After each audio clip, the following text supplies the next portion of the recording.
term this? Yes, this na term for all Salon people and them party them. SIERRA Media will be bringing you a variety of programs ranging from documentaries to discussions, interviews, news, views, sports, and entertainment.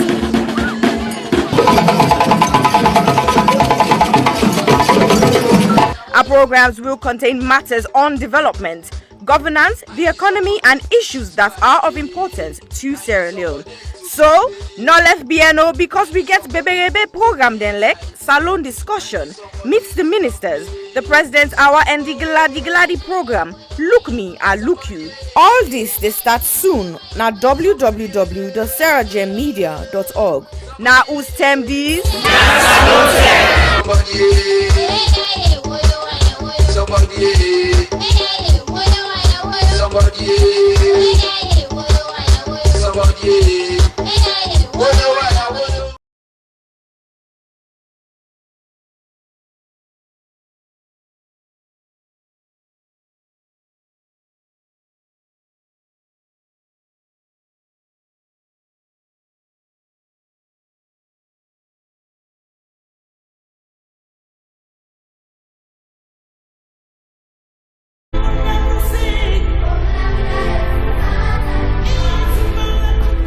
When I was young, a lot of things were different. Unfortunately, most of the differences seen now are heartbreaking and are not good at all. Before now, men were strong protectors of the weak, fathers, brothers, lovers, sons. Their mere presence guaranteed the safety of women and children. But what do we do now?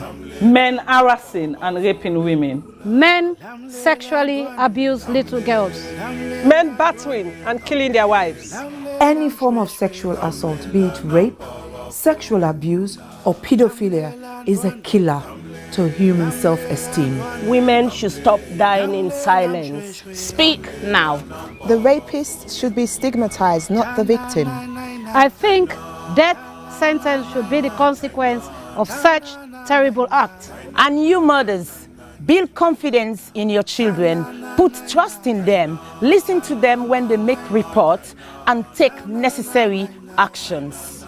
Talking of mothers before now, women were virtuous. They were mothers, daughters, and sisters. Nurturing, counseling, supporting their men folks. But now, women are trafficking female children for money. Women are forced to be silent.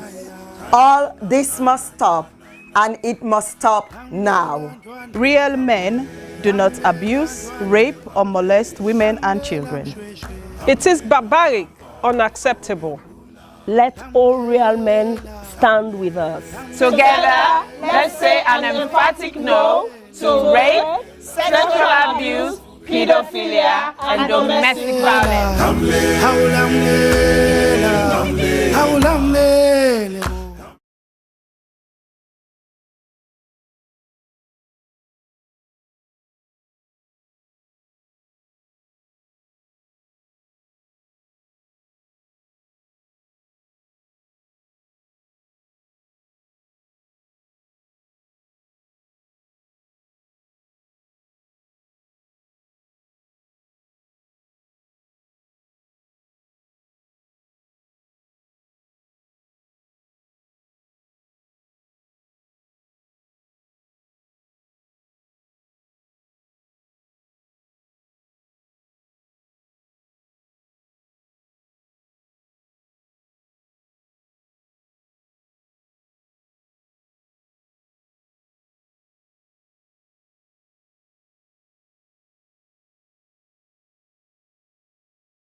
Hello, my name is Josephine Kamara. I'm the founder of You Can Do It Foundation.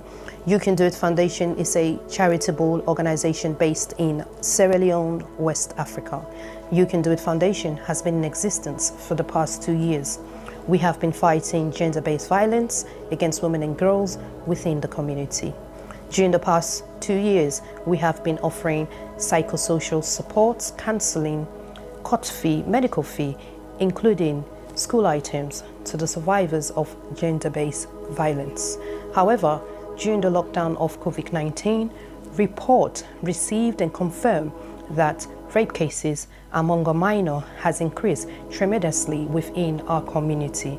Because of this, You Can Do It Foundation has secured the land to build an accommodation for the survivors of rape. However, this may almost become impossible without your generous support. We need your help to build this home for the survivors. Your help could be in cash or in kind.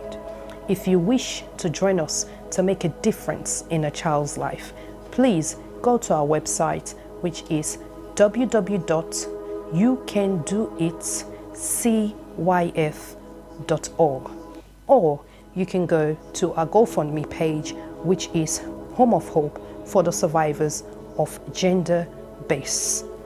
Or you can contact us with the details at the end of this video. We thank you greatly for your generous support, and thank you once more for making a difference in a child's life.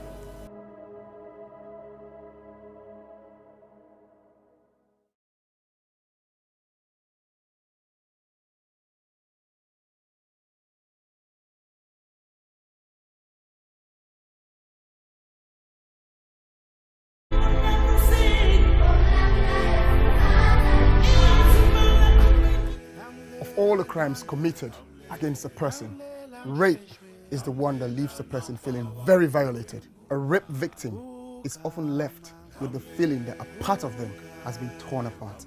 To use another person's body and ignore the souls that resides within is one of the most outstandingly shocking crimes that one person can commit against another. Some men harass and rape their women. Some men sexually abuse underage girls. Some men beat and kill their wives. Any form of sexual assault is unacceptable. There must be consent before you act. Being in a relationship is not consent. If they are not sober, they can't consent. Flirting is not a consent. We had sex before is not consent. Silence is not consent. Only an informed, sober, freely given, ongoing and enthusiastic yes is consent. Women should stop dying in silence. A man does not become a real man by physically dominating a woman. A man becomes a real man by loving, protecting, and respecting the woman. Real men do not rape or abuse women and children. Let all real men stand with us. And together, let's say no to child abuse, no to domestic violence, no to all forms of rape, being it spousal rape, intimate partner rape, child sex abuse, statutory rape, date rape, serial rape, and gang rape. We must rise up against this ugly trend. Justice for one, justice for all. All sexual assault must stop, and it must stop now.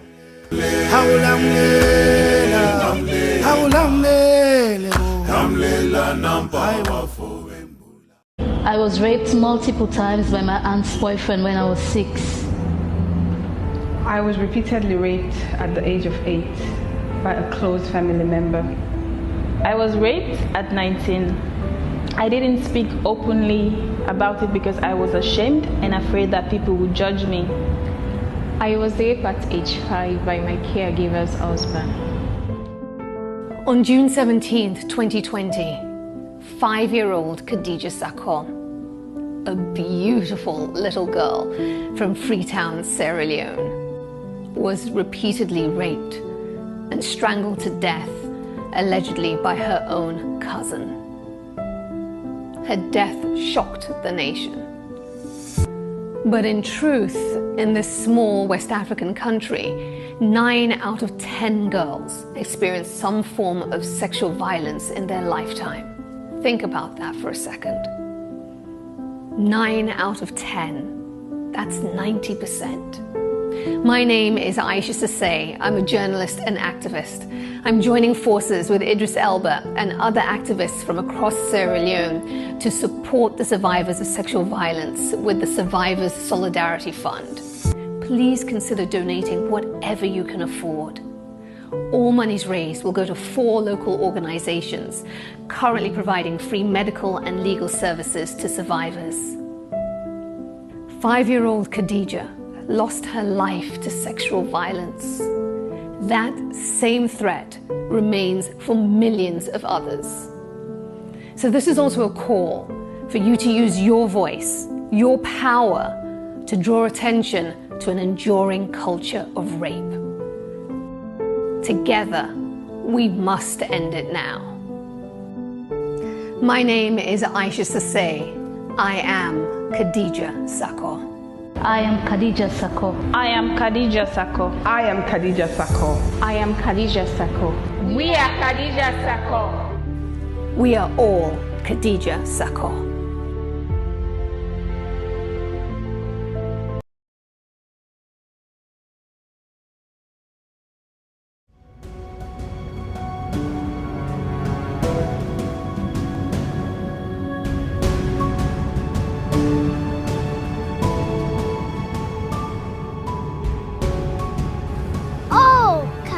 My friend, she was the brightest at our level, even though she was as innocent as the heaven.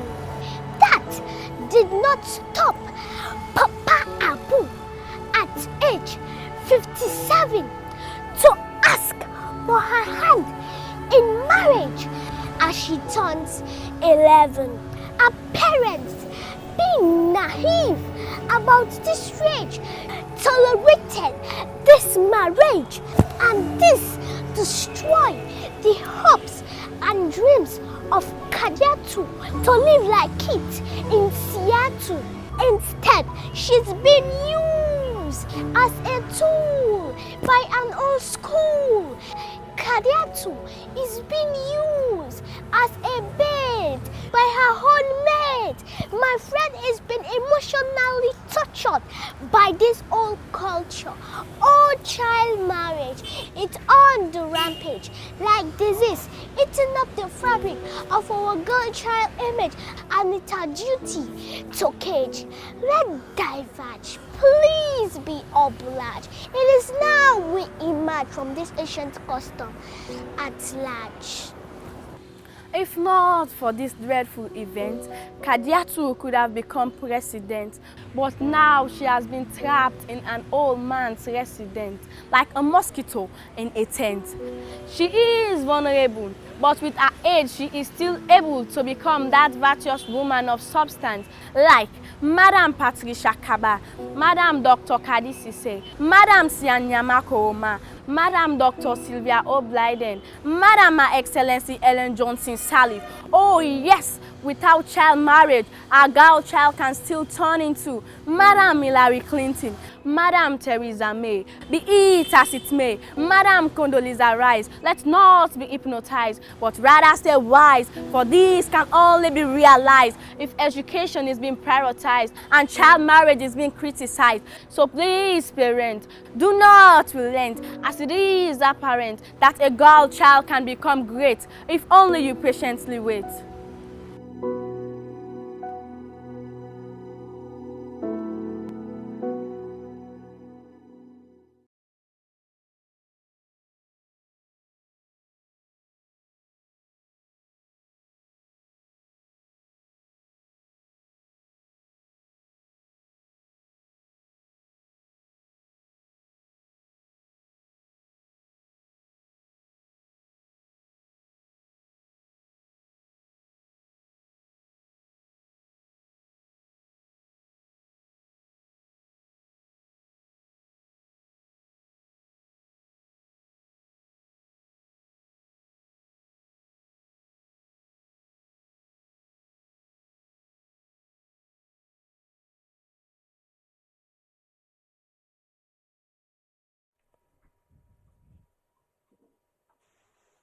Hello, hello, hello. Good evening. Me brother and sister them, mama, papa them, granny, grandpa, pikin them. This now pikin and sister and mama, Isatta Sisay-Jalloh of the Health Show. Today we dey bring Canto a special program for the one that always come out Sierra Leone, and we friends of Sierra Leone, we neighbors of Sierra Leone. Today, we celebrate with 60th birthday. Yes, we celebrate with 60th birthday from colonialism. After they give independence, today make we 60 years since 1961. So we tell Papa God thank you. We tell all the one that we don't help with thank you. We tell all we mama and papa them and we ancestors and all the big people them where we make that sense they will make today we reach Naya. We tell una thank you. But as anything in life, as you they go, you get for the look how things they go, you get for the review, you get for the member usa you come out. With people they always say if you not member usa you they go, member usa you come out. So if I love member usa we come out, usa we there now, and usa we want go. So today on Sierra Gem Media, we they bring to now a selection of programs them. Now me na the woman, so they say ladies first. You know, say you always usa woman day with man them, they always forgive the woman respect. So now me na ladies first. So now me first they talk today. Now me they talk about health today. And then when we talk about health, then we will move on. We go talk about sports, we go talk about music, and we go talk about politics. Now with Mama Salome. This program today, not so about for say Uda good, Uda bad, Uda not do well, Uda not don't do good. Today is about let we reflect as citizens of Sierra Leone. Make we reflect and see waiting, usa we don't come out, usa we dey, and usa we dey go. Waiting we go do, which little thing where me and you go do for help Mama Salome move from usa day now to the future, so that we picking them, we grand picking them, and we great grand picking them where they come by God in power, then go come, themselves go can enjoy, waiting some of we papa them, we grandpa them, and great grandpa them, they enjoy. And some of the things that we self they enjoy now. So on top of that, again, on this holy month of Ramadan, I want to wish all my Muslim brothers and sisters, Ramadan Mubarak. Isn't it amazing? We celebrate with 60 years inside the holy month of Ramadan. We just don't Lent for we Christian brothers and sisters. And God make it flow into the holy month of Ramadan. So that is why we get for appreciate with Mama Salome. It is very blessed. It is a very sacred country. It's priority. So we Papa God will make we. So I get two people that I have today where they can help me talk. Not to me they talk today. Now me two people that way they talk because now me big brother and me big sister. They don't then now this healthcare professional. I think the time when me still then a primary or secondary school self. So usa we come out, they say you always get for give you big one them respect because they say wisdom comes with age and experience also comes with age a lot of times. I know say nowadays speaking them, they want run before they waka, but the era where we come out, we still get for give road to big one them. Let them lead we. So now down there they do today when they talk about health. And because of the respect what I get for them two people there, I know they even open me mouth for introduce them. Now then get for introduce themselves. Why? Because tradition and culture says, not so you they go say, look yonder, look me big sister, and look me big brother, and no, not to so they men we, not to so they raise we. So we not get for forget who's how we come out. Irrespective of we all friend we self na this diaspora.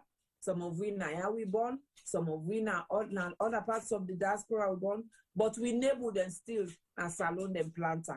So we not go forget who's how we come out. Now that's make we all they do with little and nothing for make sure say we Mama Salome go before. So I tell you now thank you for joining the program. And as they say, ladies first, so they make me sister first, my big sister, now they introduce himself. Usa is there right now, is there right now, Mama Salome.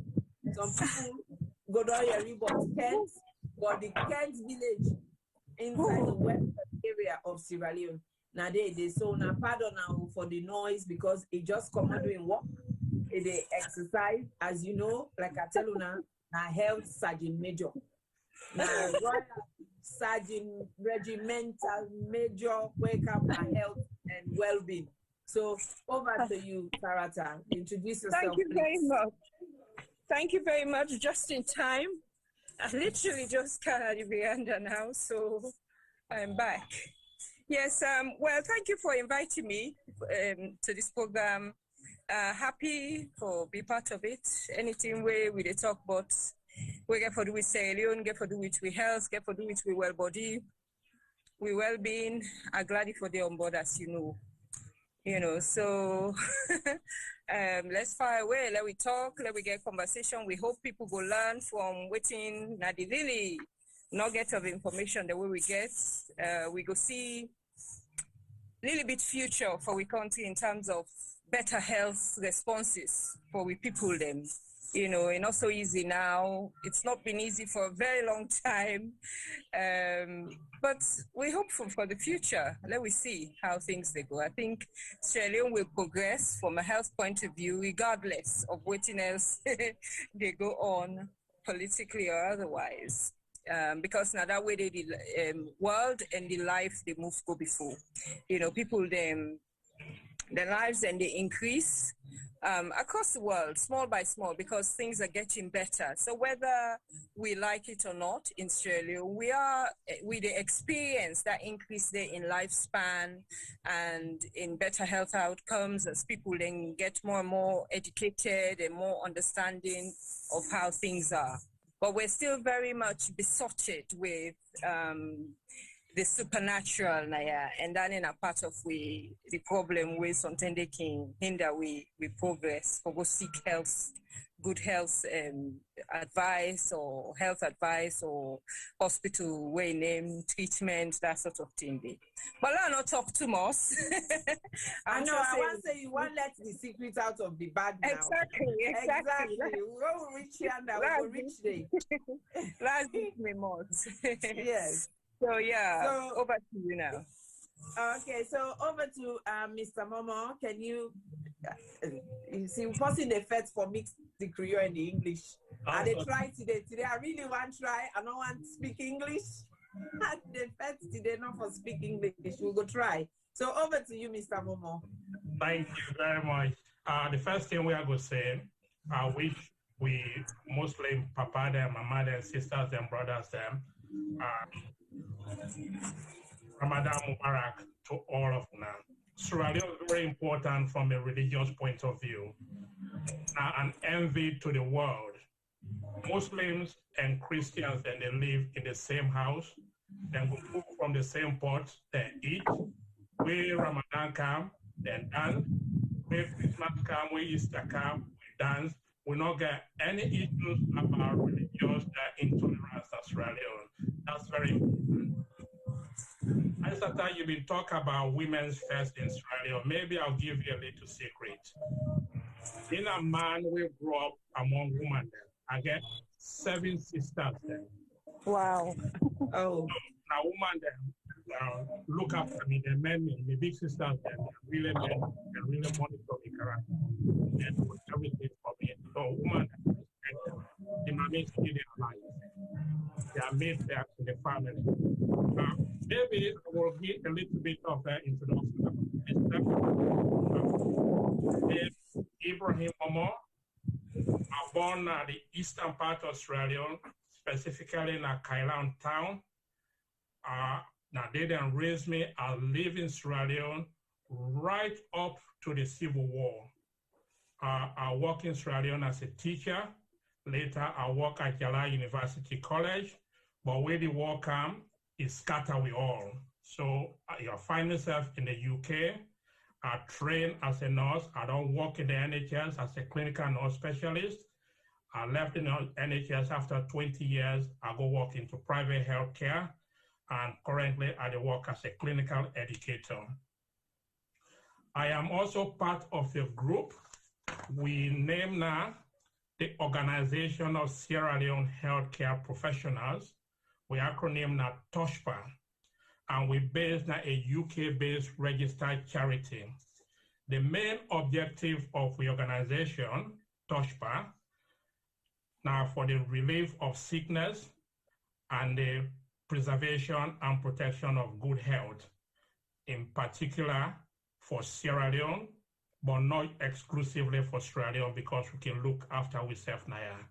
But from the Sierra Leone perspective, with the work with the government, with any government, the Sierra Leone people are the importance to we. Any government we come, we're willing for work with them. We the work with them, we the send, we colleagues them, we na nurses, na doctors, na mental health practitioners for go work na Sierra Leone. Later I will tell you some of the things that we they do. I will also tell you about the management of TOSHPA, and I'll give you details about our web pages. So I'm glad we call me for can talk about health in Australia. Health is important. We know that health is wealth. We don't deal with how we there. But my headmaster been this time me say we have in the primary school say, Ibrahim, sometimes it's nice for take a few steps backward for let you jump forward. So for now we go before in Australia with health system, we get to look backward, whose side we've been there and try for make things better and move whose side we want for go. I know whose side we want for go, but let us learn from the past, and so that we could get where we want to be. So as I tell my introduction down there, over to you. Oh, okay. Wow. Wow. That's amazing. That's exciting. You see what I say to them? I mean, they're in the back seats. I mean, they're the passenger today. I get the driver, I get the front passenger. I mean, I didn't the back today. Just for move flow, they go tire. So, Sarata and Ibrahim, I want to look at the health system from 5 different perspectives. I want to break them down into the pre-colonial time until when we get with independence, which was April the 27th, 1961.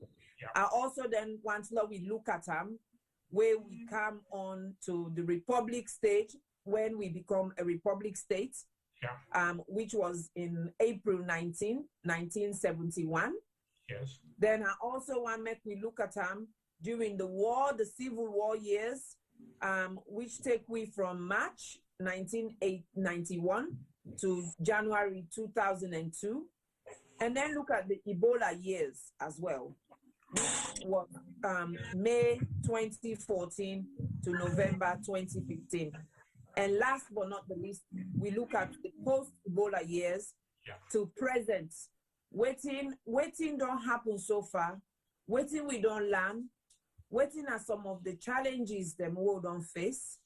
And then USA we they go from here, because as we all know, Sierra Leone now a very small country compared to other West African countries or Africa as a whole.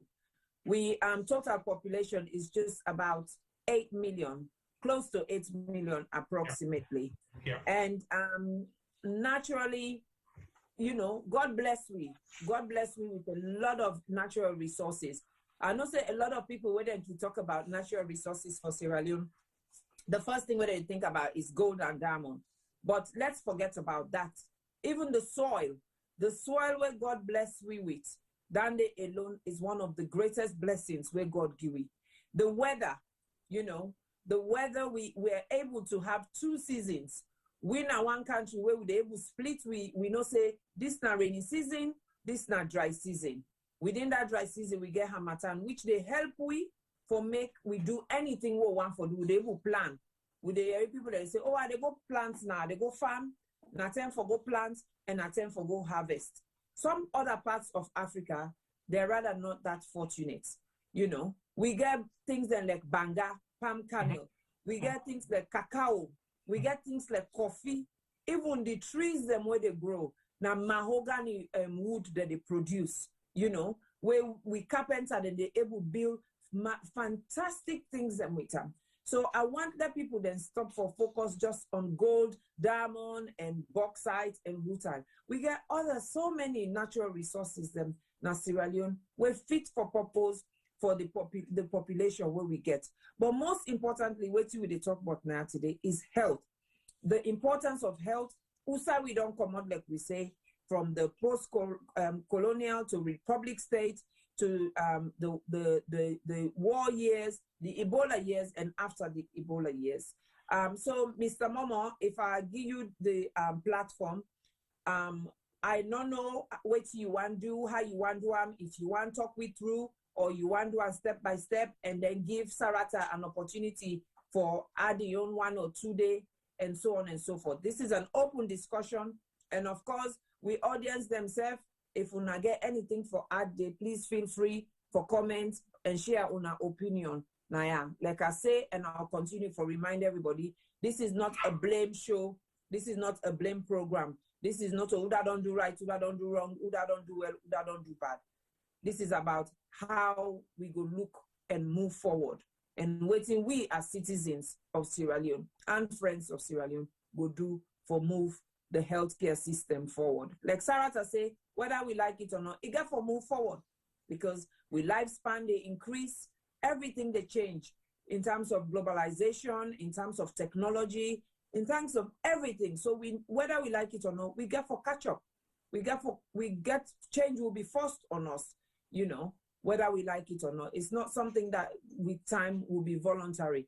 It just have to happen naturally. So over to you, Mr. Momoh. Thank you very much, Isatta. You don't break the conversation into bits. You want to look at pre-colonial, colonial independence time. You want to look where we don't attain Republican stage in 1971, and then the war years and the Ebola years. Let's go back to before independence or slightly after independence, say from 1961 to 1971. I can put myself in that mix. We know presently the health indices in Australia, they are really horrible. When you look at within the WHO, they talk about the life expectancy of the average Australian now is small, maybe slightly more than 55 years of age. We know, say, the under 5 mortality rate compared to other countries, Australia, they come off worse off. We look at the infant mortality rate, Australia, they come off worse off. The neonatal mortality rate is also bad.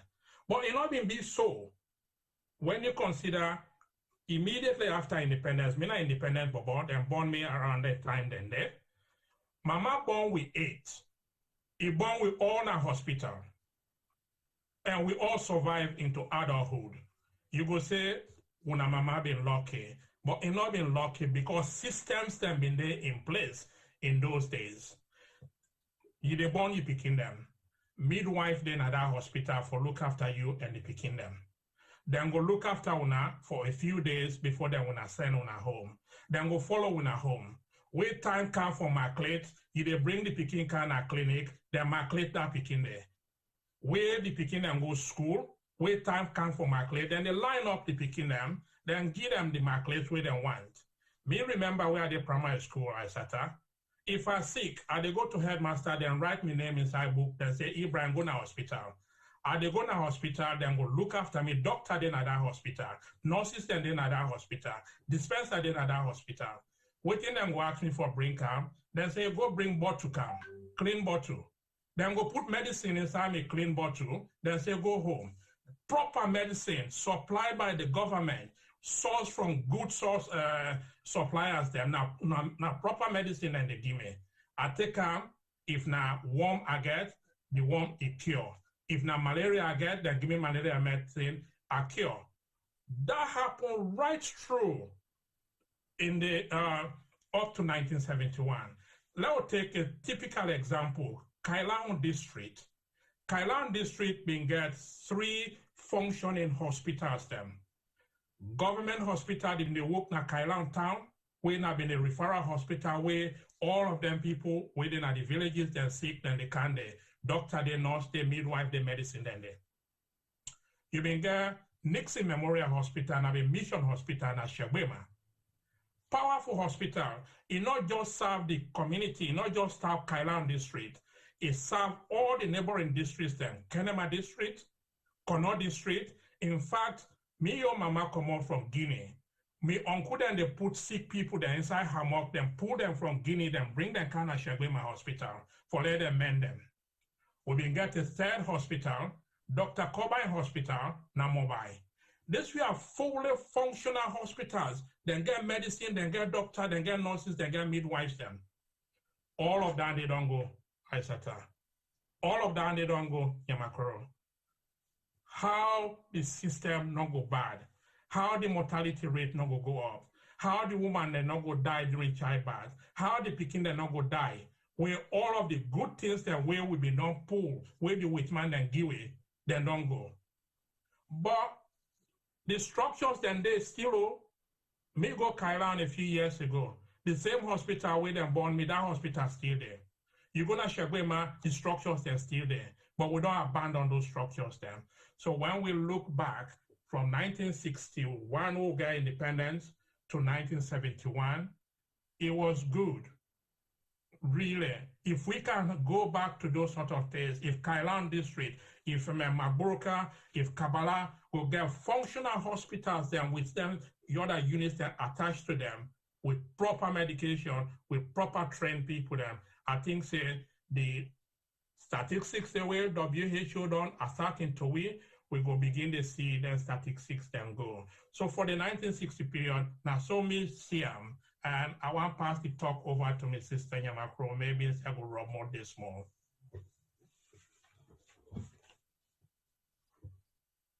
Mute. Okay, yeah, you're quite right. Then 10 and day, particularly, it's a bit dark now. I have to get the lights on.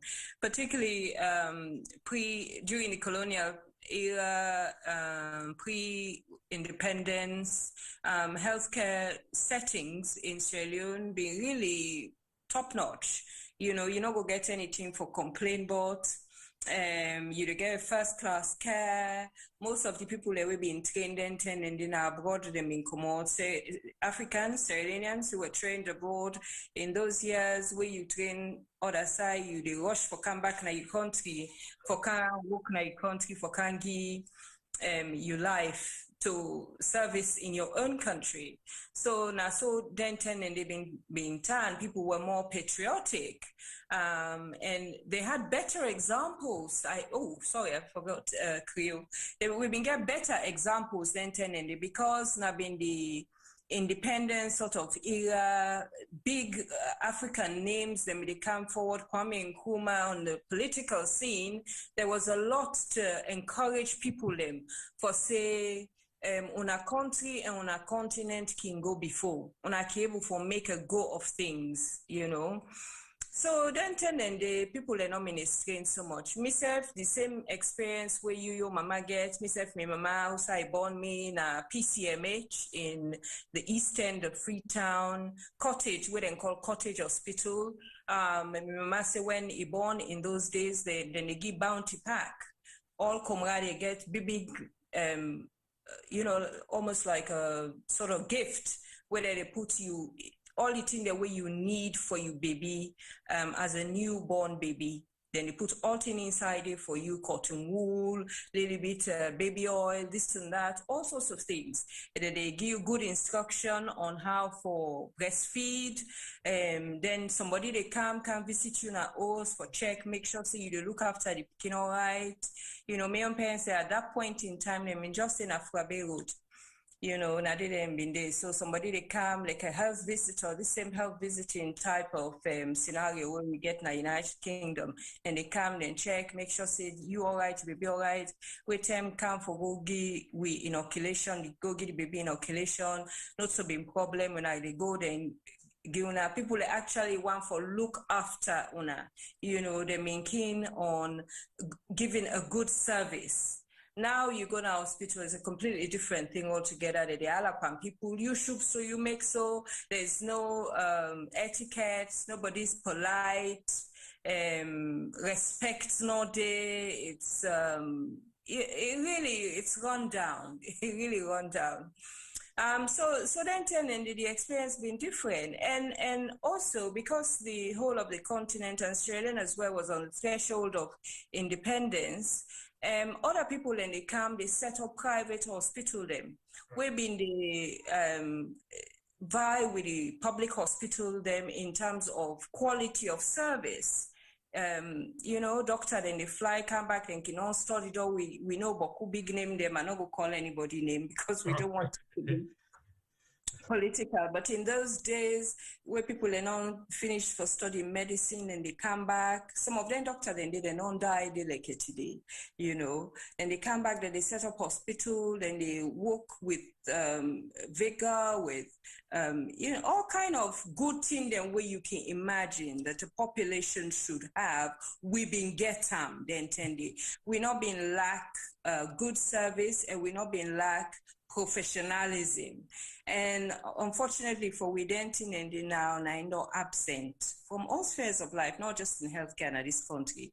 Denting and now no absent in the way where they deliver care in healthcare settings and the way we generally we behave as professionals. In fact, oftentimes, you know, we call people them professionals, I'm afraid, because of the way things they go. It's just quite sad. Oh, okay. Thank you for that. Thank you for that, Ibrahim and Nyamakoro. Like we say, we don't talk about when we colonial masters them, be there with we, then set we up, then they hand we over. We don't talk about that, and people go wonder, say, why I choose? Well, it was very important, the people that way are the choose for can talk Naya today, because we want people that way don't get that experience. Not to me way, they not be don't even remember for think about myself now this world here, then 10 and day. So waiting me go know, past waiting I'll go read in a book. And sometimes not experience the life experience better past anything. So we all sit down now with the land. I know say Tboy the land, Femi self the land, Sisay-Jalloh. And not me, I not be ever know say that they give people them bounty pack. Femi we know, you know be know that they give bounty pack. Not so. No, sir, you not be know. Femi they shake it, say not be no. I mean, now this country make I know about bounty pack. I not be ever know say where people them born those days na salon that they give them bounty pack. And yes, the what it make some of we end up for then can born winner, because like waiting Sarata say some of who mama then those days now boats that is sit on palm, then bring them come for can land nursing and midwifery. Then call them SEN. Then can land and but when they can land, let them go back. Not of who can sit down. That was always, and even myself when I born, say I grow up. Now that mentality, that ideation, and I mean daddy, we always get. He always look and say, oversee you for can no more for can land. Where you don't land, you don't take what you need, then you go back. So now we don't come on at this place here where we get them fine hospital there. Where you born, everything they happen, you know, then the doctor, then Mr. Momoh don't talk about where he's sick, where they na school, they go get him paper, he go na hospital, the dispenser, everybody not get for bribe, nobody, if they go no more, he go show him clean bottle, then put in medication, good medication, we come oversee, then get him, he go na house. He go show him mama and papa, then treat him, he feel better, we move on. So then we become a republic, Mr. Momoh. We then go into being a republic of Sierra Leone, 1972. Waiting then move from 1961 to 1972. Tell Wiba. So the colonial masters then don't left. They left the foundation for we. We decided to say, okay, we want for TNAP for ourselves. Sometimes you got to be ready for TNAP for ourselves, but we're not been too ready in my own personal view, okay? Because there have been a lot of hassles coming on to the later part of the 1960s, right up to the 1970s. So things begin change. The way we've been buy medicines them, it don't change. The quality of medications that we've been get, it don't change. We don't begin move from the colonial people there, from Britain in particular, we've been supply with high quality medications, then we move to the Eastern Bloc. Also, they're very experienced doctors, nurses, and midwives that we've been working at their institutions then begin fall on hard time. Some begin look at other areas for improve themselves. Some return to England, okay? Then come back, then join the NHS, then stay. You say we mama them, we papa them, we can't study in those days. Now done for study, then go back. It begins stop.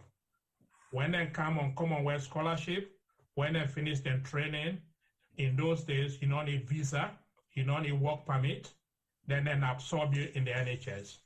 Then now a loss to the country. Salon not begin medical school.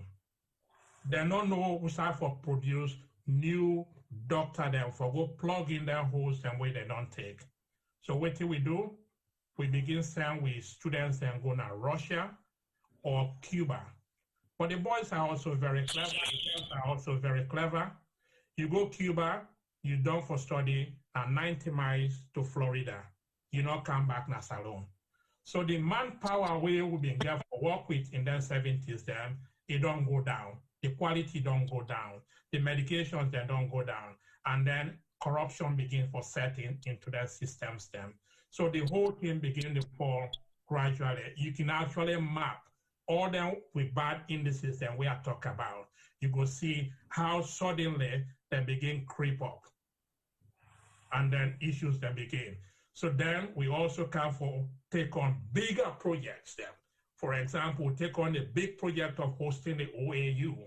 All the money will be get to pour them into the wrong place. And so therefore less money being there for spend on the NHS, on the health service in Australia.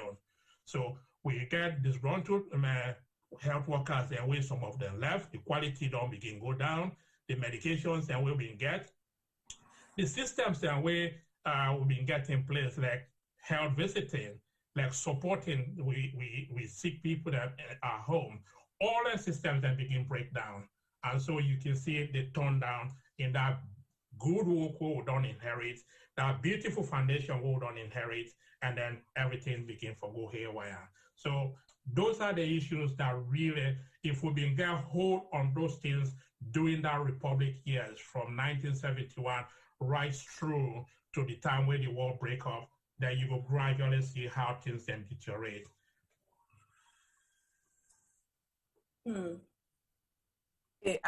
Okay. So Sarata, wetin are you on bit yonder for ad day? Wetin are you your opinion?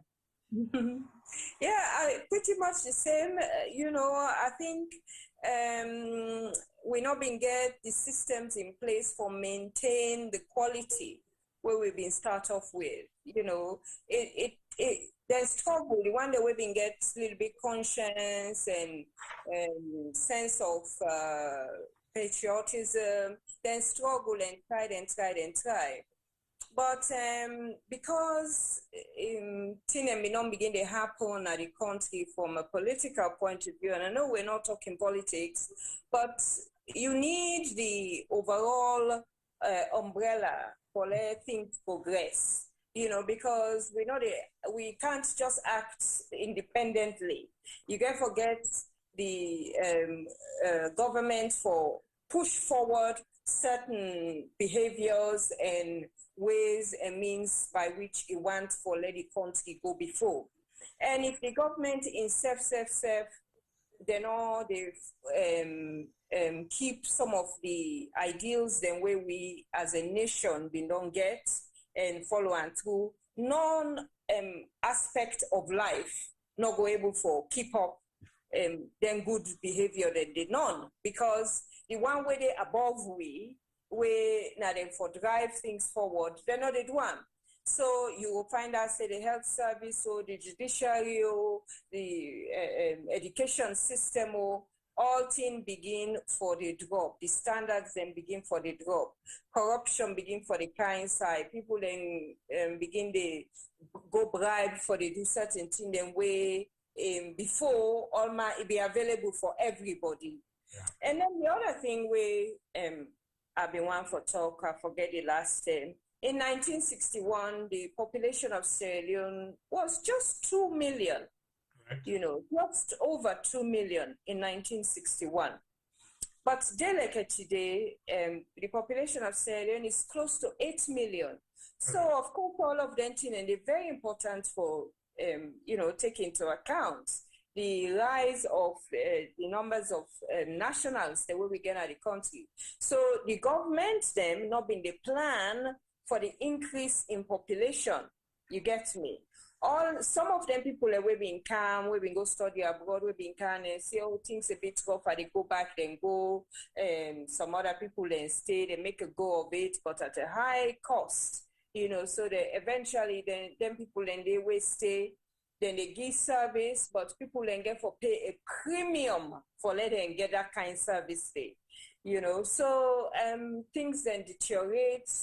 The whole governance system go down, professionalism couldn't be maintained. This now over a period of time. So you're not a seer immediately. No. Even in the time when we made primary school, up to secondary school, we still able to forget a little bit decent healthcare, but you're not a seer until 10, 15, 20 years go past.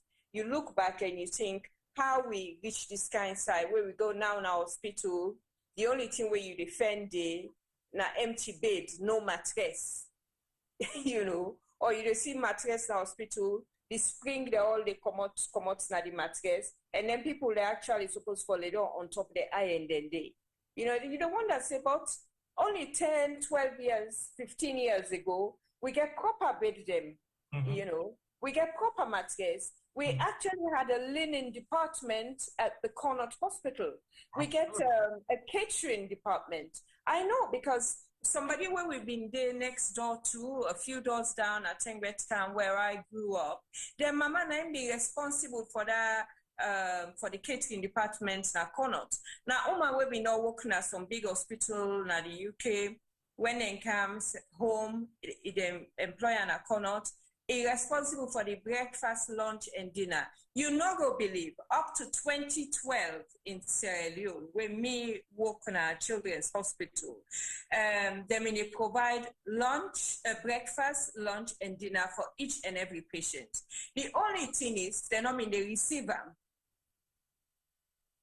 By 2012, they not mean they receive them. You get me? So what do you mean? No, hold on a bit, Sarata. You mean that they provide them, but they're not receive them? That's right.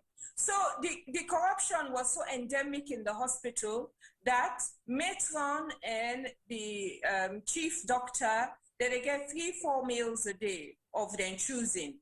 If they want chips for lunch, they're having chips for lunch. If they want egg and fries, they get egg and fries. If they want less and you know what I mean? So that they get 3-4 meals a day.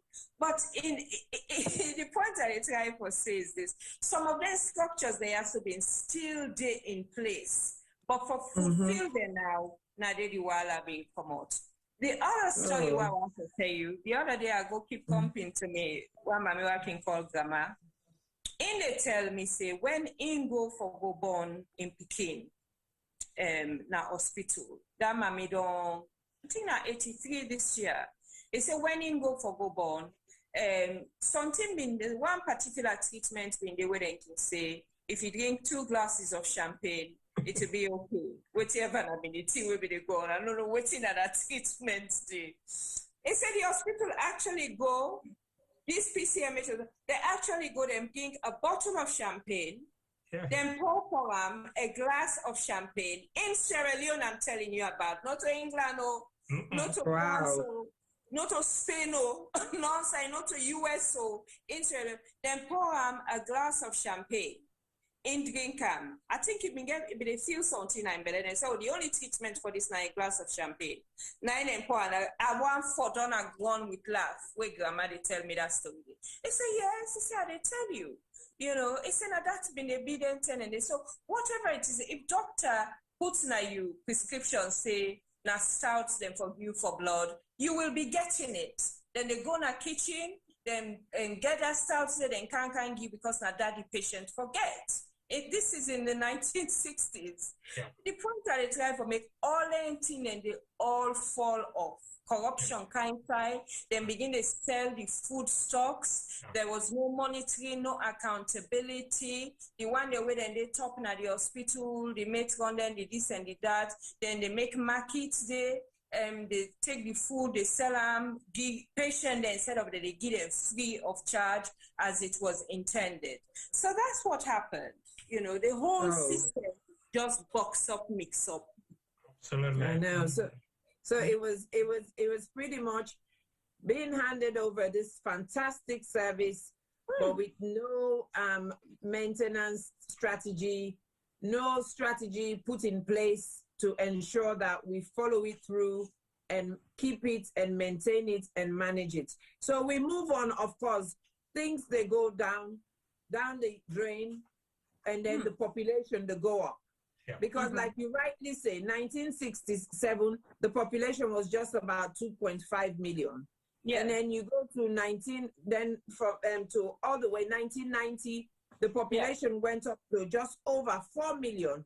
So, Ibrahim, in terms of the war, waiting at the role with the war, the years of the war, which role did that play for make things continue for deteriorate as we see day like today? Waiting happened from 1971, I built up. Now like pressure in a pipe. So where the pressure build up, it blast that pipe there if you don't relieve that pressure. So we have inherited a good service. We don't run and down. Everything don't begin to go bad. Well, if I go back one step, Isatta, baby, the government respond in a positive way also. Where the doctor that begin to left the country, then look at this, then begin to think about putting a medical school in a salon so that then go try for train their young staff, so that then go try for mitigate against the students that where they left, and they go Nigeria, then they go Cuba, then they go Russia, then they go England, and they go America, where now they refuse for come back.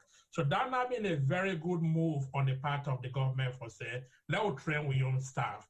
So some of those first few people who have been going at that university, then graduate, they are very top doctors than today. So that was a really good time. Also, the School of Nursing in Africa, even still the function. But we don't run and down. Corruption can't take over. In fact, the farther away you get from Freetown, the worse the situation will be. If you didn't Kabbalah far away from Freetown, the hospital in Kabbalah not get nothing again. You go load supplies them from Freetown for Krango Kabbalah, a loss in between the way. If you did Kailan, the send supplies to Kailan, you know they never reach there. If you did Kono, they send supplies for you, you know they get that. Neither in Pujan. So things really begin to get bad. So the only way where some people been failed, way to me not in the bad way, now for fight the government. They take arms, then go into the bush, and where war come, war not they look at making anything, they begin destroying. The hospitals them, we don't run them down, we burn them down now. Many of the hospitals them in Australia during the war period all go. All the setups that where we been get, ambulances we are burned down, we been get workers them, we been they do fairly well, health officers them, and then at the villages them, they all run away. Me myself, we been the work at Jallo University, my life was escaped. The family say, Ibrahim, go. We go see what he go do. So me also left. So the brain drain happened in Australia. The nurses then go, the doctors then go, the health professionals, the pharmacists, none. So we go right back to zero. And now we have to begin again. Where can you begin? So if you also look at the health indices that we have been talking about, it don't become very steep now. My mother also talk about the bad things that will happen during the war. Then they rape women them, then they kill women them, you know, they get pregnant in those difficult situations. A lot of them die. So we health indices that may really very worse during that. That's not the worst stage where we don't reach in a health situation. And it's difficult picking up from there. When I look back at 1961 with nostalgia, we get all of these beautiful structures, all of these brilliant doctors, all of these top medications then at the hospital, all of this system where they're in place for support everybody, including women and children. Now all of that zero during the war situation. So it became very difficult. The brain drain was worse. With doctors, they all go. Gambia, Ghana, Nigeria, they benefit a lot from the well-trained manpower. And for trained doctor, a huge outlay. For trained nurse, midwife, pharmacists, those are huge outlay where the government don't invest in those people. Now we don't lose all of those. So we have to start from scratch again during the war situation. Then, needless to say, with the war as well, of course, when the rebels go now, all the different hospital settings there, a lot of the hospital settings were looted and damaged and just vacated and left vacant, you know, which take we back so much. Of course, the women with them rape was phenomenal. The number of deaths was so much. We had a very high increase in number of deaths during the war. And like you rightly say, the brain drain started to happen then. Everybody was fleeing the country. Everybody was fleeing for their lives. I mean, alone, like we say, this London alone, if we count the amount of nurses, them Sierra Leonean nurses, I'm sure we'll get over 500, you know, well over 500. That alone is enough to equip Connaught Hospital, you know. So it's about looking at different ways. We know they say for let people then travel. Traveling is part of globalization, is part of civilization, and so on and so forth. We know they say people are not for travel, but we probably, what we're talking about here is some of the issues, the challenges, but also looking at ways where we go manage some of them challenges and they, so that we go balance them. For example, people go there, but they're able to go back. If not 2 weeks, a year, then go provide service, which is one of the things TOSHPA does. TOSHPA came together, they brought this organization, which is made up of health and allied healthcare professionals who, in their own time, all the professionals from TOSHPA that go, they self-fund their own tickets, you know. Then they go, if they go for 3 weeks holiday, then go say, okay, out of that 3 weeks holiday, they give 1 week to we own National Health Service. Right. Because we serve now a National Health Service we get because it is partly free. It be supposed to be free for a very, very long time because as part of our constitution, it is part of our constitution that the country provides all its citizens with the right, not just education, but also healthcare without any form of discrimination. But we dey usa we dey now way than they not just music to we ears now. Everybody, if you not get, you know, they able seek health service and so. Una excuse we because this is the month of Ramadan and the people that will get on this platform, we are all Muslims. So if we not see with a charm here and there, it's because time don't reach for breakfast in some parts of the world.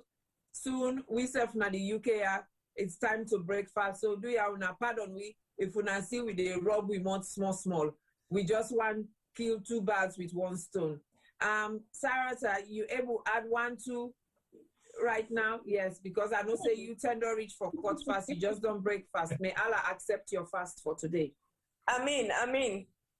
So yeah, during the war, all things disintegrate as even the really good thing that we've been getting at this country, all things fly through the window, outside and destroy, them deliberately just physically destroy side and burn with fire, all kind of different things. And again, as you said, the woman them they really come out worse during the war. And then the people that were the most stiff cargo, then side them for go, I don't know what's in, turn them to sex slaves for some of the rebels there. and so on and so forth. So we virtually, that then 10 days we not mean get a health service at all in this country. And now that's been I think say some organization they been there on the ground, some NGO they been there on the ground during the war time. Maybe they reach out to people and they try for help and so on, but then services and they be minimal because the country been so tense and dangerous that like Red Cross so and some other one, MSF now be another one. Yeah. Sorry? You're right. MSF they also working. Yes. So some organization been there on the ground where they need help. They try for give healthcare to people them. But they're not able to reach everybody. So now outside they're able to give. But we own National Health Service in safe. It was virtually non-existent then 10 days. Because people and they try for their life them. You know, the country just not many work. I mean, I don't want for being politics or anything come inside it. But when we go the recent presidential town hall meeting, even the president talk and say, even for doing them in those days, you know, they not get no stops na parliament. Then literally can just do anything where they want. If they wake this morning and say, you know, all of these Kents, we all they die. Now, so they can, and also so, now me just give example. It basically talks, say, because of the no control we've been in the country during the internet, people been do anything which they want, and that's not from the one day we been there in charge to the one day we not phone to back. So yeah, I've been war zone, any country, any context where you look control nobody and all kinds of things can happen. That's so the world time.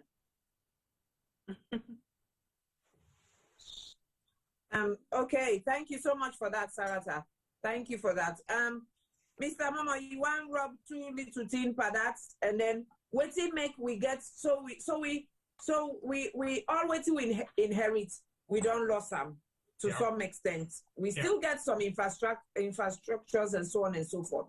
And then of course the horrible war come, the 10-year civil war. It can put we 10 steps behind as well. But then at the same time, we get them international bodies them, then NGOs them, we come, then say then come for can help we. But what happen with that help they would then come for can help we? How come we then come for can help we? And then we go into the Ebola years. What make we then come out? It's like they not even can help we. What happen? Thank you very much, Isatta. My sister Nyamakoro TOSHPA is small. You say somebody they can't help you, but if they bring in your rules and regulations, now hold the pause, okay? Now get for tell you who side for spend them. You don't get control. When somebody say, I want help Connaught Hospital, but not this I want for do. We brothers and sisters that way there on the ground, they know what in the population need, but the outside person where they come without help there ain't get to your own agenda. So their own agenda and we own agenda in no match up. After you go back and look at how much money don't flow into Sierra Leone and how far we don't take the country, we don't take the health services, it don't match up to me. Millions and millions of dollars and pounds and yen and whatever has been spent in Sierra Leone during the war, after the war, but what can we show for that money there? It tells me something has been wrong in there. I mean, you begin to talk about the local NGOs. The local NGOs can do very well with very small amount of money. Somebody go take up a clinic in a village, you refurbish them, that clinic, it work for people then. Yet, you go have a big NGO, not to say anything bad about them, we welcome them, let them continue for camp, but they will bring millions of money. But when you evaluate, when you look at the impact of that millions of money where they bring camp as things stand today, there are some issues there. And so therefore, we the Sierra Leoneans, we therefore take action for ourselves That is where TOSHPA come into play in this whole thing. TOSHPA, as I've been saying, now the Organization of Sierra Leone Healthcare Professionals Abroad. We sit down, we watch.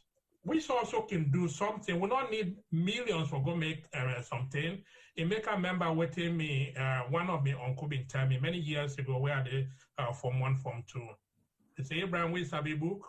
You go away now with man country. No wait until you become a millionaire for can help we. Come for help we with whatever little we can. Can we and you go work together.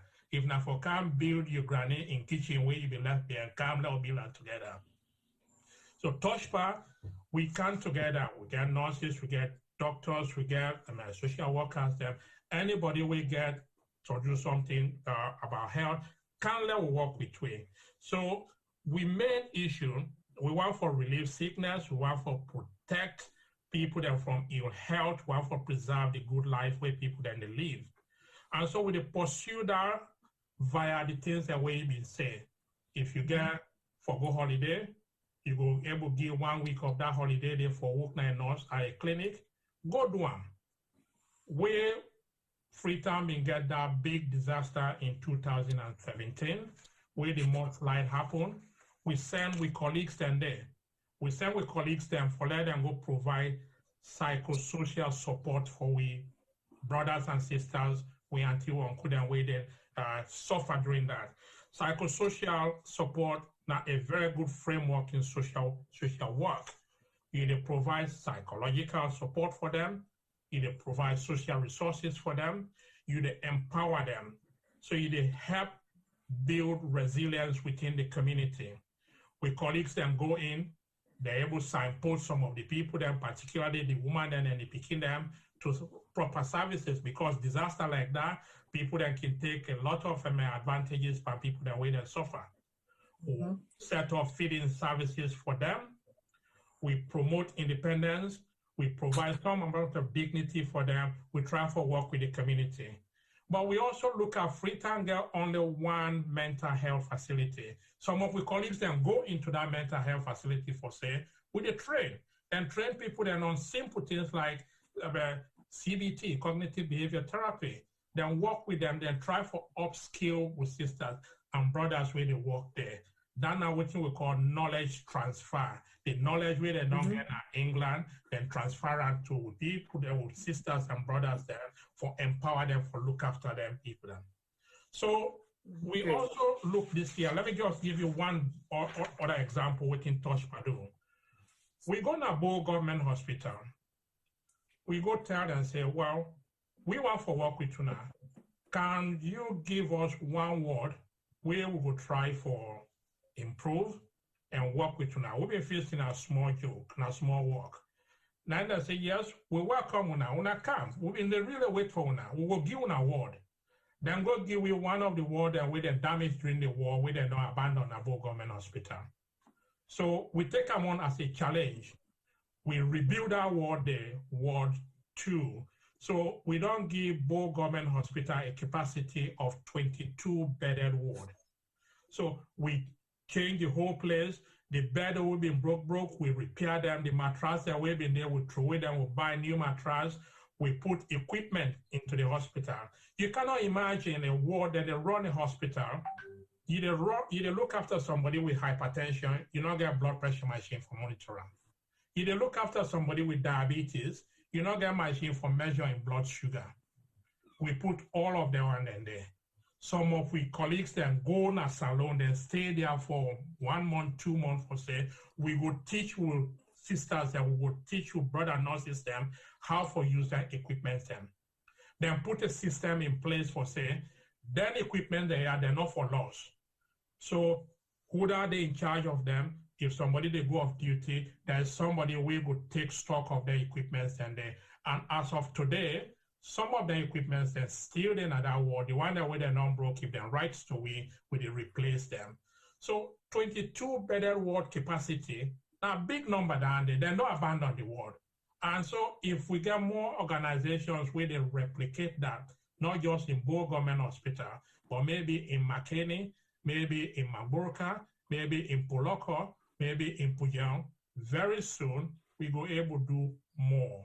So TOSHPA, they're actually in conversation with PCMH, who signed my sister Nyamakoro born. So with the plan for adopt a word by PCMH also. So now some of the things that we TOSHPA they do. Fantastic. Well done, TOSHPA. And you know, a lot of people in TOSHPA are people I look up to as mentors. TOSHPA as an organization has been very inspirational, and they kind of lead by example. And so a lot of we as people in the community, we don't set up we own little organization, charity organizations. A lot of people know, like myself, I've got my health show partnership program.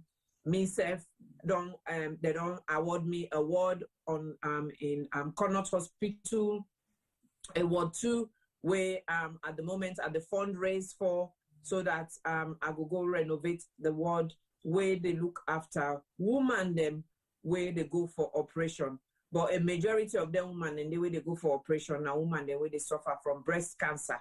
They only know they go there for operation, so they go there for let them go look after them now till they die, where we call palliative care, or some then they go there where they don't see the doctor now outpatients, they don't prescribe them chemotherapy. Now then they go sit down as outpatients for take them treatment. So part of the adoption process where ADEPAM and the project is for create a side room now of the ward as a chemo unit. Well done. Right timing as well, Sarata. Because Sarata, although not a member of TOSHPA, Sarata, like I say, now a healthcare professional where it's a big thing and they happen na salon. As you can see right now, na salon it on the Sunday bonam, but it's still the you know the joke for in salon. I see get small chance, it don't go. So like I say, me personally, I so feel privileged. I get so many people that why they look up to, where they give me the motivation, the drive for say, we can do it. Us as Sierra Leoneans, we can do it. We not just get for wait for Papa government, because guess what? Now we not Papa, now we not the government. We the people are the government. If we all go, you know, like me estimate right now for do Ward 2 is about £15,000. You know, if we all say we try for get, we go do every group, every organization get then go do one word, every organization. I think Papa government self go shame we. Then go say, if you see the people themselves, and then the people themselves where they walk now, they what they are. Like Sarata say, because they say it takes two to tango. Because some of the challenges or some of the things that we can't go into is the aftercare, the sustainability, where Mr. Ibrahim touched on. But Sarata, I want to let you say, with your wealth of experience during the Ebola, during the mudslide, during the war as well, I know you don't put a lot of your own time and money and effort into Sierra Leone, going back and giving your services as a humble citizen. Please share your own there in terms of where we're at in terms of from the war, the Ebola years, and then we go move on to some of the challenges them where we get, because remember say this program today, now long program, we get different aspects to it. So we got to take them long, no, eat too much into the other program in your own time. So over to you, Sarata. You then mute too. Sarata, you then mute. Sorry. Yeah. Then when I don't get me now. Okay. Yeah. During the Ebola years in particular, I'm there from 2013 actually, where Ebola sort of began for showing head that November, December, right through to the declaration in March 2014, April 2014. So they have like for full 2 years during that time. So the thing is, again, like the war, people then come inside with resources, then prepared for help, then give a lot in terms of finance, manpower, all kind of thing, anything where you can imagine. way for give person for help, then give in the intended day. Although it came a bit late. It came a bit late after we, the international community begin the war. He said, yeah, if this thing can come, it's we not a problem, this and so on and so forth. But all the time, what meetings can happen, we they miss the beat as a nation for capture some of them instances there, so turn around and make them for the national good of all, So then turn away during the war, where we've been get so much attention at this country, world being focused by anything and everything could have happened if we've been seized the opportunity then turn and they begin for reestablish some of them good thing that we will get in 1961 era, even for be a good thing.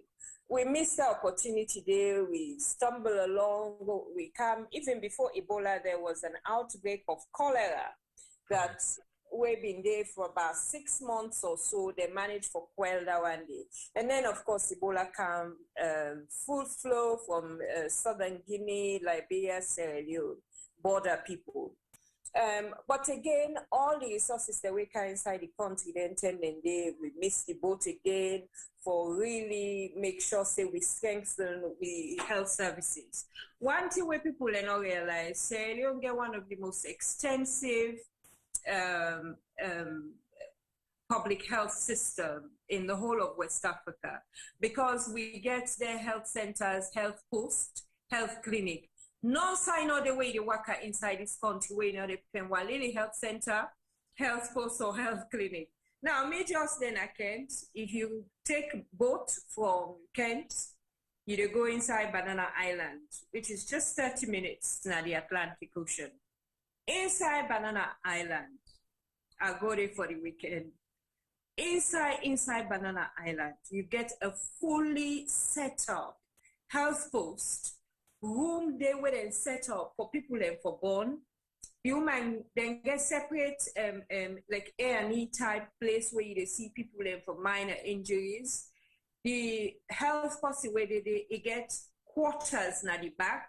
Nice 1-bedroom place with own separate toilet, bath, everything, living room, everything at the back. The place idyllic. But this is Sierra Leone. That is what Sierra Leone is like. People don't realize, say, they're not realize that we get them facilities there. It don't matter who you go. Because of the colonial intervention, I call it, who we get health posts virtually anywhere you can think of in this country. But what do we not get? Now that strategic overview for the strengthening some of them there, so and push forward health services there. Because we get out in. For this, they go and build new hospital, put her on top, say, yeah, we get new hospital now, not saying anything. Because guess what? We get new hospital, but you get the same number of health professionals then at the country. You get new hospital, but yet you get zero equipment at the other hospital then. You see? These days, present day, one of the most helpful organizations they within at this country where they help we towards healthcare now Partners in Health. Yeah. Now, the old one in the MSF, they're all day, but Partners in Health then get a slightly different agenda because they say when they go inside place for work day, if you take 500 year, then they did 500 year. When other thinking the other organization and not get the other organization, and I'm sorry to say, then get your agenda, then get out and they work, then get waiting and they look for, then get the stuff where they try for promote. And the people that way they give them money, they look forward to them for fulfill their mandate. Then they. One time in there, they work in South Sudan, and now like them field hospital in the middle of the refugee camp.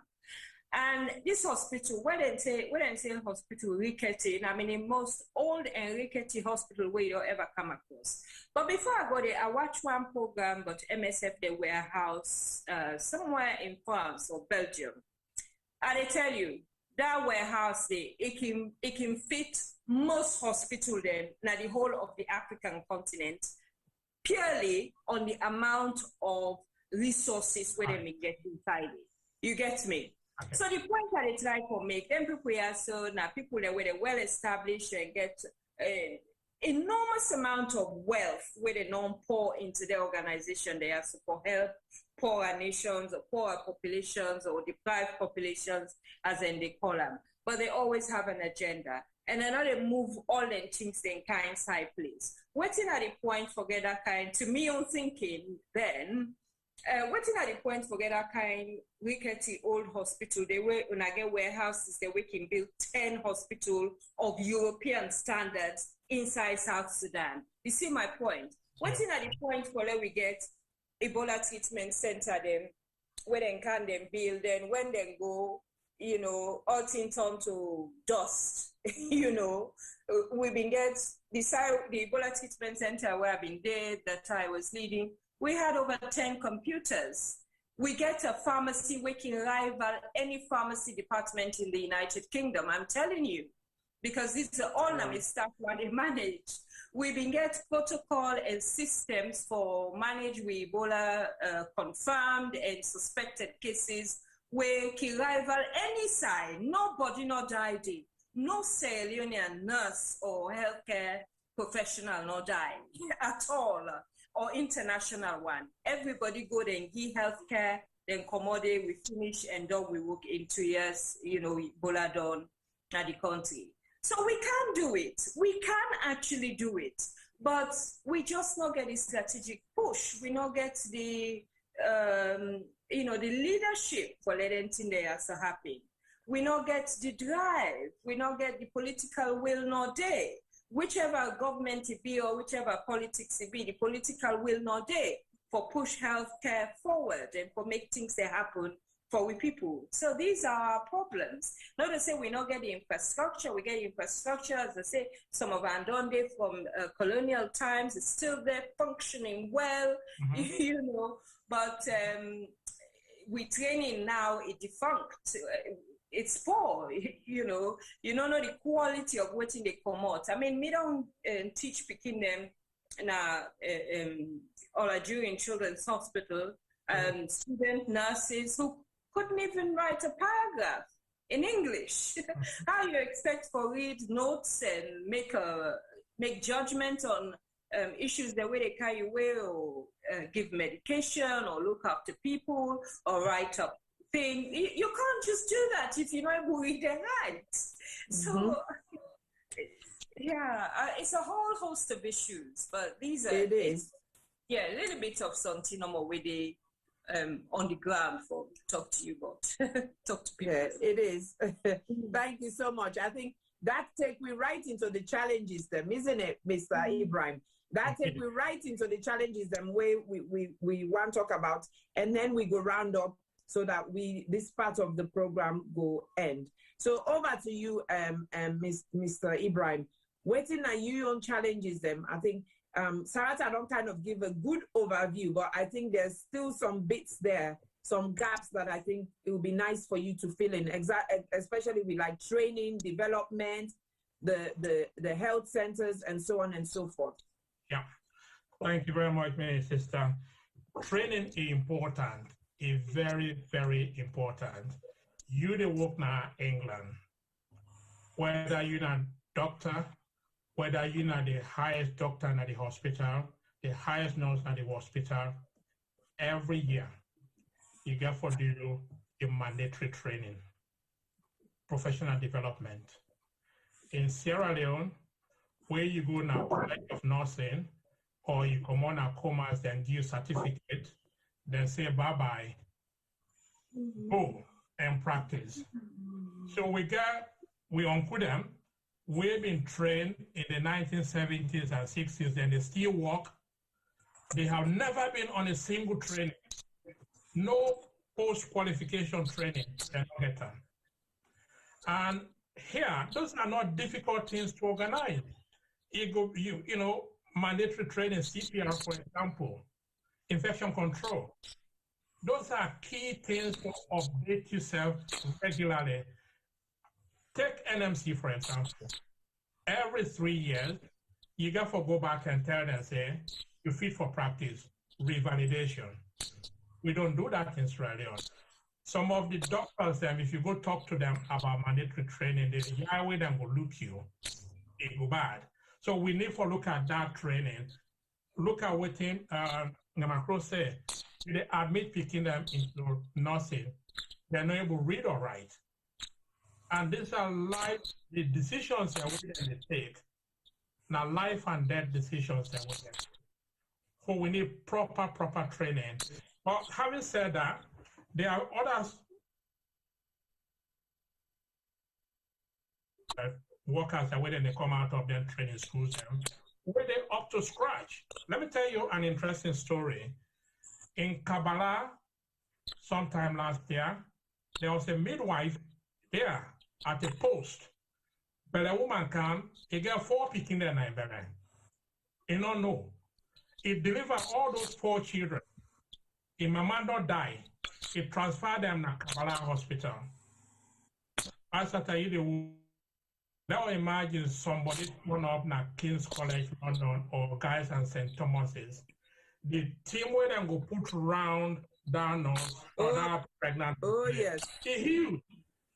But here's this woman, this midwife in a really big outpost, you know, get nothing. Because she's so well trained, she's so competent at what they do. Delivered 4 babies and saved them. So we can do it with the right amount of strategy in place, with the right amount of training. Our sisters and brothers can rise up to those challenges. You and me, Denaya, with the work now all of the hospitals there, Salon government, now pay me primary school fees, now pay me university fee. Now England, they can enjoy from that training way I get. But we need to arrange them properly. Me get hope. You see, now like a rock. If you throw it in the water, it will fall until it reach the bottom. If you reach that bottom, it cannot go beyond that. You get to rise up again. We don't damage them. We don't go right to the bottom, but there is hope. And with a little bit of strategic thinking, everything's still there in place. Let me give you a little bit of a rundown. Sierra Leone gets 3 very good referral hospitals, mainly in Freetown. We get 21 district hospitals there. Roughly, we get 27 private hospitals in the country. There are more private hospitals in Sierra Leone than government hospitals there. We also get private clinics there. But look at the way we don't arrange with health services in Sierra Leone. We get within a called peripheral health unit, of which there are 2 main categories. You get community health post, beside the state and rural community health workers and the work. Then we also get the health post, we are the maternal and child health post, and then in a community health officers and the work. Almost every district, those structures are there. If we take advantage of the structures that there, we resource them properly. We train with nurses, we train with doctors them. Our commerce, they produce roughly about 40 doctors per year. So we can support that. I have hope, I have belief that with the right thinking, with the right arrangement, we can put more into those systems and rise up to those challenges that we want for being. So now the way we see the system, I agree with Nyamakoro, the system they in place is just about resourcing it, managing it properly, and then we go move on to which side we want for being. Oh, okay. That is fantastic. So all the things that we've done, they talk about, yes, we inherited good care system. Yes, we struggled to maintain it. Yes, we got hit by the war. Yes, we got hit by other issues such as the malaria, the cholera, the Ebola, the mudslide, and so on and so forth. So many things are going on at the same time that are very challenging. The brain drain from the war, the lack of training and development, the lack of strategic thinking. Sarata, you give me your roundup now, then me go round up. I don't know if Mr. Ibrahim get anything more for say. If not, I just want to say thank you so much for your input. It's been amazing. It's been fascinating. Like we said today, it's about reflection. We're reflecting on our healthcare service. and what we go do as individuals or organizations for move and forward and help Papa government for take them to a level where we all the common at the diaspora, where we they go, we not get for worry, say if we go sick, no sign, no they for let them go lay we and men we. Over to you, Sarata. Yeah, like Mr. Ibrahim, I'm still a little hopeful because partly because I've what to me find out Salon people are resilient, you understand? And the healthcare workers in particular, some of them then get a lot of interest in their profession, you know. If working day where things can open up for them, for learn more, for be put on the right path, for get more instruction, for get more professionalism into their day-to-day lives and work, I feel say that they go really help things. But all of them they can write down to leadership again. And how they manage their situation and how all of them they manage. And also people and they come in where they get solutions to some of the issues there. So where we discuss and where I say some of them they work with the ministry on that. The ministry is a bit of a turbulent ministry. The ministry we can get several changes of ministers. But we hope, say, in due course and time, things will come together. We're going to move things forward for the country and move the healthcare situation for the country. You know, it's unfortunate that we're not there where we came for absorb people them, we want for be absorbed into the system in terms of professionalism. So that we can give back to the country in the fullest possible way where that's possible. So I get really hope for the future, and then we just get to wait and see how things will progress, what things will happen, and yeah, it's very difficult for one at the minute. Because until we begin get see changes in terms of then data the way WHO they put forward for the country, until we begin see the changes then and we self they collect we own and we see where we life they progress in terms of we health life as a nation, then we can be able to say one way or the other, Sierra Leone they go this way, they progress this kind of way.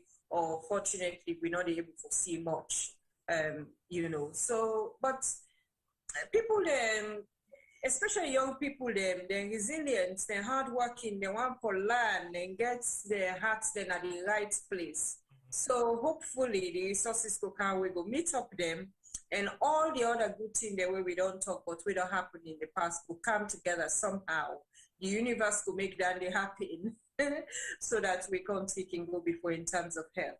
Other things they were making concern about, like things like road traffic accident, lack of emergency health services, you know, basic resources like lack of oxygen when not in hospitals across this country.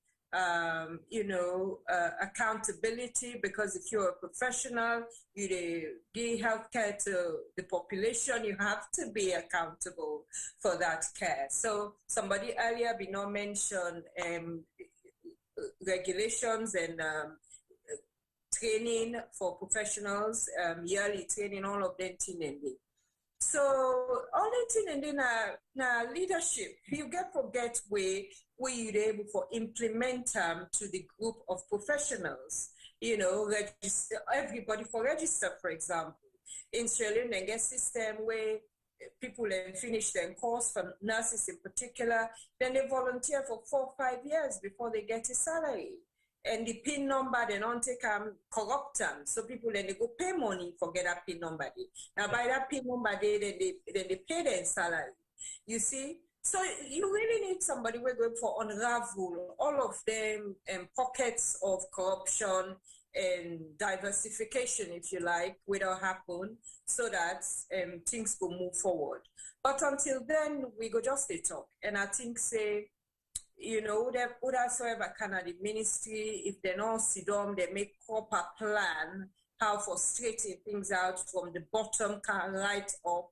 Well, that's kind of what we're going to try. But because people, the young people, they're full of strength and then full of ideas and then full of hope and then full of resource. Now that's now give me, you know, kind of a little bit hope say things then go must change in the future because of them. Oh, thank you so much. A quick one to that. You say, my conversation don't begin, and the platform we would not give, we go far and wide. The more we talk about the issues that we will get, the more the people will matter, we're able to listen to it, the more the younger ones there. So let the conversation continue. Also, we the Australians, we need to go back. Let us not depend on others there for can make Sierra Leone. Now we say there for go make up. Now we pull out. So whatever anybody can do, 1 hour, 1 day, 1 week, 2 weeks, 3 weeks, go back. TOSHPA Day, if anybody wants to get information about TOSHPA, go on our website, www.toshpa.org.uk. You'll get information there. We're willing to welcome everybody. Thank you very much. Thank you so much. Thank you, Mr. Ibrahim, and thank you, Big Sis, Sarata. Always can count on you, my number one big mentor and fan and everything. We Lekunayeri, the word is simple. We get for continue with the conversation. We get for continue for review the situation, because what we healthcare system need is a reform. We need reform within the healthcare system so that things then go in place and things then go work accordingly. We go get strategic planning in place. We go get policies and national guidelines in place. We go get education and training in place. We already get a lot of infrastructure. It's just how we maintain and manage them and sustain them and provide accountability and so on and so forth. But the key thing is us as patriots of Sierra Leone, our responsibility, individual responsibility to the health and wealth of our nation. It is not just about Papa government. Let we say, what we they do. TOSHPA they do, what then they do. Hundreds, there are over 200 NGOs, including local NGOs in Sierra Leone, doing their bits. The problem is, like Sarata said, there's lack of leadership. So 10 NGOs, they all go, they do the same thing, but it's not connected. So it's difficult for kind of realize the impact where they have on the nation. So that is why some of us are looking at partnership programs. We're looking at collaborative working, because this is not a one man and dance. This is not all man dance. When I put my video out today where I appeal for funds, somebody said to me, oh, now for linking with the international bodies. And I said to her, I said, no, you begin donate first. Now all time for they say, una giwi no. What we serve the deep into we pockets for giwi self. Yeah. That word today and the other words and many other words around the country. Now we people them, they use them. Not to the international body there. The international body there, then they left them, picking them or they man them. Then at the Western world where healthcare service is not as challenging as we have in our country. So let we self begin do now. Let we do for we self. When we do for we self, then they see what they do. Then maybe then go help with. They say charity begins at home. So on behalf of Ibrahim and Sarata, I want to say thank you so much. We want to say thank you to all our viewers for your input. It's been very interesting. The chat has been interesting. People have made very positive comments. And just like we say at the beginning, this is not a political issue. Although, yes, politics has a role to play. The government has a role to play, and us, the people, have a role to play. So let us all do our part so that we can fix the puzzle together and then make Sierra Leone a better place in the future. Because remember, our health is our wealth. Well body, na gentry. If we know well, you know they able to do nothing. It no matter if you don't go build the topmost mansion we compare to the MTV Crips na Florida. If you know well, you know they able enjoy them. If you gently say, if you know well, you know they able enjoy them. It like you pin 10 motorcar down. If you know well, you know they even able jump inside one. So make me remember that. How often we go now in country where we the worry say, hey, if I go sick, if plane go, they will go bring me come back, because we are not sure of the healthcare system there. So let me and you do something about it. Me, I don't begin. I don't adopt word too. So if you want to join me, small, there's a little drops of water makes a big ocean. Can't join me. 5 pounds, 10 pounds, 20 pounds. It makes a lot of difference. 40 pounds, they buy a very good manual blood pressure machine and a stethoscope where they go use for able sound people and assess them and know what they happen with them blood pressure. It go able buy an infrared thermometer where they go able to check person in temperature. 50 pounds, go able buy a drip stand for able hang drip for let them give person drip. So it is not so much. We spend a lot more on cars, on shoes, on bags, on jewelry, and so on and so forth. Let us put that into our country. Let we the people do now. When we do, then let Papa government shame pa we. Then they say, no, we say flow, we do we own. So now thank you. I they pass you now on now to the next program with my brother Sylvester Dugba, Tboy, where they can talk to me about sports in Sierra Leone. So thank you, and once more, happy Independence Day, and let's be hopeful. Let's keep working. Let's keep supporting, because there's no place like home. Thank you, and God bless. Thank you very much. Thank you. Thank you, Nyamakoro. Thank you, studio. Thank you. Bye-bye. Hi. Hello. Welcome. That's well said, Madam Isatta, Sisay-Jalloh. And thank you to you guests there, Mr. Momoh, and my sister, my auntie, Madam Nyamakoro. Really free to right now. This Sunday born more, but this Sunday born better because it gets good weather. At the moment, we are squeezing ourselves here in the UK. The weather not cool. But again, I want to say welcome to everybody who's been watching. I want to say thank you for watching and thank you for your patience. The health show don't just done something very simple where you end up with saying your health is your wealth. They've talked about so many things that we now the health concerns of Sierra Leone. We are feel to say mandate to every Sierra Leone, because if you not get good health, you're not able for waka, you're not able for sleep, you're not able for grab, you're not able for do nothing. So even the money will defend. If you not get good health, you're not able for fend. But today, we didn't have for come celebrate, commemorate, reflect, and actually think about what it make we there for celebrate and recognize Sierra Leone 60 years today. Imagine you're Sierra Leone as a person. Today you don't turn 60. From the day where you were born, 1961, 27th April. And look at all what happened to you. Now we don't turn 60. As a man or as a woman, how can you reflect back 59 years and the rest of the days and months that will make you complete for make you be 60 years? Is it of any benefit to you as a person? Is it of any benefit to you as an individual? You feel say you don't achieve enough? You feel say this how you don't come out, you remember don't menu, you don't be up as person, you don't go up for be a young gentleman or woman, you don't go up for be somebody, you don't go school, secondary school, you don't come out secondary school, you don't come university, you don't graduate, you don't go qualify, and then you don't get a job, and you don't work for your entire adult life, and now you retire at 60. What have you achieved as a Sierra Leonean? What have you achieved as a man or as a woman? You feel say you don't do enough, or you feel say you still get for do more? Well, Isatta don't set the standard. He said today are predominantly Creole. But we go struggle small, we're not going to struggle. Because I want officially greet everybody in some of the local language the way they understand, though, not to all. I know say that now officially, Salon gets about 16 tribes. If I'm wrong, I'm not too sure. But I would try the best way I can able to do. I dey start with million tribe, we na kono, in here. And go to Soso, Unowali, and go to Timini, in Piari.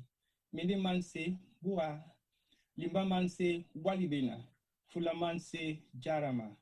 I don't know how local man say, Kiziman, I think, say, similar is the same thing to the Kono, no, to the Mendewen. Then you get now the other tribe, the Uswara left behind. If I don't mention the tribe, no feel bad. Me na Kono man, but not sabi all the languages. But I will type and the few I don't sabi, I don't greet to Napanso today. So today, na the day where we come for reflect on Sierra Leone. I get me Oba of Charlton. Today, as you see, we there in our traditional green, white, and blue, courtesy of Mr. Oba Femi.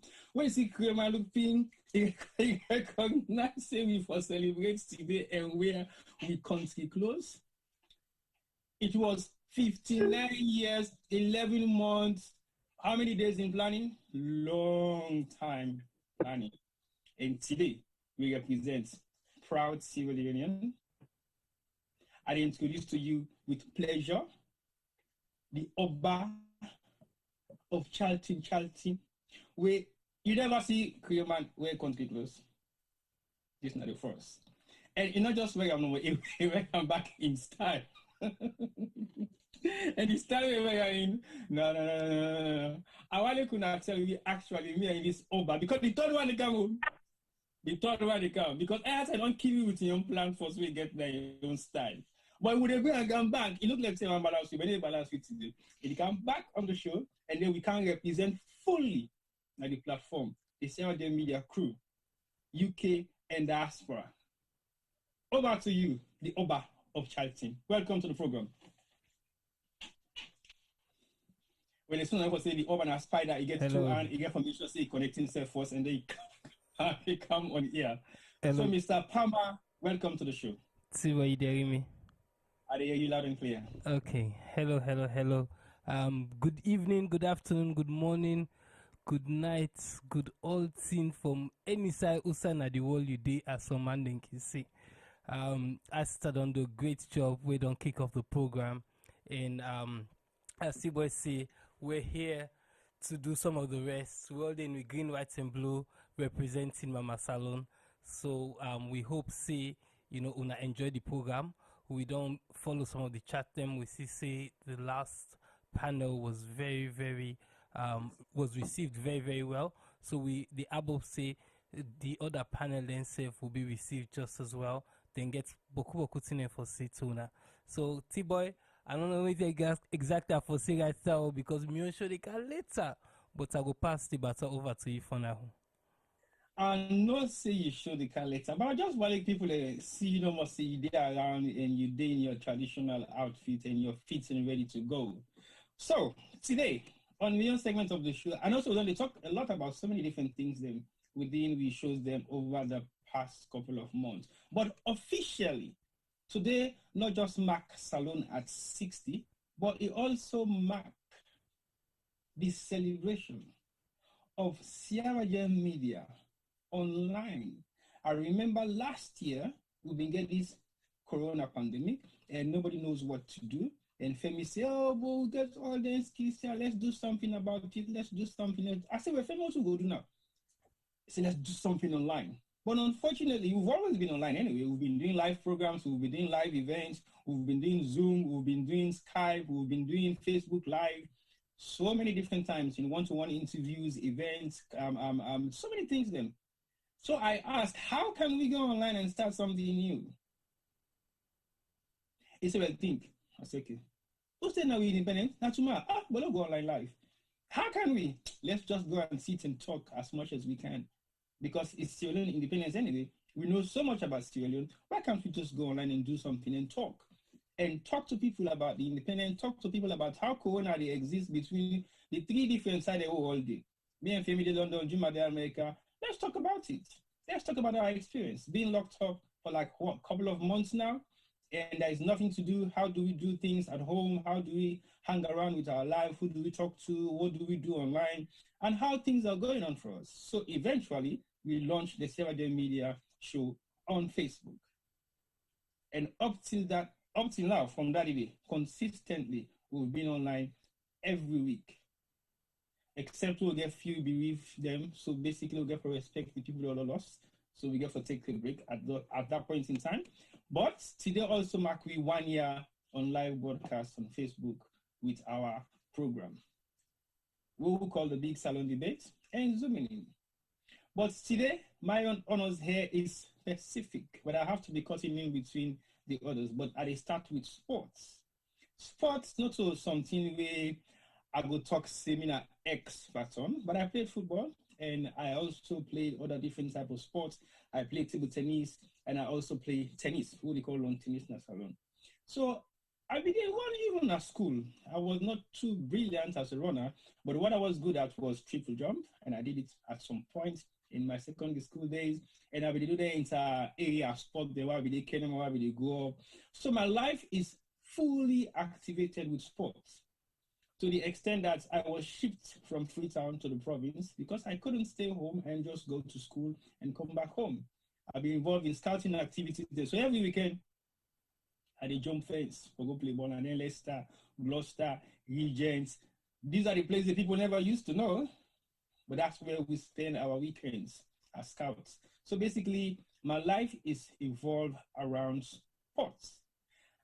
I know a bit about salon sports, and back in the days when I was small, I mean, they share house fence with some sporting legends in the women in a salon, and I also share some time with sporting administrative structures, people that will be the one salon football at those early years.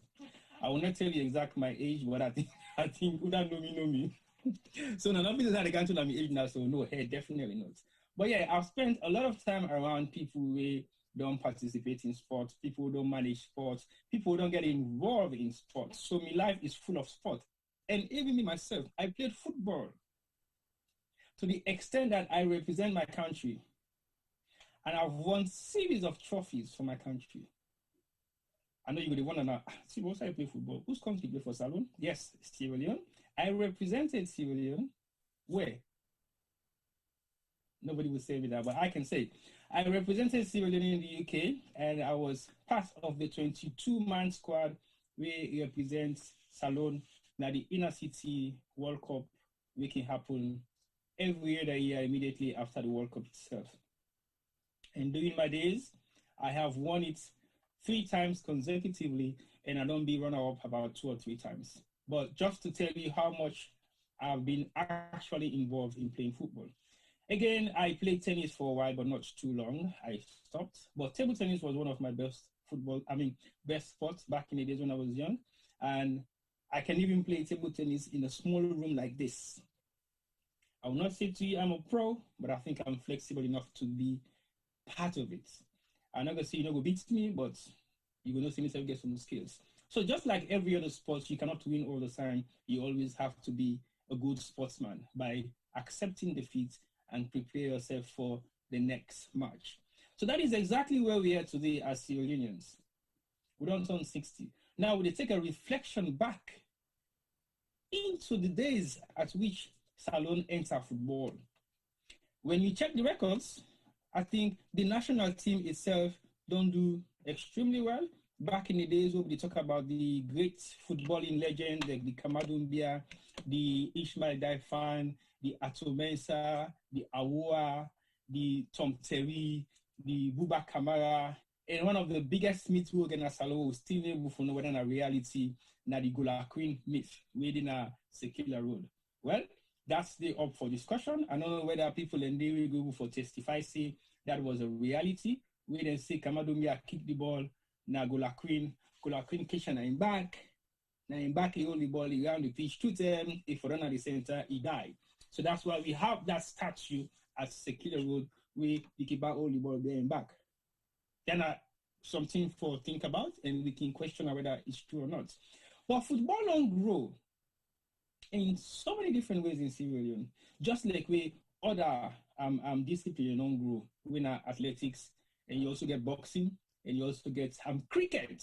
To be funny enough, Salona represents cricket in so many different ways, and I know so many people who don't play cricket. And even inside my own household, where I born and grew up, we have a cricket player. When I'm my first cousin, Joseph Yaski, they play cricket very well back in the days. So basically, like I say, I grew up among so many different kind of sporting disciplines. But just to name a few ways alone they participate on internationally, it will be cricket. Well, now not too sure of cricket, but yes, we do play football.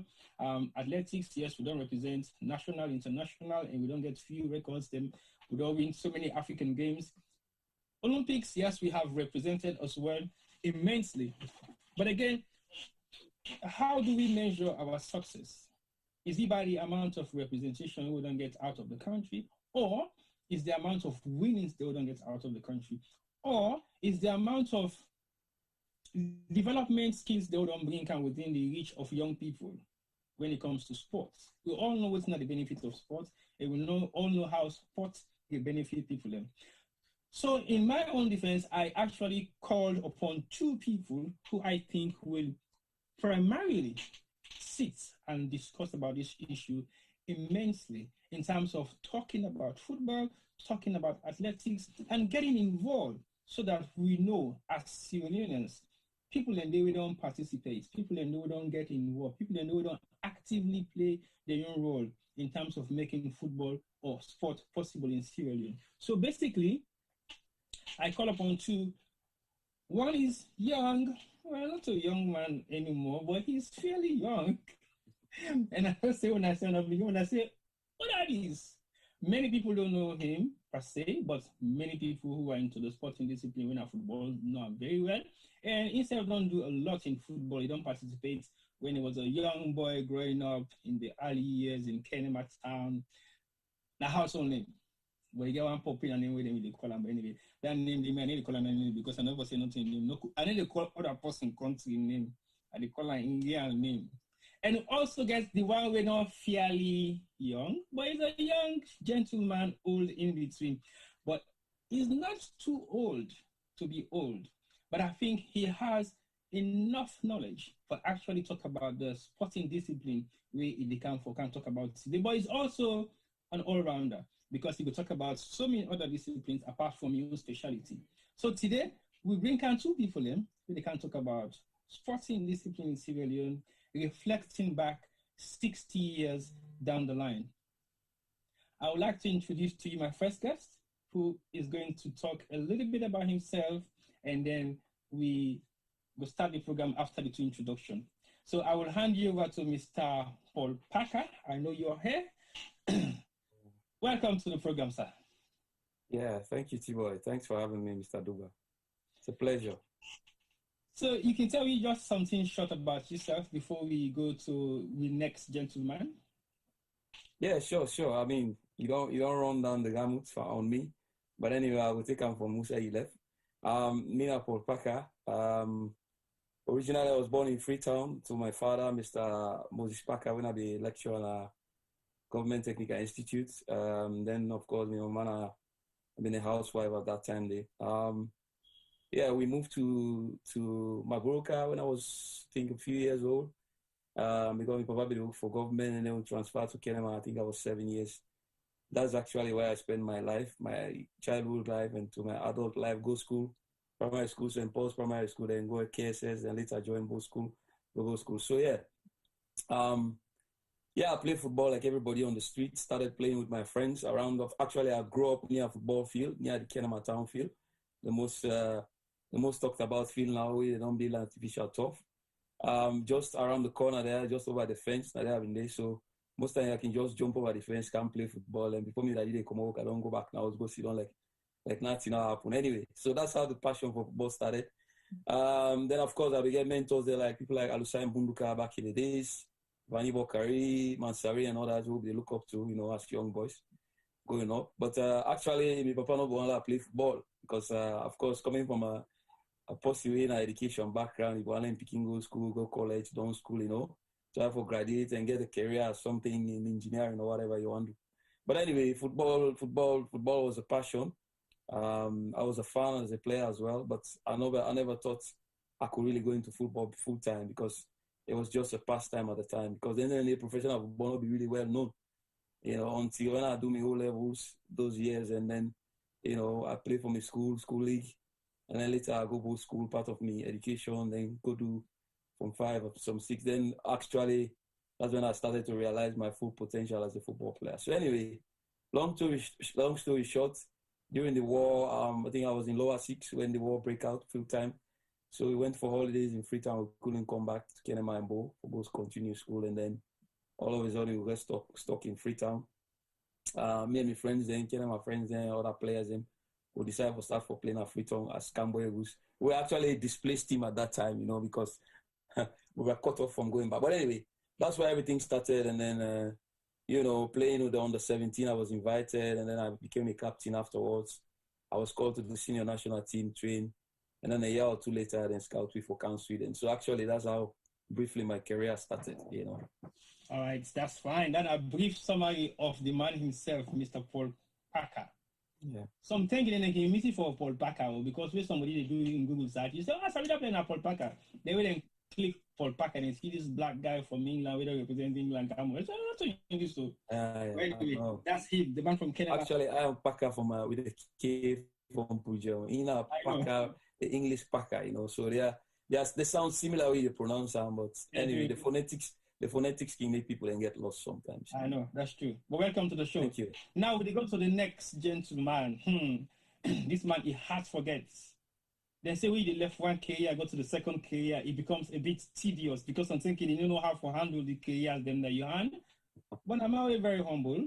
He always respond to any call because he's not just a sporting legend, but he's also a community person. We don't spend serious amount of time within the community. Now we young man, now all rub shoulder small. Myself I all small. Now all rub shoulder small now the Sodok borough of Usa with Bay. I remember about 10, 15 years ago, somebody knocked at my door and I'm like, who is this? Campaign period. And when the door was open, would I have seen this man? I'm like, yeah, hell, how can I help you, sir? Oh, where are you from? And I'm from Sierra Leone. You talk Creole? Yes, me a Creole man. Now what happens, sir? Well, okay, I can't talk to you. Me the representative for liberals there in this community. And they contest. I'm like, I laugh. So honestly, I laugh. I say, really? Okay, no problem. I don't laugh because I find him funny. I laugh at the fact that, okay, this is an African man, very dedicated, and he's actually knocking at everybody's door, asking for their votes. But I'll talk to him later on about this anyway. But let me bring down for you the next nice gentleman with knowing himself much. He don't need any more introduction other than what I don't say. But I'll welcome him to the show officially. Welcome, sir, Mr. Blango, to the show. Can you tell people who you are and tell me small about yourself before we start the program? Over to you, sir. Right. Well, me na Columba Blango, a citizen of London Borough of Southwark, a Sierra Leonean. While I be in Sierra Leone, I be do sports. I began represent Sierra Leone about the age of 14, 15. I be studying from 3, from 4, I represent Sierra Leone internationally. And my first international competition at the sub-regional game, Gambia, Liberia, Sierra Leone. And then from there, go on for represent Sierra Leone. Now the ECOWAS game, the first ECOWAS game, then go on to represent Sierra Leone at the All African Games. Then finally, I'll go on for represent Sierra Leone at the 1980 Olympic Games. And by then, I'll be able to do various events. So in fact, when people then talk about me, when they call me name, some man will say, hey, that man be to do high jump. The other one will say, do I know that guy will be to do hurdles? The other one will say, hey, they will be to do the long jump. They will be the sprint. Well, they say that because at different times, people, they see me do different things. And because I be to do all the events. I be to do what they call decathlon. Now, me, in Nigeria, on the ECOWAS Games, I did 5 events for Sierra Leone. And including the relays, 4x100 and 4x400. in Moscow Olympics, I do 10 events, the decathlon. Come study overseas in Europe, come UK, enter into politics until I become a councillor, and later I become a mayor, and later I become a cabinet member. For 8 years, I was on the cabinet. I was a cabinet member responsible for equalities, communities, international partnership, and then sports as well. If when I look around, sort of when I go see then new built tennis court, football field, that was my tenure of office where I engineer all that like the park, Borges Park, the tennis court at Borges Park, the football field at the far end of Borges Park towards Old Kent Road. Those were all constructed during my tenure of office as the cabinet member responsible for sports. Yeah, and I also did in the teaching profession. Well, while I was in politics, I contest 2 general elections, one in 2005 for the Liberal Democrats for British Parliament. And in 2010, I also contest another parliamentary election against the then Deputy Prime Minister of the UK, Harriet Hammond. It was an interesting race. But I also did in the in education, in academia. I write articles and I lecture philosophy, religion, and ethics. Just like we know what say, sports is not something that people should take that easily, because it means you can also do sports and acquire so much knowledge. But today we want to specifically focus on sports, and we do a flashback into Sierra Leone. So I will bring you come back on that particular segment day, but I go to Paul for the second time. Paul, I know say we want to do a reflection on Sierra Leone sports specifically, and you can talk in terms of football. So give me a flashback of Salon football in your memories, possibly maybe to date, or what do you think say now some of the things for reflect on in terms of football in Sierra Leone? Well, naturally, we all know say football probably the biggest sport in the country. We are sport mad, but I think football takes the lead. Football takes the lead in terms of the number of people we get interested in football. I mean, I remember a story very well during the war when they say we Salon they played during 1990. The country came to a standstill. There was time when the rebels and the government forces then laid their arms for listening commentary. William started. That was in '94 before we qualified for the Post Nations Cup. In '96 we qualified for the second time in a row. So I can take my memory back. Of course, as a child, you hear all the names, the big names. Them I hear just now you heard about the myth of Gola Queen and all that stuff. And that's a story that is well told. Then they will be small. What they play, what they play. Then they will get in Guinea goal or whatever you call it in a salon. Everybody you want we all want play inside, but as somebody go to Namna goal, so they call it Gola Queen, So everybody want get that name, they don't meet because you want to be that mythical figure, They want to be that all-powerful Gola Queen. Maybe they catch ball with it in chest, all the stories about it. So yeah, that's how really my football story, my involvement in football started. But actually, I grew up in a household where my papa was a football fan.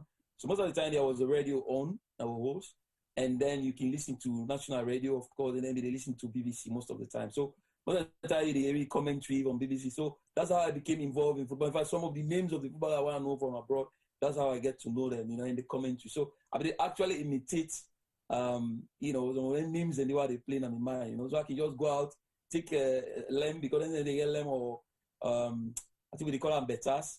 Just start for kickers, start for call names in a year. Exactly. So you go to near the wall, you take the betas, you begin kicking at the wall like na goalie. So all those stuff. Or sometimes we can go make what you call socks ball. We can start for player, in a street or maybe in a corner.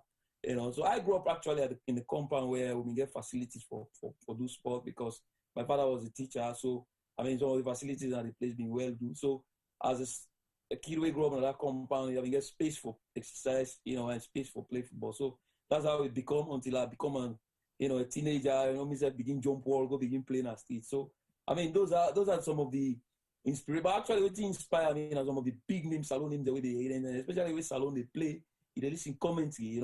You had the wonderful voice. You can share some of their names then for me. Yeah, I mean, you talk about back in the days. You talk about Sentu Johnson. You talk about John Johnson, Little John. You talk about Tomensa. When I really started by names and apart from the stories where they've been told about Gola Queen, when I really get sense that their names and they've been very popular. So that's how we really become interested in football. Become hooked to it. Then we come into Kidon Dons, alone win or loss, you could take the ball, you just gonna start for coax the ball, begin play, in your mind. Those were all inspirational stories because you want to be like them.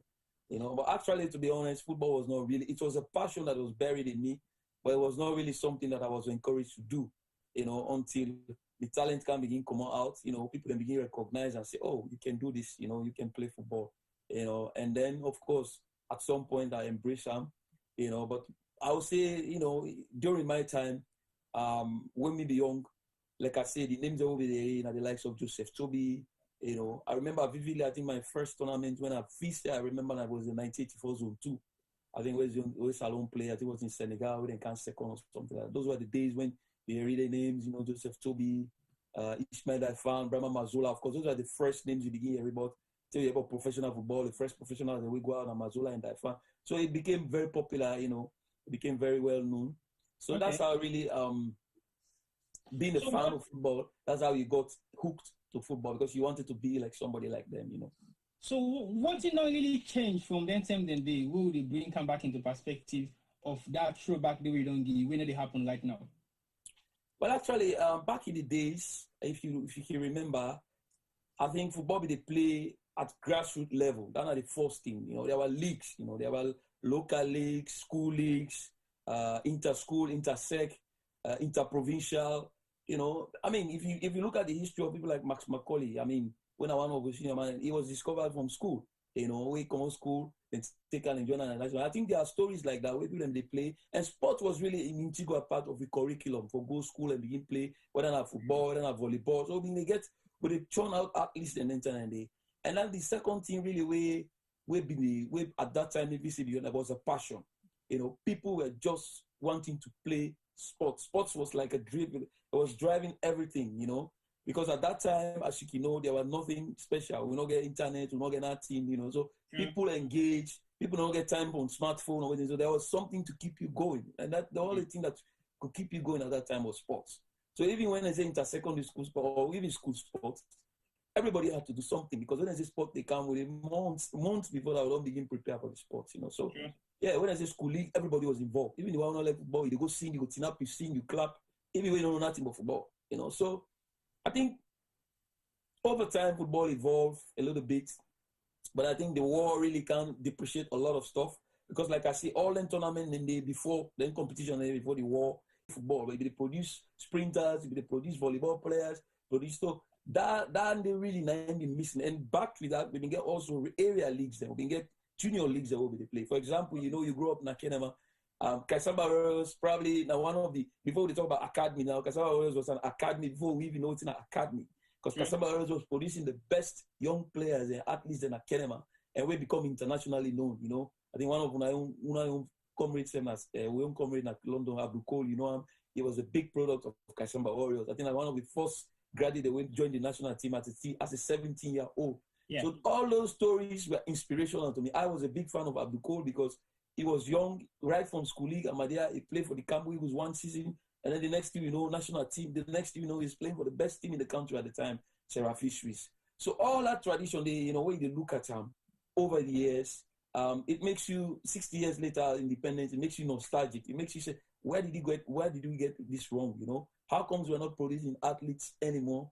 We at least go able to represent you at the international level. It's not like we don't have the talent. It's just like there's no transition, like I said. There's no fallback mechanism for say, okay, let's start somewhere. And I believe as a football player, we benefit from that. I believe it's always good for get an organized structure where people you able to walk through the stages that will develop. You know, so I think that's where we've been lacking behind. But of course, when the war comes, like I say, it brings a lot of disruption. And after that, we're not really able to restructure ourselves in any way or maybe we'll bring sport back to the level we've been there before the war. Okay, well, we'll come back to that restructure and the way we talk about because it's very important. Because at the end of the day, the structure and then they make something stand. And when the structure, they definitely you're not able to maintain that kind of system there. But let's come to Mr. Blango. Mr. Blango, I'm not for say possibly we don't do decathlon. We involve almost 10 sporting disciplines in athletics.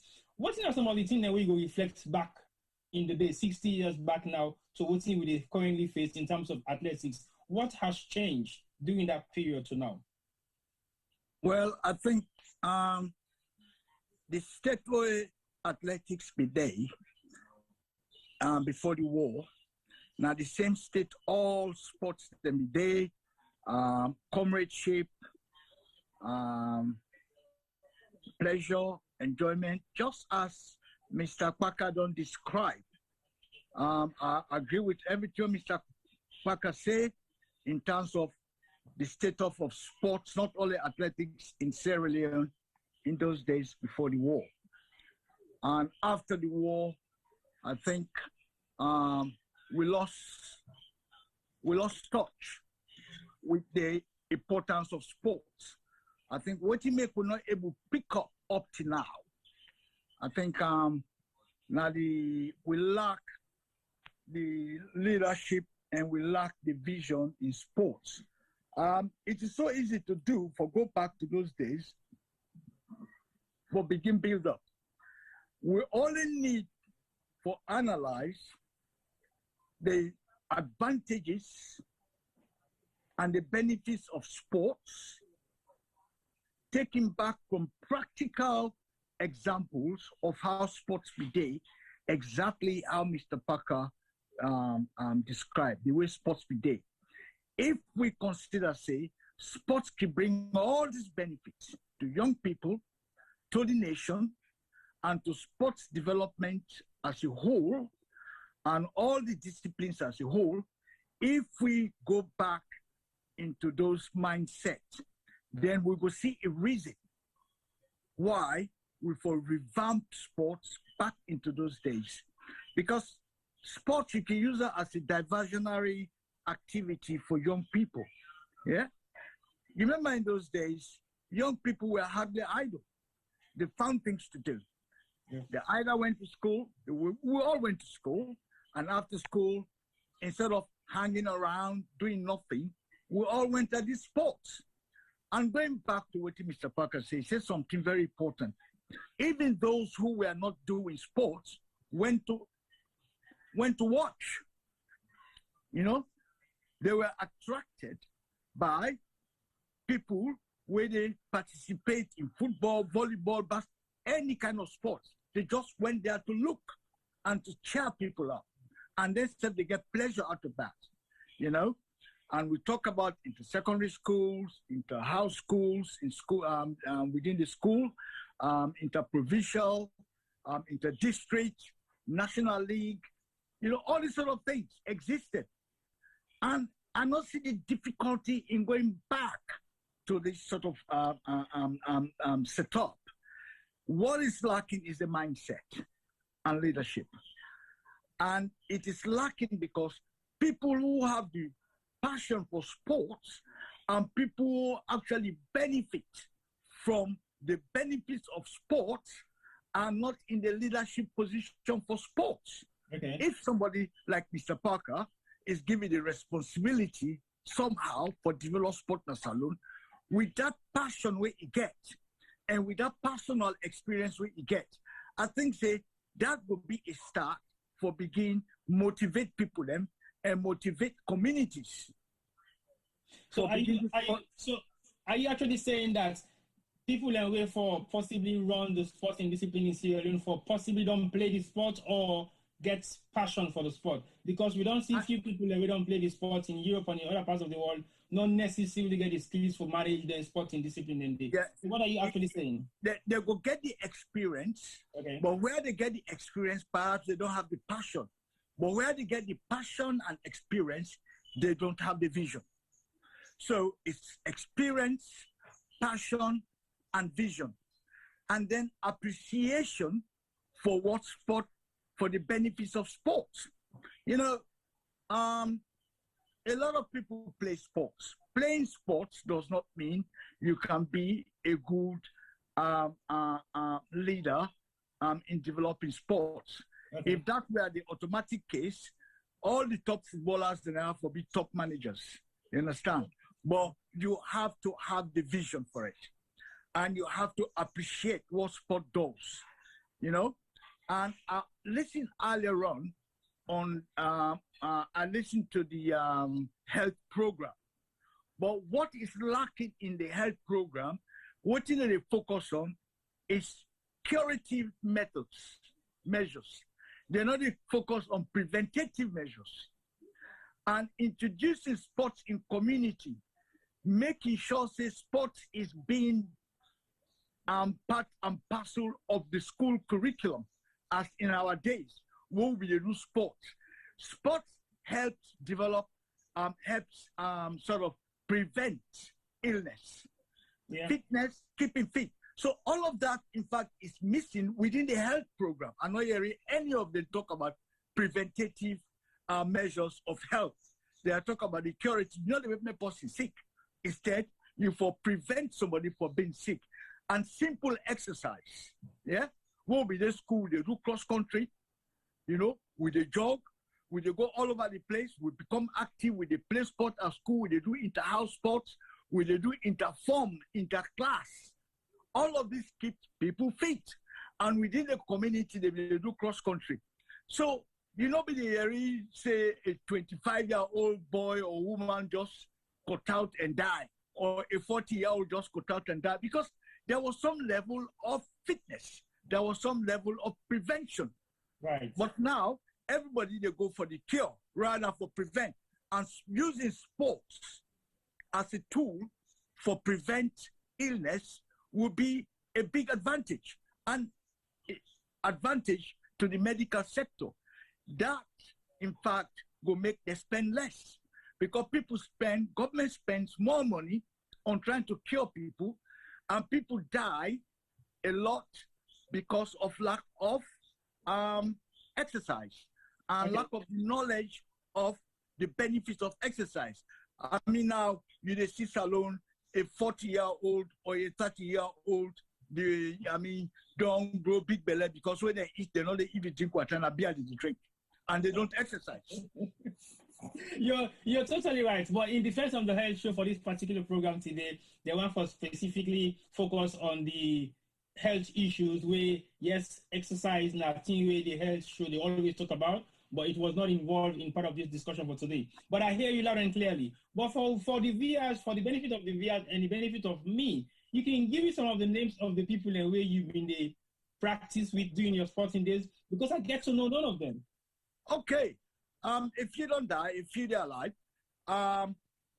you talk about people like Josie Bucknor, you talk about people like Apollo Sumaketa, you talk about the Sebele Smith, you talk about the Sheku Boema, and well, with him, they were all they be big past me because me they in the age group I go school with people like Max Macaulay, where Mr. Kpaka know very well, he call his name. Yeah. I've been in the same class with people like Ali Gainga then. These are all great people in sports, in football, and in athletics. You know what I mean? So,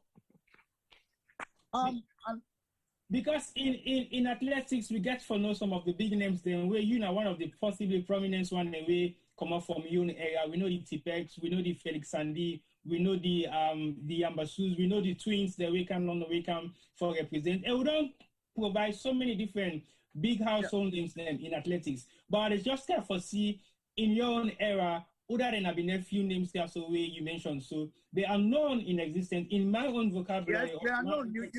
On the women's side, you get the people like Osho Williams, Estella Mune, Hannah Bantamoy, you get Joyce John. Yeah, they were ahead of us, but we were much younger, but coping with them. You understand? So these were the big names in sport. Sebele Smith, you know, Sheku Boema them, Van Boy, you know, these people.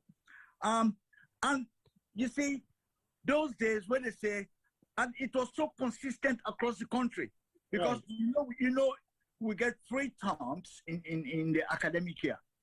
First term, when it's September to December, it's all about like volleyball, netball, and this sort of things. Second term, so they may get specific sporting discipline for all the terms. For all the terms. Yeah, for all the terms. Okay. Football was played right throughout, but the main time of football competitions can take place across the country, especially within schools. Right. Yeah, competitions is like the 3rd term. Mainly 1st term between September and December. Then from January now, they go to April. Now they're athletics, basketball, volleyball, and all that thing and they. Yeah. Okay. And then the system also designed that in the 3rd term, coming from then May, June, July, well, everybody sink back into academia. But what happens within that time, from April to July, now competitions at higher levels, like inter-district, national sports, provincial, yeah, 3rd term. So you go see for say, it was well organized, the structure was there, and you will get things like sports councils that were very supportive, sports council at each district that were very supportive of each school and very supportive of their own district teams. Like Mr. Kpaka, they talk about the Camboy football team. That team, where it began, was wholly supported by the sports council for Eastern Province. So the headquarters be the Kenema. So it was like that across the country. Tennis, you get like 2nd term with the 3rd term when they play tennis, inter-district. You get people like that, David Bull or the Bulls, the Chevaliers, school competitions. Sports begin from there. Now you find out for say, that generation of school-going kids then, they are still going strong and healthy by God in power. But after that generation, after the war, people, they die like 4. Young people, you hear young people dying because they're not fit enough, they're not exercising enough. I mean, they see a 40-year-old man, young guy, completely out of shape. You know what I mean? And what is basically happening now, I mean, I did a study in this country, a research, where me now be the cabinet member responsible for sports. What in cut across the world, what we noticed, like particularly in Sodok, when young people are in school, until they finish school, they finish 6th form at the age of 16, 18, so they do sport actively. Yeah. But once they don't finish school or they don't finish university at the age of 22, 23, you understand? They stop for the sports. So what another tool for going in place is you engage young people from the age of 18 onwards up to about 40 for design some type of community sporting program for them. Okay. They will be active when they are in sports, when they do sports. I mean, when they do school, they'll be active in sports. But once they don't finish school, they don't finish uni, that's the end of it. So what do you do for improve the health of the nation? And say the older you become, the more you get you predisposed to diseases, to illness, and that predisposition to illness starts at the age of 30. Okay. You understand? So yeah. For design, the health sector and the health sector and the sports sector for work together for see how they will help people keep fit, how they will help people keep up to exercise. Okay. Thank you very much, Mr. Blango.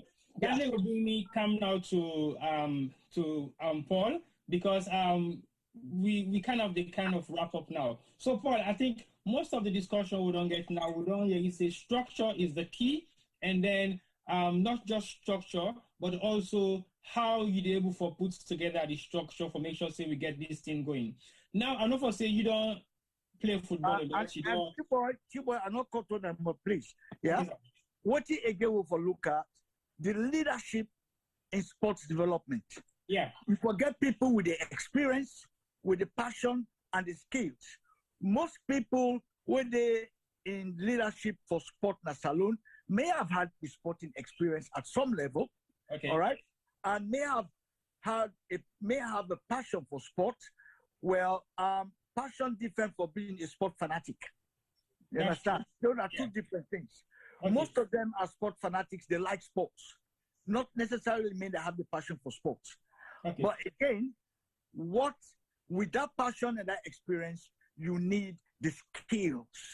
You need the skills and the know-how for push sports forward.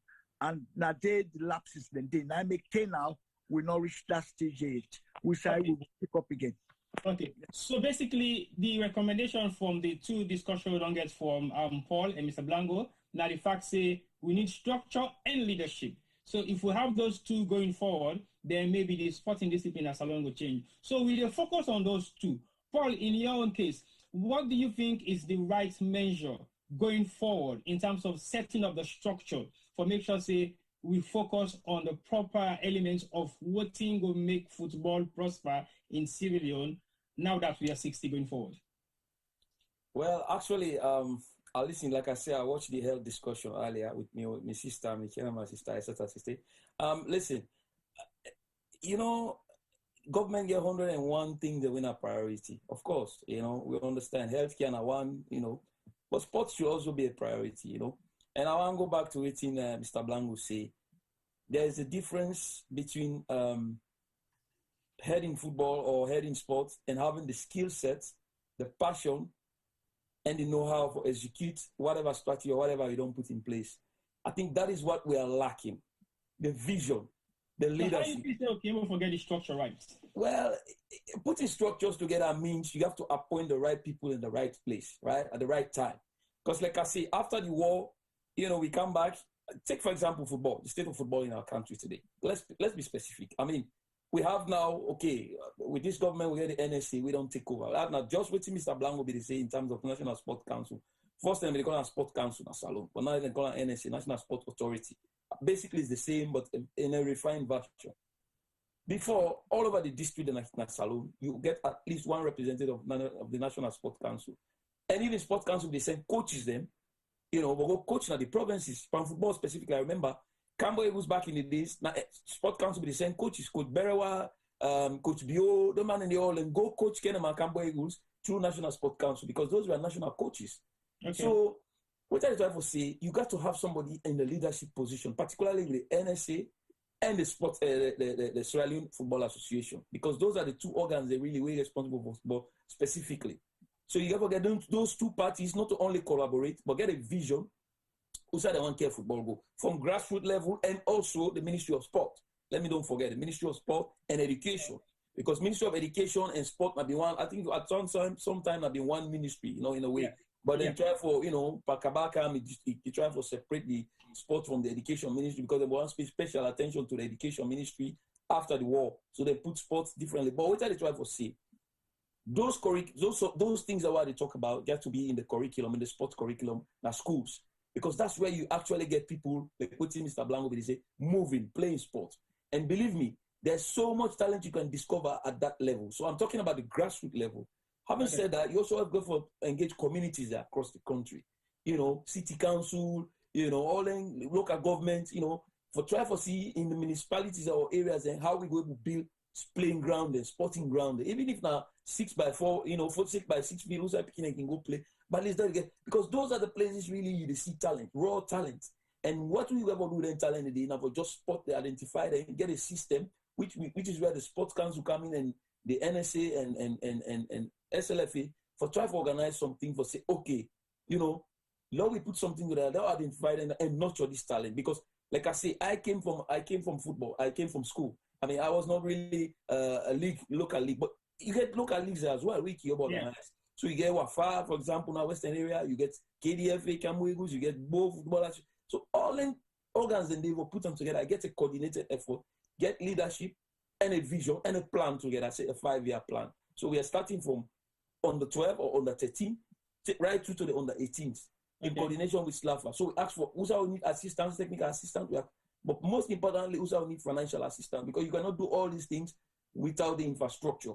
So infrastructure will be part of the structure, because you need infrastructure for letting you will get these boys or girls for letting them play, letting them exercise and talent, letting you go able to see and spot and identify talent. Because you will get probably 5,000 up to 50,000 kids playing football on that country day at one given time. You got to identify probably 500 or 5,000 of them when a good talent. And out of that 5,000, the percent, if you get 10%, we make it to elite level sport. That's a huge conveyor belt we don't produce in every area. I mean, I'm not talking about football, in volleyball. So this is like the culture we will try to imbibe back into the people and into the communities, and especially at grassroots level, we'll be able to get. But again, to get to this point, you need leadership. You need leadership on all levels, at the local level, at the school level, at the national level, and coordination. So that will be involved the Ministry of Sport, Ministry of Education, in my opinion, and then of course you get SLF where they head football in the country, and then we try to strengthen the district football associations there, like McKinney, Poploko, because anywhere you want to that country, Mr. Dugba, you will find talent. In anything you will look, you will look for that. So I think we'll therefore go back to the grassroots and try to see how we can do. But of course, leadership is what we need at all those levels. All right, thank you very much, Mr. Paul. I think I'll come back to you maybe for another 1 minute wrap up. But now I'll go to Mr. Blango. Mr. Blango, now you don't talk about leadership. I'll not say leadership has been a key part of your discussion earlier on, because if you get the structure and you don't have the right leadership, then definitely you're not actually going on the right direction. So I want you to summarize to me within the shortest period of time, how can we fix the leadership if we have structures in place already? Over to you. Right. Already we get structures in place. Yeah. And we get an act for sports, right? And we don't get this new body, what they call National Sports Authority. Okay, the National Sports Authority get a lot of powers. What they should do now is to get the right people on the National Sports Authority and the board of directors of National Sports Authority. So I'm saying, how do you get the structures to get the right people in leadership? How you feel to say then for go about for actually recruit that leadership there? Well, I don't want to delve into this, but I have looked into the National Sports Authority Act. I have looked into the setup and structure and management of National Sports Authority, right? I hesitate for talk about this, but I think why do you hesitate? We're just doing a reflection of 60 years back. Yeah, so it's your own recommendation. That is where it all starts, and then the director of sports as well has a lot of role to play with this. The director of sports, who sits as the executive director on the National Sports Authority, he should be somebody who has a passion and vision and skill.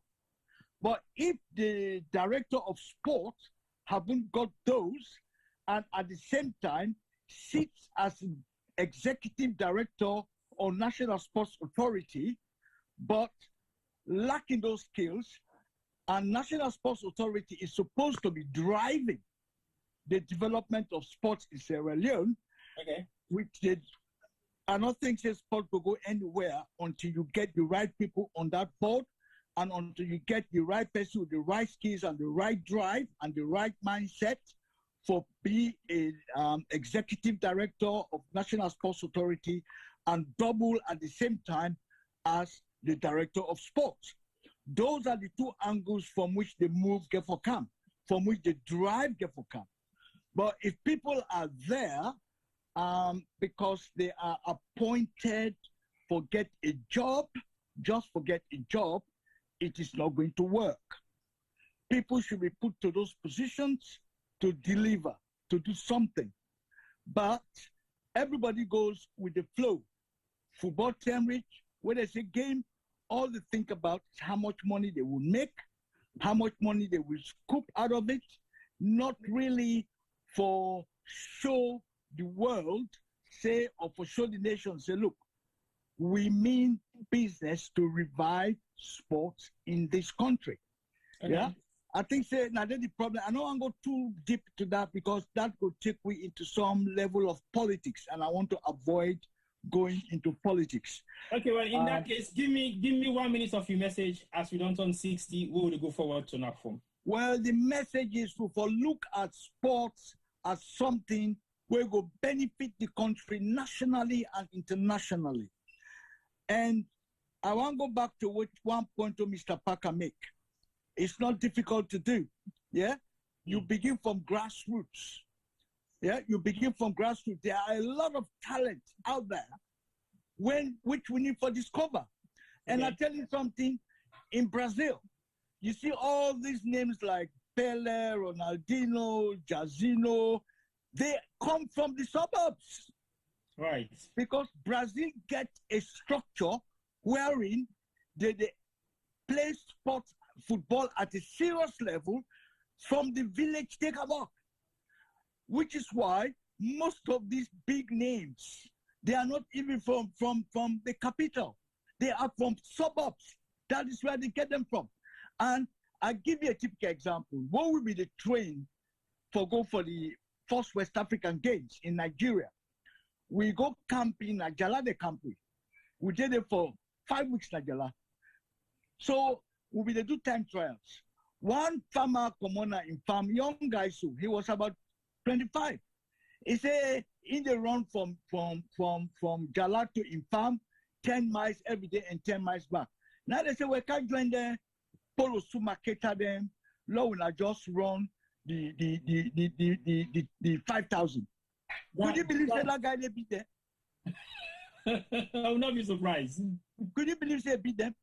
This is guy will not one day get any official training, just running from farm to in village every day. They go put on a track. They say, well, carry on with that guy. I'll love to see how you perform. He beat them. By the 5,000, he beat them. So this is how now the same thing Mr. Kpaka will talk about. Paul will talk about.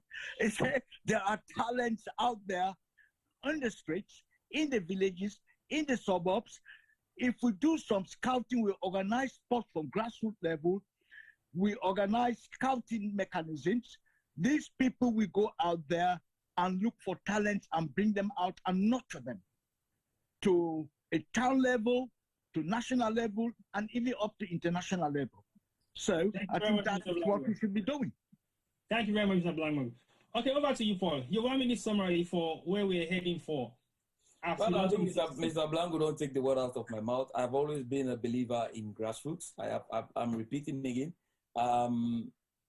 Listen, I know say you know get success if you not build. You have to build to success. You have to prepare for succeed. You know, and sometimes you can want to take shortcuts. You can want to take, the short way, try for railroad everything, forget to Saudi. Yeah. But you don't go beat somebody, we don't prepare. Although Mr. Blanco don't give example, and we're not an exception for you. But that guy, they only run every day for go like farm and come back. Because so until that age day, that time we get our opportunity for go showing talent, nobody knew about it. But when you get that chance, they will go showing talent. Who say supposed for show him? It beats the one the way probably in a seasonal team they train with all due respect to them. When probably them will head say then a professional athlete one day. But that guy from nowhere came and ran with them and beats them. So it's an example of where you can find talent everywhere. But again, I'll go back to it. I say, yes, we might need sports. The face of sport don't change. They don't become more, commercialized. But to me, commercial aspect of it is just a secondary side. Because once you get the talent, you're able to nurture the talent, I think the commercial aspect will take care of itself. You understand? Because whatever talent there, you can able to commercialize and can able to produce. If we are playing a league now, for example, a proper league in our country, I'll give you an example where we get problem with the SLFA 3 years when they play. The league we organized 2009, 2000. You cannot believe it's after 3 years in Salon, it was the most watched league in Salon in Africa after Egypt. You understand? And you're talking about Egypt, we get African champion. This Salon league been the full up past all the other leagues. And remember, we not play league for 3 years. Wow. It's amazing how much you can get Salon people for go watch game. The league was full. I mean, every game was probably 60, 70, 80% capacity. In fact, some games, then they were the big games, then traditional being. What are they trying to say, Tboy? There's so much passion in sports that I come today. We're not untapped, even in untapped. But waiting on let you down so many times, and I always go back to the S11 for them. It's leadership. You have to have the vision. Of course, you need investment in areas, infrastructure, but you get to have somebody who get a vision for 5 years, 10 years down the line. When I was discovered, somebody saw me playing in school league. He said, you'll be somebody one day. I didn't even believe in myself, but he saw the talent in me, right? He believed in me, you know? So when I begin play, now he begin telling me now things that we myself, so no, but myself. And that's how you do, because some of we don't come out here, we don't go and get education, we don't know how to sport talent, we don't know how to nurture talent. We can always go back and go give you expertise to our brothers and see, because it's very easy for sport talent. At any age, you can sport talent. You know, so really, 60 years down the line, probably we don't retrogress in so many areas where sports, I think, like a microcosm of a society, like a reflection of the society, actually, because when sports, they boom in a salon, you see people, they're healthy, people, they live a good life because you see sport, they can boom. Back in the days, everywhere there was sports, school sports, inter-secondary school, it was really social event that may take place. Everybody was going out and everything. So I think we have to maybe sit back and reflect on that and put the right people in place. We get an NSA act now, hopefully, you know, if we get the right people that we able to execute that act date, probably we'll start for revised sport in the country. But it is needed because that's a young country, 7 million people. I think 60% of the population only under 30 years of age or more. I mean, there's so much you can do with that, you know. So yeah. All right. I am always the guy who is half, you know, the cup is always half full for me. I'm optimistic, you know. I hope so we'll get leadership in that area. Thank you very much. Tboy. Yes, sir. Talk about the NSA, National Sports Authority. They get 7 sustainable goals in the act. If they're able to implement then sustainable goals, sports they come back to its past glory. 7 powerful sustainable goals will include community integration, yeah, all those sort of things that they're very beautifully written and laid out. All right. And they have those targets to achieve, okay? And another important thing in the act is increase in participation, sports for recreation as well. Not it just is a well-written document where you don't go through. I don't go through so many times. It is so well-written. It is. Yeah. It even put layers on how even clubs are waiting and need for being the competition. We always get good written documents that yes. are executed. Just the implementation, of course. Yeah. You know. But I think thank you very much, guys. Thank you very much for your participation. I hope say on our contribution don't make a lot of difference in today's program, specifically on the sporting issues of Sierra Leone, reflecting back 60 years down the line. I will say thank you to Mr. Kpaka and thank you to Mr. Blango for joining us. And also, I'll get forgetting back Nayaso on another different program where we talk about sports in details. We'll go down more into it. Anytime. So definitely, I will call on you two again once more within the next couple of weeks or months to come. Then we will talk more about sporting disciplines in Sierra Leone, especially football, which are one of the most loved sports in the country. But viewers, I want to say thank you for those who are watching. I want to say thank you for your participation and thank you to the panelists who get today for talk about sports in Sierra Leone going back 60 years down the line. Well, we the countdown, the sixth segment are the sports, and we can go into the entertainment segment where Namion Oba in self. Nine day in charge of that segment day. But if you don't catch me, say Santiago need me for help. But no, but anyway.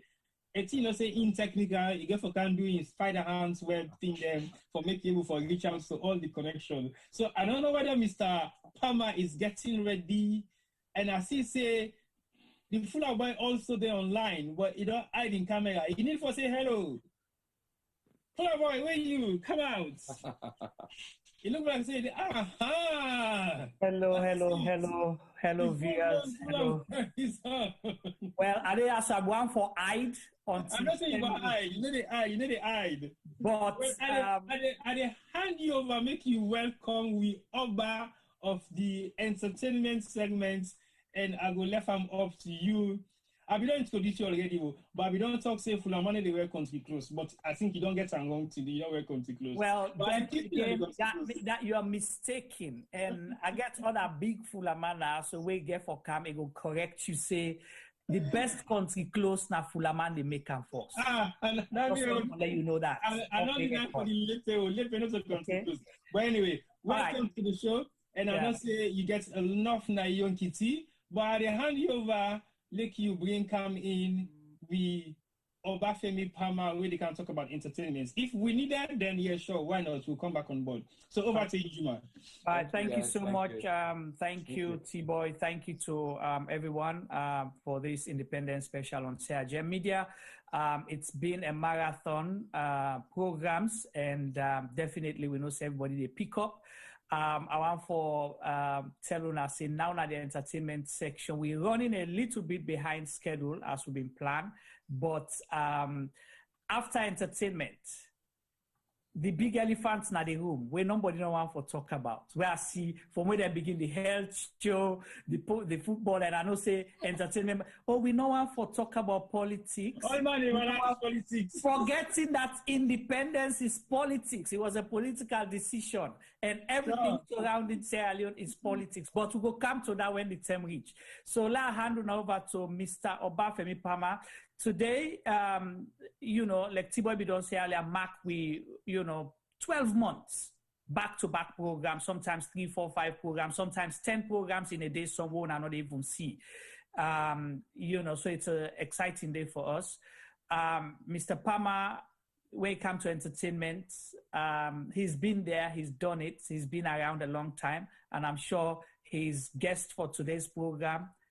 You can't measure the way it comes to Salone Entertainment. They don't represent locally, internationally. They are legends, in the entertainment industry.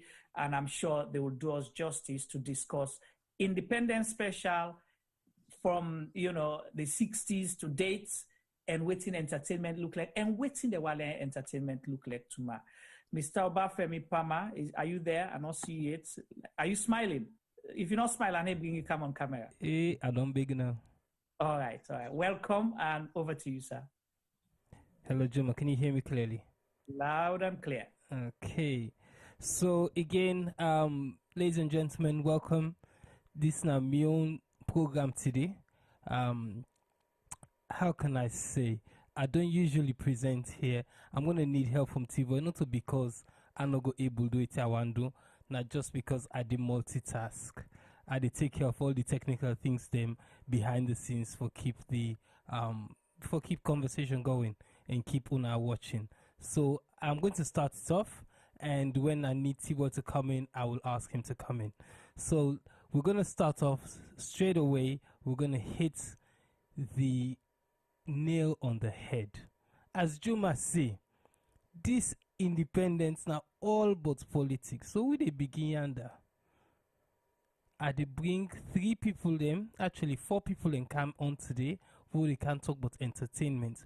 But the reason why I pick them specific people as soon are because they don't get so much they don't do so much work where we believe say not to be repositioned for do.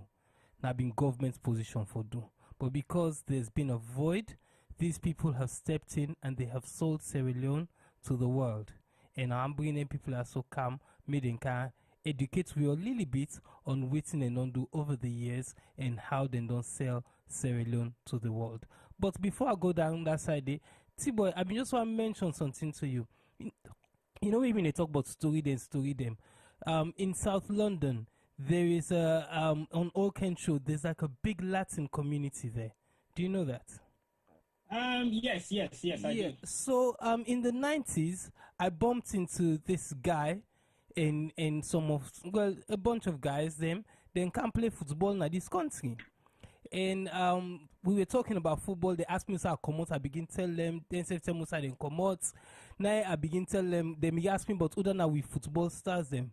So straight away, we begin talk about some of we player them.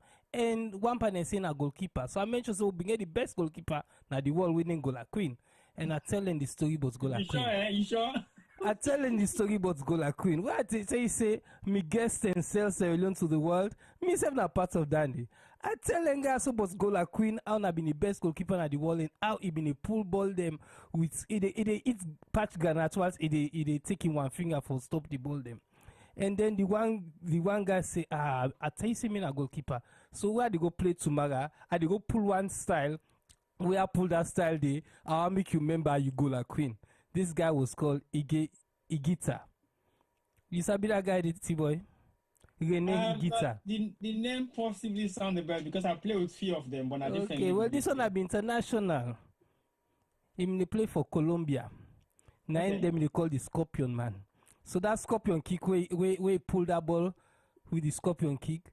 Now because it was on a Gola Queen. So you see how Mr. sells alone to the world. So right now, if you check Google for Rene Higuita, you go see the Scorpion kick where he did a goal, he turn a ball and backflip and pull the ball on the goal line, and it dedicates Sandy to we one and only Gola Queen.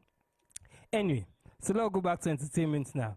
So today, guys, I have a few gentlemen here with me. I'm going to start off with one name we really and truly doesn't need an introduction. But I go make it introduce himself. I'll give you his name. He's called Usifu Jalloh, and a lot of people know him as the Cowfoot Prince.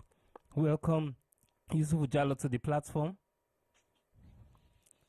Yusuf, are you there? Usifu Jalloh. I think you know say Usifu Jalloh and Cowfoot Prince. It don't soak the Cowfoot. I tell you, Usifu Jalloh, are you there? Greetings to you all. I hope you all are fine. And it's good to see you all on this wonderful Independence Day, my people. Nice to see you all. Yusuf, do you have a problem for see you? You have a problem for see me? Because you see that like back. Say that again? You see that now you don't see now you can. All right. Well, I'm just relaxed, that's all. Then like I say, you should not you back. That independence celebration, I know why you.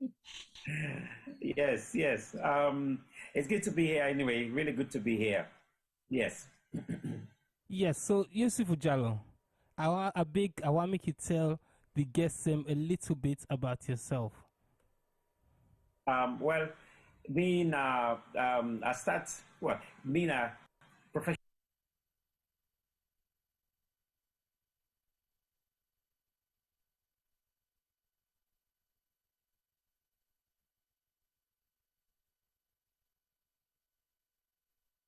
But me to use the African theater form as a tool for educate, inspire,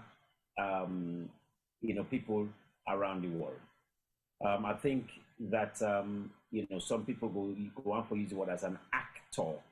Well, yeah, actor, but me, I see myself more as a storyteller, and I think within the African setup, the word actor really not deep on the African setup. The African setup get a wholesome performer. So dancer, musician, a storyteller, everything quite whole. So I see myself more as a performer, an African performer. Okay, thank you, Usifu. So an African performer. Femi, I know you say you go before do this. Thank you, Usifu. An African performer. Tboy, go sit down. I go manage. I see. So going back to Usifu, an African performer. In your performances, how do you go about inspiring people? I think important as a performer, in fact, every performer, every artist per se, the central thing for every artist is to inspire people. Every artist gets a responsibility for show people narratives of themselves and show people the possibilities where they are ahead. So as a performer, you're not there for pass any judgment. You just there for tell the story and say, if you start off like this, you go day naya, then if you continue, nayanda you go, possibly go end up. But at the same time, you dey show the different routes them where people will possibly take. So you dey ignite discussion. A good artist able for stimulate discussion. A good artist able for in kind of like get people for rethink or think a little bit more about whatever actions they want to take. So as a storyteller, you are like you get the chance to give people a bird's eye view of their journey in life, whether it's an individual or a country or whatever. But as a storyteller, you help give people that bird's eye view. So you're able to see the beginning, you see all the possibilities, then you see where you go end, depending on what route you take.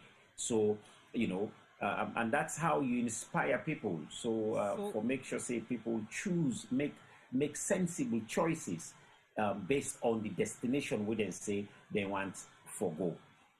So those are the things that I do as a storyteller. Thank you, sir.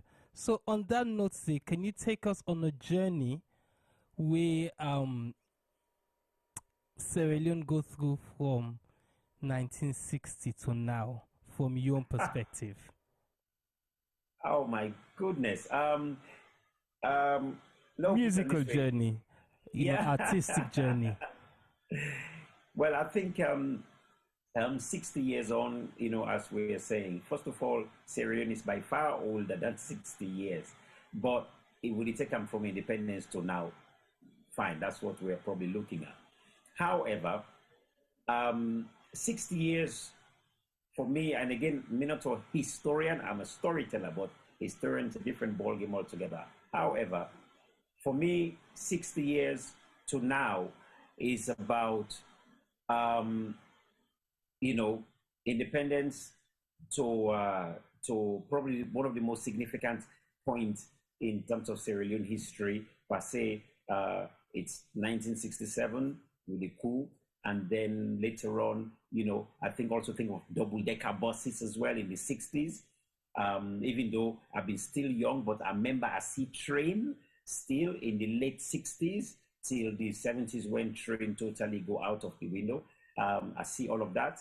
I remember during that time, National Dance Troupe, when I've been grew up, watching National Dance Troupe in Mean as well.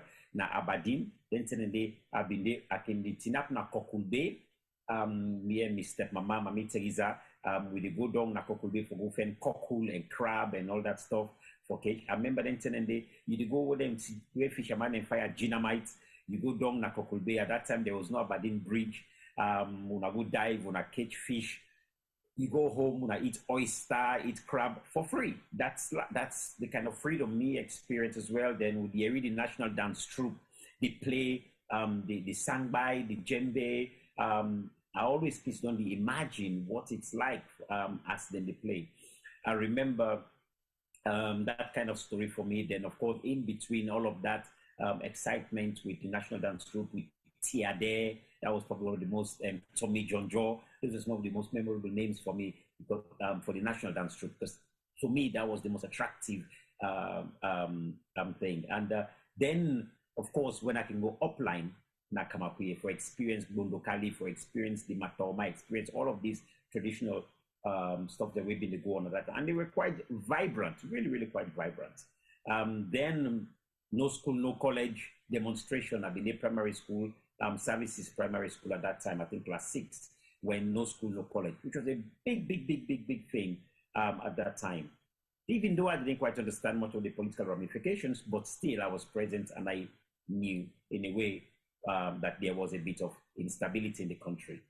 And then, of course, he moved right on to, President J.S. Momoh. Again, because I grew up in the barracks, because my daddy had been soldier. And for those of you looking right behind me, that's my dad's picture right behind me there. But growing up in the barracks with my dad, who was Major Aruna Jallo, he was the first military police commission officer. My life within the barracks was also a very interesting one. But then I saw the kind of discipline I saw in the barracks, where every single weekend or other weekend, inspection parade for clean the barracks, scrub on the floor, creep all the grass. These were very important things. And cleaning, darning the boots, ironing the uniform with starch, discipline like none other. Those are the things also that I experienced at that time. Then, of course, Prince of Wales Secondary School. And then I got introduced to body popping and break dancing and so on. And as you get into body popping and break dancing, you're strictly now into the arts. So, those for me is like the kind of story that I went through personally and experienced before I got into Tabule theater, where really my theater journey sort of ignited under the guidance of Dennis Nelson Streeter, then Charlie Hafner, and then the late Dele Charlie. Many of these people, taught me tremendous amounts of life skills where they help me today. We can go down now the Usai City Council day. So right now down now they call it place Waterfront. That's where we used to go. And the waterfront itself was where slaves were being transported from, or shall I say, when Africans were captured to be sold into slavery, and those were recaptured to be freed back in Freetown. Waterfront was the area where those people were being transported to and fro. So, and that's where we had our rehearsal ground, Tabule Theater. That's where we had the rehearsal ground. So my theater life, storytelling career kind of took off from there. So I would leave St. Edward's Secondary School, where I was doing my 6th form, and then go down to Tabule Theater. And it was the one place where I felt I can be myself. I could express myself in the best way, as creatively as possible. And so for me, that's my own kind of journey until I traveled out of Sierra Leone to America, to Detroit, to continue my study in drama. Okay, sir, thank you. You touched a little bit on the area of rural and urban. I want to ask you, village life entertainment and city life entertainment, how have they differed over the years when you be young boy, and how then they now? Is there like a massive gap? And if so, why? Well, there's a big gap, a very big difference now to what it was like then with me growing up. First of all, when I was growing up, village entertainment in Kamakwe at that time, because Kamakwe is more, and the village for me more was Kamakoni. But every time you go Kamakwe for entertainment, and I would even say even Sierra Leone, Freetown still, at least at that time, when you talk of entertainment, you talk of jolly, you talk of oje, you talk of hunting, or paddle, or Bloody Mary. These were all part of traditional entertainment, and there were numerous around, plenty. I enjoy for watch jolly all the time, I remember a few of the sing them and anything. I mean, of course, I've not been enjoying none of the societies there at all, but they were pivotal in the development as an artist. For we jolly they perform, with all the masks. Then of course for the hunting, they performed in the Oje. Now, when I watch the Oje, it's probably one of the very first places where I experienced another form of storytelling with the masquerades at that time. But when you go Kamakwe, at least from your experience, there again you experience drumming. As I say, Bondokali, where in Creole they say Bonikali. Bonikali na they get the word, Bonikali na a word will derive from Bondokali, where people like you say you business tranga like a limbaman dance. That's now one of the things that within the refer to the Bondokali. And then you get Ambas Geda, which was also very important as well. Today we still they call Ambas Geda, but when you go upline, I didn't know how you defend people that they drum, then they beat with in Kamakwe, they call Ambas Geda. But they talk of Ambas Geda. And I remember they do that back in Sierra Leone as well. Drumming, singing. It was really phenomenal at that time. Now, when you go upline, even at the deep village, then now where you go, you pass the motive in a big sets, then they put big music sets, all man play music sets in a bush and they dance. So you hardly the live drumming, live, traditional entertainment. It's not that common right now. All man just they play sets. And it's a big problem. It's a really, really big problem for we if this continue. But maybe this is not something a way probably possible to address on another topic, because we need for introduce we arts in schools. We need for introduce teaching drumming and the aesthetics and understanding the importance of what we drum and we dance is all within that me. This has to be in schools as subjects, not just a fly by day. Only because if we do not teach these things in schools, what would they end up with is like you end up just with balloon when I just breathe the inside. One puff a go. You understand? Now they only end up with. So we want something of substance. So when you say you're a Sierra Leonean, you're educated as a Sierra Leonean, you get substance within you that any touch in any subject regarding your culture, I'm well enough. You get deep enough grounding for stand, and that they come when you understand your art, when you understand you indigenous art. Very, very, very, very important for make we get the hang of this and teach them in schools. Okay, thank you, Usifu. I've got quite a lot of questions for you, but we run out of time now, so we don't rearrange the project or the program little bit. We've got a film to show you guys, so they can show you the film, and then we'll discuss some more later. So please just hold on there for 1 minute. I'm going to hand it back to Tboy as I get the film ready. Right. Thank you very much, Mr. Palmer, for that short interview with Yusuf. Well, we can tell people they say we are machine them, but they're not going to understand. Why make we talk to a machine? Let me just go illustrate to you how we be machine. Today, now the first time actually left and make it for himself. You don't present. You don't mind the machine. You don't talk. At some point, I'm saying every day, yes, okay, over to you. But anyway, that just shows how committed we are to what we're doing. Yusuf Jalloh, I know you are a man of talent. People are saying you are very constructive, and I know for sure you are, in terms of the way how you start your openings, how you go into your program. I know we can premiere one of your biggest independence celebrations to Sierra Leoneans right now. We are free to make a lot of noise around within the community in the diaspora and also in Sierra Leone. Now, give me some short insight, not the story, but just 30 seconds insight before Femi play the story for the first time tonight. Yeah. 30 seconds from you, Yusuf Jalloh. I think I got inspired for write this particular story based on events where they happened in Sierra Leone. So I get inspiration quite a few months back, maybe about 3-4 months ago. Now, so I write this story, as I said. Now, again, as a storyteller, we tell a story. What people then go make out of the story will be entirely up to the person you experience and the person you state where they now in life. So this is just a story about a king, and the king experience as he fell in love.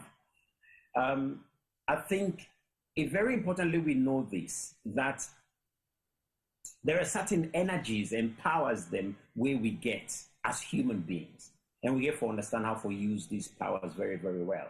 And so this story kind of deals with this a little bit. But I want make people who now watch the story, and I can't wait for you guys to see it, because I think it's absolutely fantastic.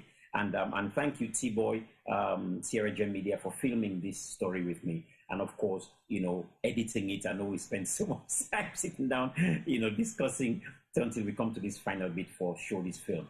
But I just want to let people and just know that there has been a lot of work that's gone into putting this film, and this is the first version of this particular story. There is another version which will come out later on. But hopefully this story addresses thoughts that you may have, issues that you may have, but hopefully it will inspire you as a warning sometimes on how our lives are carrying on as a person and as a country and as we interact with each other. Well, thank you very much, Mr. Yusuf Jalloh. I think Please keep focused and watch the film. It's possibly about 15 or 18 minutes long, and then we will get a discussion after you don't watch the story. Basically, this story is by Usifu Jalloh, the Cowfoot Prince, the King, the Bate, and Koturo. Over to you, Femi.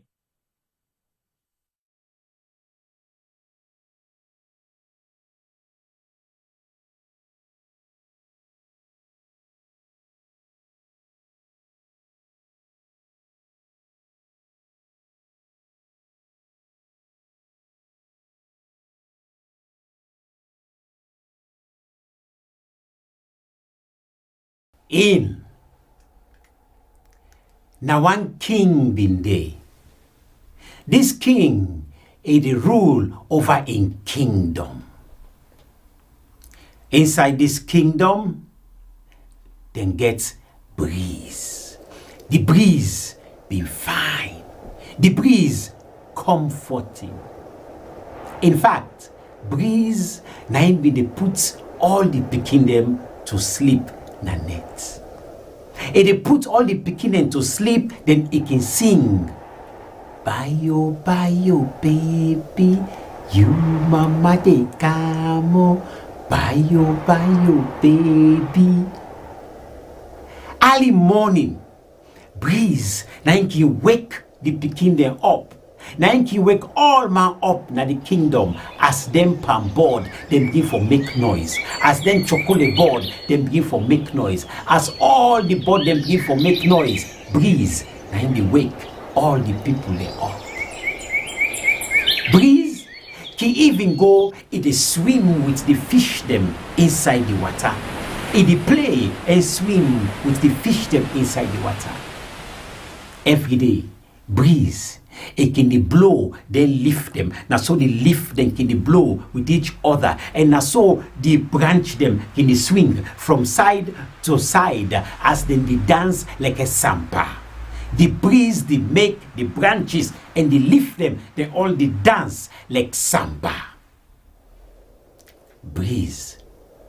It can even make all the people in the kingdom, they all tranga. They all get drink. They're all healthy. Breeze been there in harmony with all the people them inside the kingdom. But now one thing no more about breeze. One condition. That all man at the kingdom, if they open their mouth for sing, then for sing in tune with breeze. Because breeze be like for sing. Breeze go sing all about. But all man within the kingdom, if they sing, then for sing in tune with breeze. If you not sing in tune with breeze, na problem you dey ask for. In fact, Nambara go dey. In fact, if you not take them, na big bearing, na in go dey. Well, na so team been there.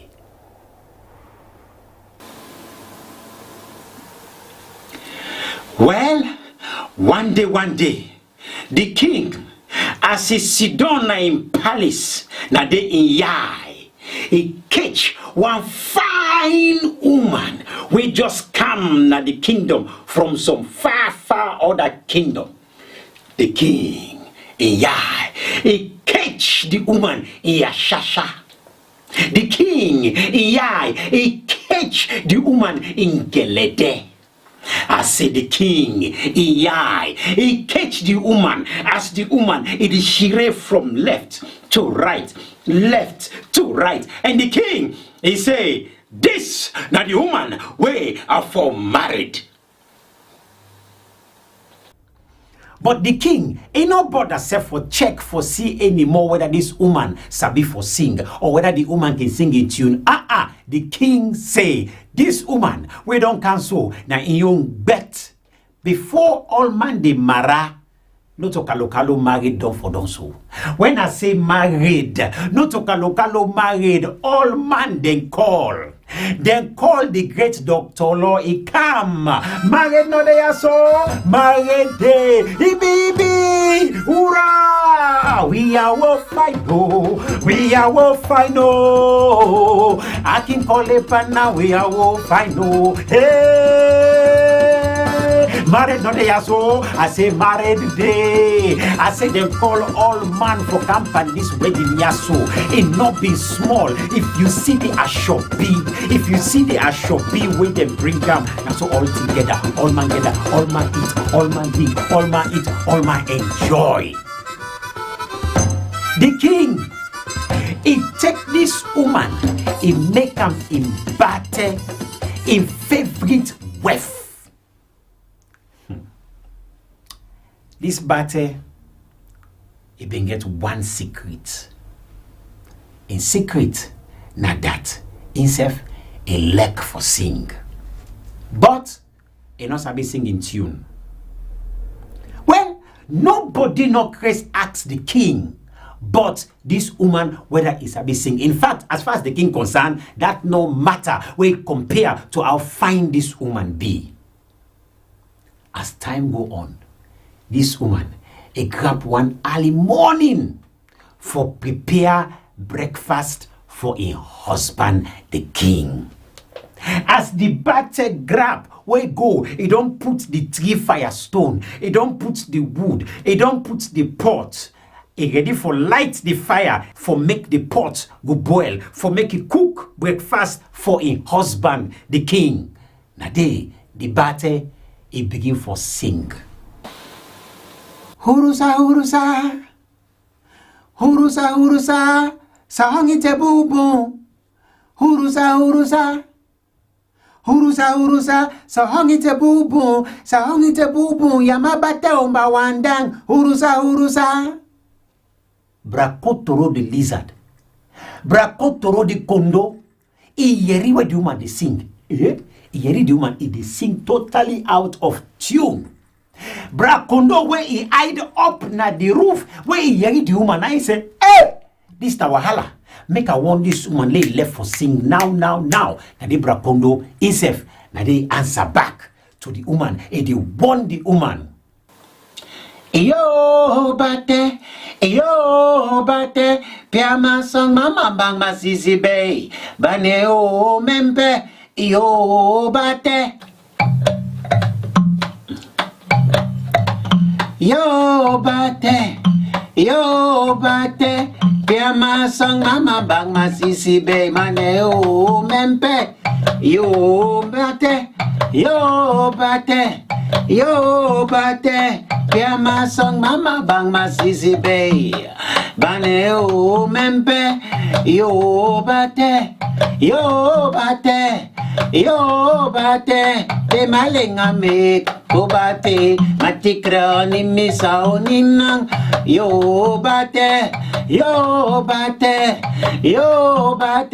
bea gweji ala, abiwela, la jube unsina. Yo bate.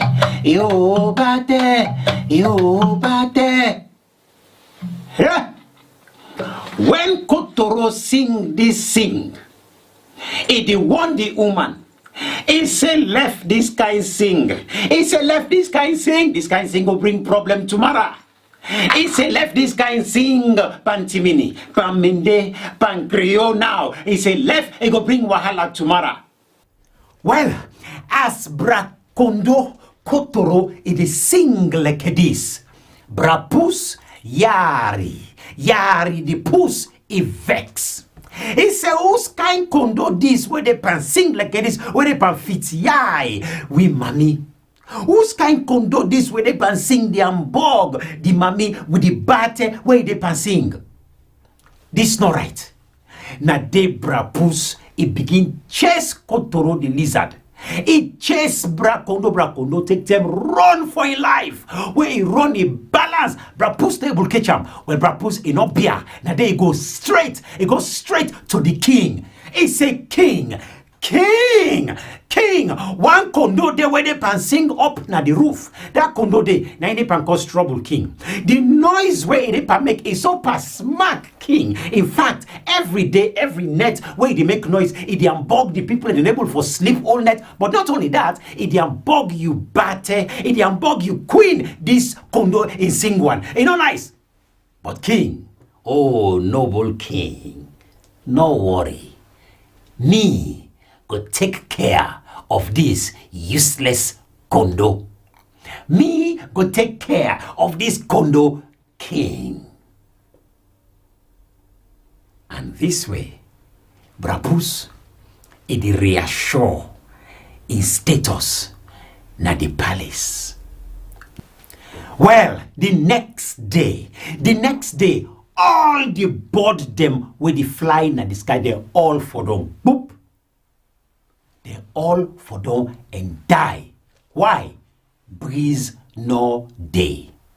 Eh? Who's kind of this? The people they not one day see this. They're scared. They're afraid. Now they run go to the king. They run go they say, King, King. We don't want to see this. Waiting they happen. Well, as they run, come to the king. Now they yari the puss. Now they boss is say, King, I be not tell you. King, I be not tell you. This kind wahala. Now only one person responsible. That is Kotoro Brakondo. Now he no more responsible for this kind wahala. We don't be so. Now the king straight away he turned to him people and he say, me people una make we go and look for Kotoro, make we arrest Kotoro and bring him right here. Kotoro Brakondo for can face justice right na yaso. Brakondo he don't run away. He run far. In fact, Brakondo don't become a wanted Kondo. But the next day, the bate he grab again for sing. Hurusa, hurusa, hurusa, hurusa, sahangi te bubu. Hurusa, hurusa, hurusa, hurusa, sahangi te bubu, yamabate omba wandang. Hurusa, hurusa. As the bate don't sing done. Next day, where all the fishermen them, then go na water side for go fishing. To their surprise, to their horror, they meet all the fish don't die. Why? Because breeze no day. Now they're not confused now. Because the next day again, guess what's happening? The bate a grab again for sing. Hurusa, hurusa, hurusa, hurusa, sahangi te bubu. Hurusa, hurusa, hurusa, hurusa, sahangi te bubu, yamabate omba wandang. Hurusa, hurusa. And anytime we grab sing, Brakondo go come close. It goes sing. It go warn the woman. Yo bate, piama song mama bang masisi bay, baneo mempe, yo bate. But by this time, Brakondo, it don't dey so far. Even the way the Allah, it dey sing. The woman, you know, the hear anymore. Of course, Brapus Dede, we still the threaten Brakondo. The next day, when all man, the farmer them, the hunter them, when they go na bush, when they go there, to the horror, to the worst wahala, they meet all the animal, all done for them, then don't die. Then now the think, well, which kind wahala this why so? And not to say, the next day, when they go now, when they everywhere, next thing you know, all the tick them, all the leaf them, all thing die.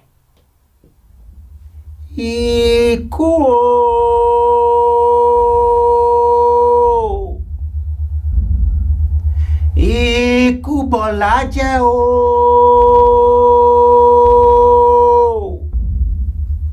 Die don't come. Disaster don't come. Then they wonder, waiting for do now.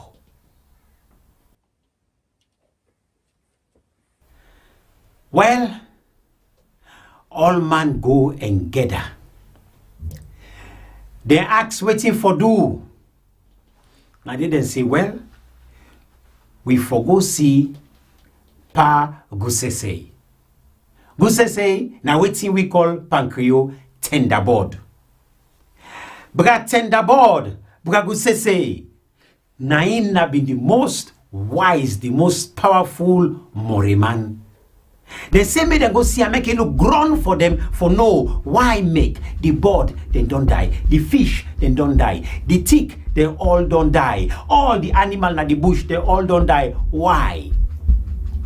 Paguse say, tenderboard, he look the people them, he look grown, he shaking jege, he throwing cola. Na they he tell them. He say when all for go gather na the king in compound. Make una sing one more time. You see that way they sometimes una go able for encourage for make breeze come back. All man, then beat the tabule. Boom, boom, boom, boom. Then beat the tabule. Then crack the sangbai. Then shake the shagure. Then roll the keleng. And they all man go gather. Na the king in compound. As then gather na the king in compound, all man don't sit down, then they wait for make the king come with a beautiful bate. As the king come na door, he come with him bate. Before the king even say anything, na the bate eating up.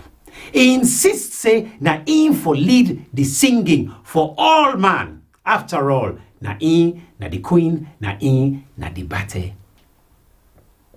As soon as he said this, Kotoro, de far he heard this. Kotoro, Allah, for one, the people them. But oh yeah, nobody not able for hear Kotoro. Well, all man gather and wait for Yeri, the princess in sing. After all, nobody no ever hear the bate in sing one. All man the wait. The bate come. As he open his mouth for sing the first note, it goes so bad out of tune that all of a sudden the breeze stop. All man begin for choke. All man begin for cough. Even Yari begin for cough. The people, they don't lose their voice. Meanwhile, Kotoro, Brakondo, it far, it sing. Yo bate,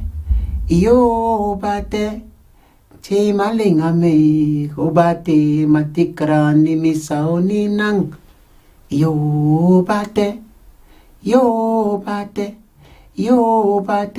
piama song mamamba mazisi bay, panene o mempe.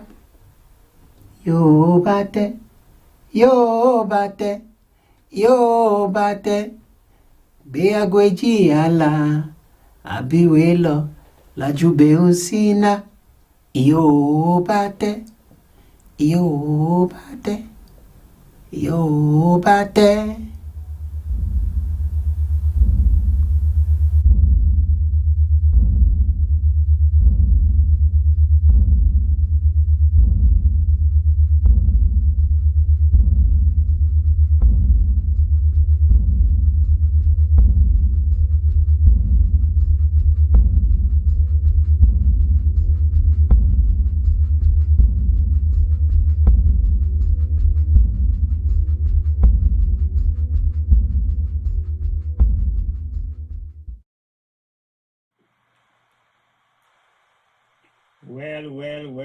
Well. Welcome. Thank you very much.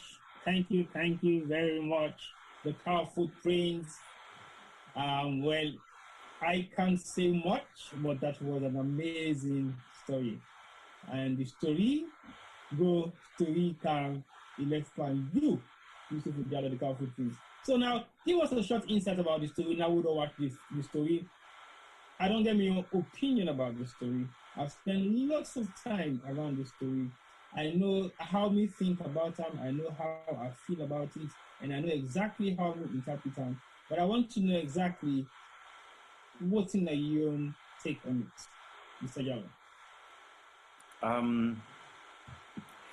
I think, there's there's always with stories, I say, there's always many different angles where people go always come out from. So, me get probably 3 angles to look at this story. 3 angles.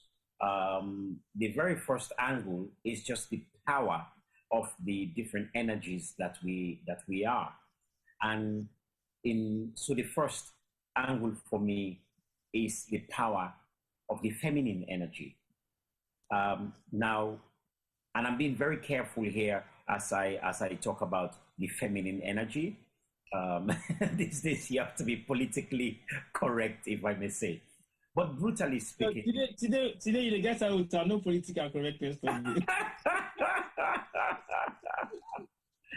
Now, and also even before I go to that, let me just I know there's a few people in my own audience, fans and so on, who do not necessarily understand or speak Creole, but have followed this story through.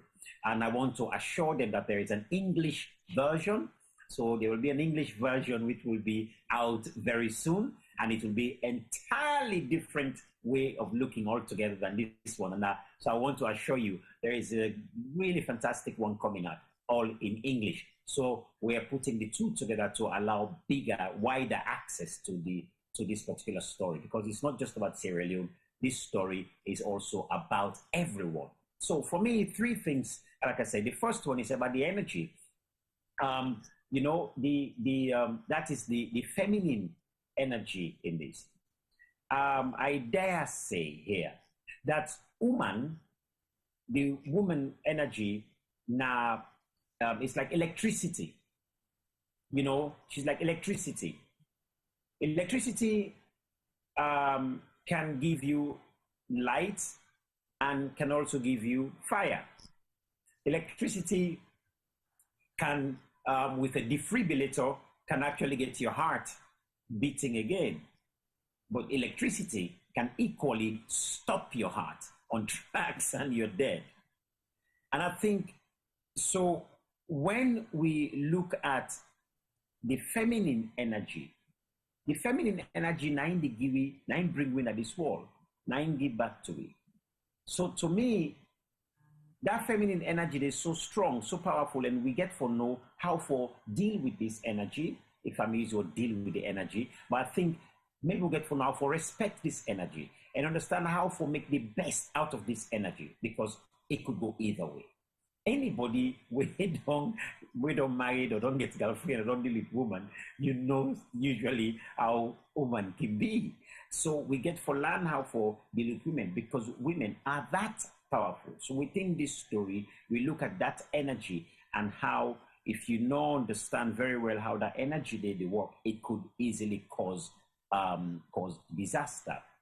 And I mean, whether because people might choose to, I don't know. I mean, people who are putting messages on the chat on Facebook now, they could share their own views, of course. Was it her fault, that the death came to the whole kingdom, or was it the king's fault, or whose fault was it? Whatever way people might choose to be, but for me, I just want to bring that forward to people. For us African people, in general, for say, look, we get a very powerful energy here. We get to understand how we go use them, or how we go work with that energy there for bring the best out of it. The second part for me with this story now about being in harmony with the environment. I think being in harmony with the environment is key for we, especially in this critical time where we face with so much environmental disasters really happen all around Sierra Leone, all around the world. But we get for begin think if we look how we people been they live before, we consider how, let's just take architecture, right? When you go upline, you see how we people in the build with the mud, the poto, you see the hut. For many of us, we don't believe, say, now uncivilized way that they forbid. And I remember my daughter asked me once, he said, Pop, he said, what kind of architecture una get na Kamakwe? I'm thinking, architecture in Kamakwe? Yeah. And then she says to me, Dad, they think exactly the way how they want to make you think. Then the penny dropped for me. I begin to think, wait a minute. Wow. So which means, and not they see, we structures them all the build upline as architecture. When I think architecture, I think big glass building, tall buildings here and there. So if I consider now for say what two people input, now very intelligent architecture for an architecture where they serve the environment. If you go, you broke down all the huts, then we will get now upline. Then go blend right back into the whole environment. If you go, you broke down much of the architecture what they put up today inside Freetown, not to all the blend back into the environment. So with people, then they work in a very smart way for they in line with nature. Okay. Today, when we look the amount of plastic with the Freetown, then we go flip back at least to when they plenty, but we will go many years back upline. We'll be use then cola leaf or that we'll be get a forestic leaf one that they will put with cake we eat. Where you don't know it's done from the leaf, you throw away the leaf now with man color now biodegradable, but it blend right back into the whole environment. So for me, Yusuf, let bring down Juma in small, make a you think that you take on the story. Because I see you didn't shake one. So Juma, they bring you come in like you can give you what in that you take on the story and get to Yusuf and see what Isef can say to you from your perspective. Thank you so much. Thank you for wonderful production. And Yusuf Jalloh, as always, you do not disappoint. And I watch the chat group. People are engaged, and even people don't begin suggest somebody who Asabi suggest say this would be a wonderful animation story for we picking them.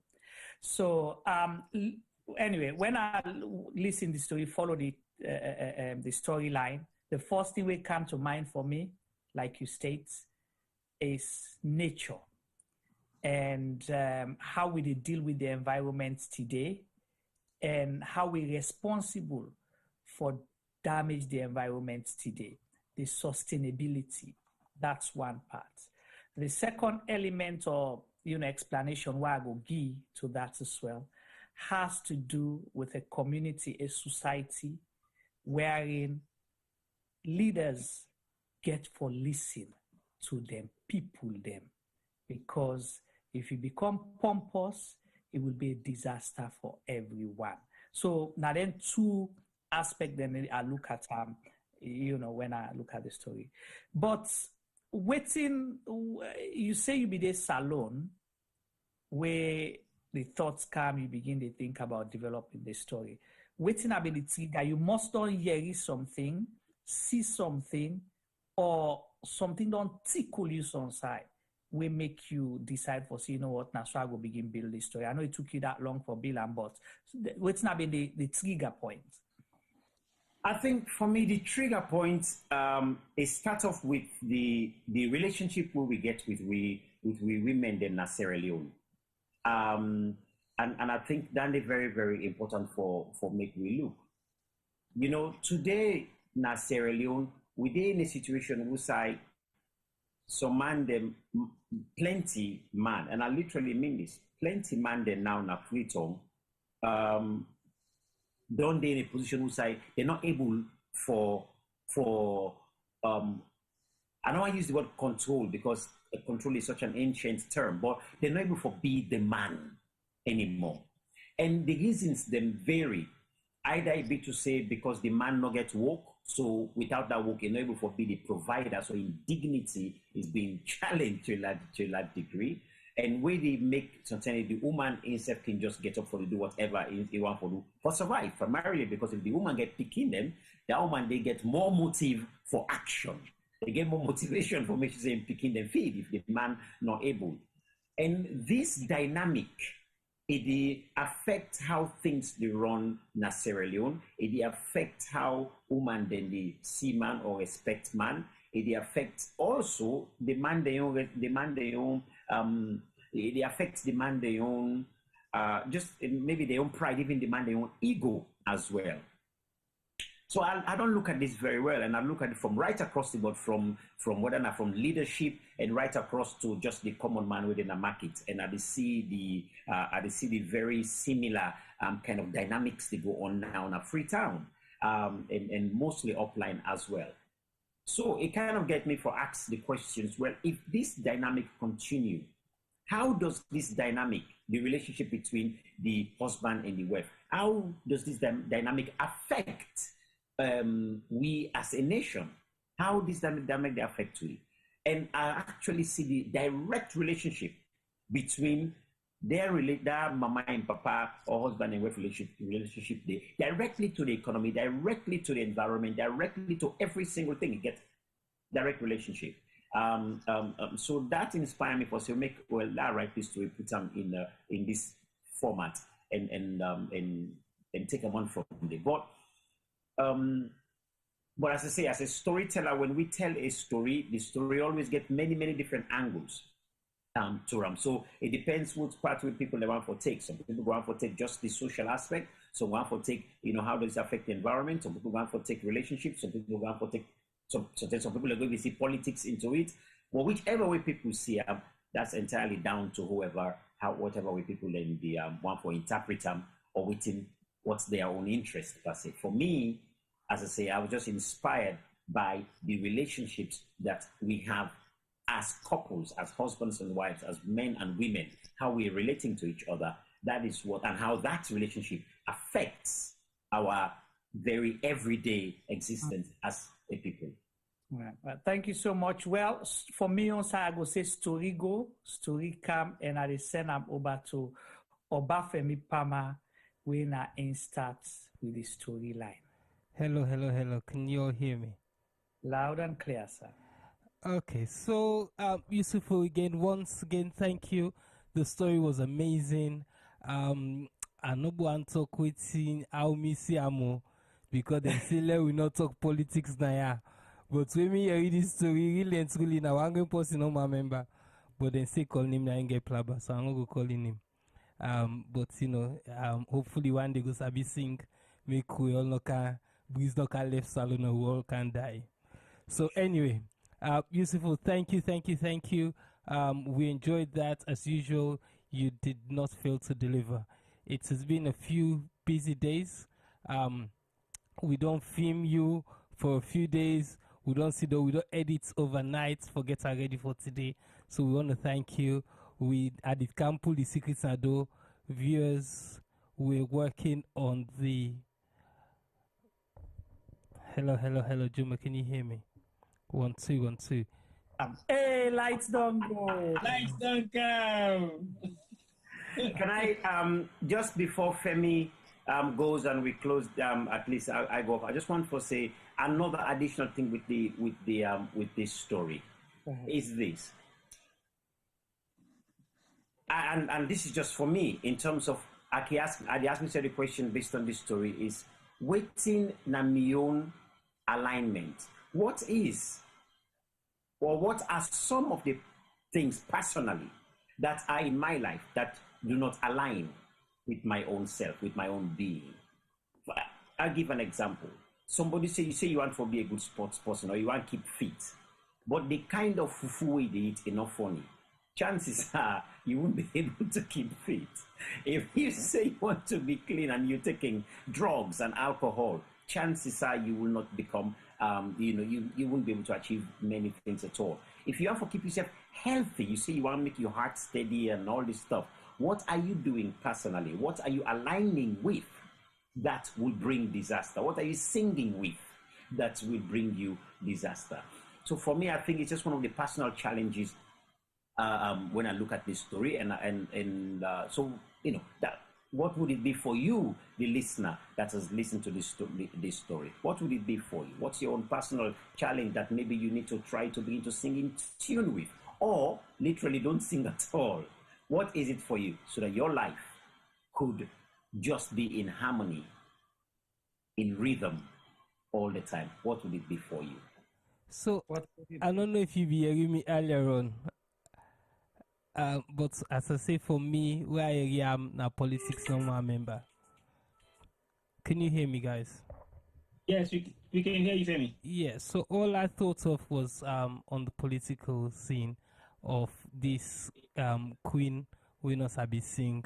We will begin sing now all the air loss. So that's my take on it. I'm happy to discuss later. But anyway, once again, thank you, Usifu, for what you bring down to it. We were honored to work with you on this project, and we look forward for finish the English version, so go bring out to the non-Sierra Leonean public. Juma, Tboy. Yep. So now from Usifu, we have two other gentlemen here that I would like to bring to our guests. We have Collins Pratt, BEM, the champ, AKA the champ. Greetings. Thank you, Mr. Pratt. And we have the king of African music, King Masco, as well. So let's start off with Mr. Champ. Can I call you Mr. Champ? Or D Champ? Or Collins Pratt? How should I refer to you as? No, today we honor them by the artist name. Now honoring man name. So if we give, there is no time to work in give away passports and don't get to ready. So let's just say the champ and the king. The champ and the king. Can you introduce yourself to our guests? Tell them all about yourselves, and then we'll start the interview.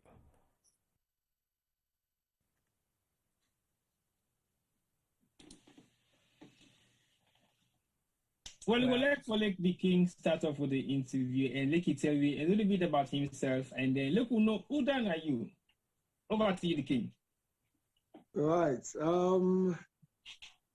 Well, my artistic name is popularly known as King Masco, but the real name is Emmanuel Oluwole Anshopama. How to introduce myself now? It's a very difficult one. I'm an international recording and performing artist, traveling from country to country, place to place, putting a lot of joy and happiness into the lives of many other people there. I've been doing that for donkey years. I'm still doing it, and I intend to carry on for as long as the Lord Almighty continue to give me the strength to do so. Yes, I've been places and I've seen faces.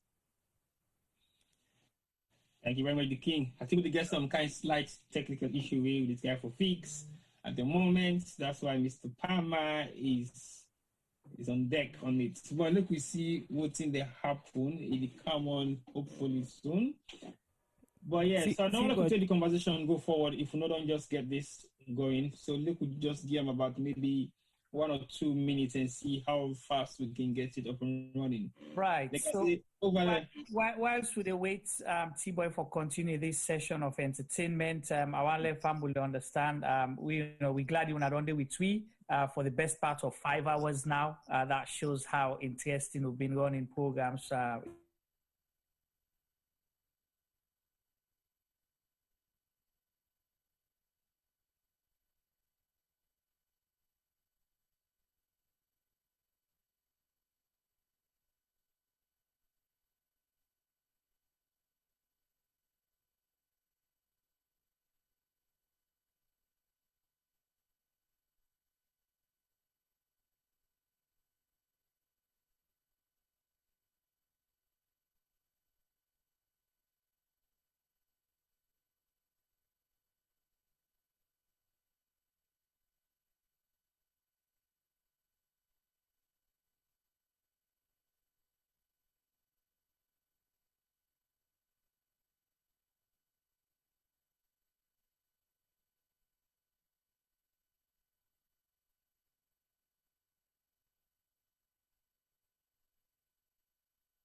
not to say I don't just admire them, but I have an opportunity to work with them. I get an opportunity to learn from them. Now, one thing no man learn me, I need Collins for learn me how for play guitar, because at some point in my career, I want to start for singing music. You be no side and they play band, you know, learn for play guitar. Now we don't come out the long term now, I want for learn for play guitar. If I don't stop for go school, I don't want for stop for learn. I thought if you say you don't get a comeback for me. You know, so I always get comeback. Yeah. But yeah, I think we're up and running now. So we don't done a short. Anyway, I would like for the king. I want to make you go through you short bio back again, because at some point we lost the picture. But I think the picture is up and running right back again. So let people are able to know you a bit more and see you. So over to you once more. Just a short one, just like the first one. The king. All right. My full name is Emmanuel Oluwole Anshopama, popularly known as King Masco, the king of African dance music. I'm an international recording and performing artist, traveling from place to place, putting joy and happiness into the lives of people. And luckily, with the help from the Lord Almighty, I've done that, and I'm still doing it. And with himself, your grace and power, I will also continue to do what they inside me for do for people there. Thank you very much, the king. And that's a brief short history about you and who that you be. I can forget the Olu Ali. Now the Olu I can just cut and short no more with. Yeah, no problem. I saw a lot of people there and they cut and short. No one. I can for cut and short. So now over to the legendary maestro, the man himself, none other than the great champ. Over to you, sir. Good evening. Good evening. Thank you for having me. The name is Collins Pratt, BEM. Sierra Leonean. Can't for summarize here, but I'm a professional musician, stroke recording artist, stroke many other things, hence the name The Champ. And as we go along, things go to reveal themselves. I'm not in at optimum level at the moment, so I need to warm up into things. But thank you so much for inviting me this evening. You're more than welcome. Today we mark the 6th independence anniversary. We want to do a reflection on the entertainment segment. I know we've kept you guys waiting for so long earlier on because you should have been on possibly about an hour ago. But since we start the program, we break into the Ramadan and we therefore run over the timeline. So we apologize to for that short delay where we come with. But definitely we just continue the show. I know say music has been your career for the past 30, 40 years, possibly since you were born. I don't say Collins, you born a musical home. Of course, the king also born at some kind of musical home. They're not into music for quite some time. We want to reflect on Sierra Leone music, and as also seasoned musicians, we don't actually participate in so many aspects of entertainment in Sierra Leone, specifically in music side. What would be your take in terms of the music industry or the system of music or performing arts in terms of music 60 years back? What can you recollect and how can you reflect on that particular genre of music in Sierra Leone where Nabimbishke, Slaga, we will be known for saving the exist couple of years ago, but now we don't really have any kind of genre. So what will be your take on the music industry 60 years back, if you want to reflect on them? The champ, sir. I mean, feel sorry for make me big brother go first because I don't live long past me. Well, I want to keep the warm up. So when you the warm up, I don't want to make you sit down for another 10, 15 minutes of historical stuff from the king. So I want to let you warm up first, and then I can come back to the king and come back to you. I don't foresee your body don't kind of ready for go. Okay. Well, me only recollection, me grow up or born meet people like Scrubby, Calendar, and the likes of SEOG that is play music. So now that era, they me born get sense, begin know what happen at the Sierra Leone music industry. And at that time, they are aware, say, artists they can sign to label, I know say the late SIERRA being signed up to a record company at those times for that song My Lovely Elizabeth and all the others. So numerous names then they over the time we I'm not sure if I get time for mention all. I'm not sure if I will mention it all right now. But waiting ever then start influence waiting me they do today or we they do today because the music evolve and we develop to an identity because I think at some point you mentioned the word genre. So the word genre of itself means style. So we being, well, in my own case as well as Masco, being descendants of Creoles, we come with a culture of the high life, stroke the merengue, and stroke the, which you would call the traditional music of Sierra Leone. So that fusion there of styles, we don't develop over the years, okay? And also we get Caribbean influences and all put together. So now the journey that too don't come. Now for identify certain thing as Sierra Leonean music can become something we can debatable in some circles, especially if we're not there in a specified area, because sometimes we go sing reggae, we go sing zouk, we go sing soca, different styling. So it's very difficult for put it down inside one basket.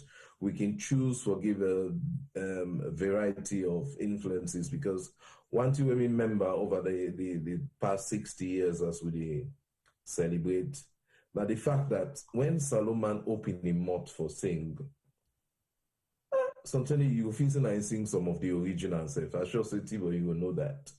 Man, when I mean grow up where they listen to band they do cover versions, you don't go even able to tell sing to the singer. So Solomon, we don't always get that kind of thing, not even only in music, but even in with speech. Some man can talk the talent in I am a queen writes this English.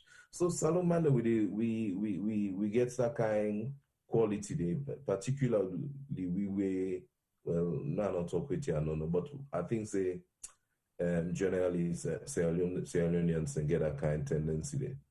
You're so right. I think I totally agree with you on that because now the kind of mentality we get as Sierra Leoneans, we can copy a lot of things them very quickly, but now for before making them we own, now I think is something to do the struggle. You mention of genre before I come to the king. I want to make you try for what are some of the genre of music that we're gonna salon because that's one of the struggle that we have.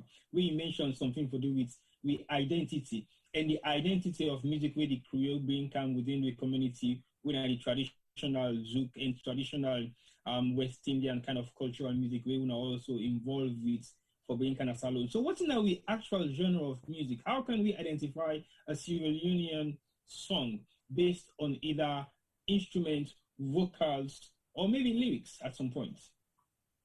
I think different tribes then get identity to them. When I say identity, that means you will hear something, you will not say, well, this is Madingo music, or you will hear some kind of music, you will not say, this belong to there.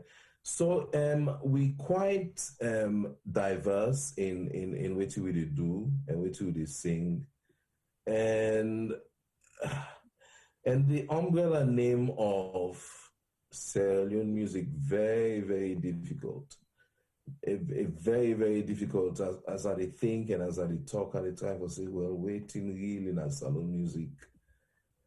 It depends on which state born and which you embrace, I think. So to be honest with you, I struggle for put we all inside one cup saying that this in a Sierra Leone music, because we really so diverse and there's a very strong tribal element to the music as it evolved over the years. But one thing I can tell you, 60 years down the line, waiting at the area nowadays, I think say sadly some of the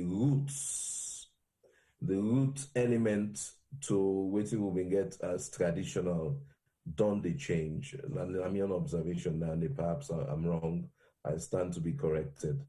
But I think at 60 years, we need to reflect and make we embrace waiting we've been get. That waiting we've been get, now waiting we grow up, we're able to identify to which area you come up, whether you come up from the north, you come up from the south, also however you come out from, you were able to embrace it when now this will be get na eastern province, now this will be get na northern province. So I think so the identity come. I'm not sure say the identity been there as a particular thing. Well, it's hard to say are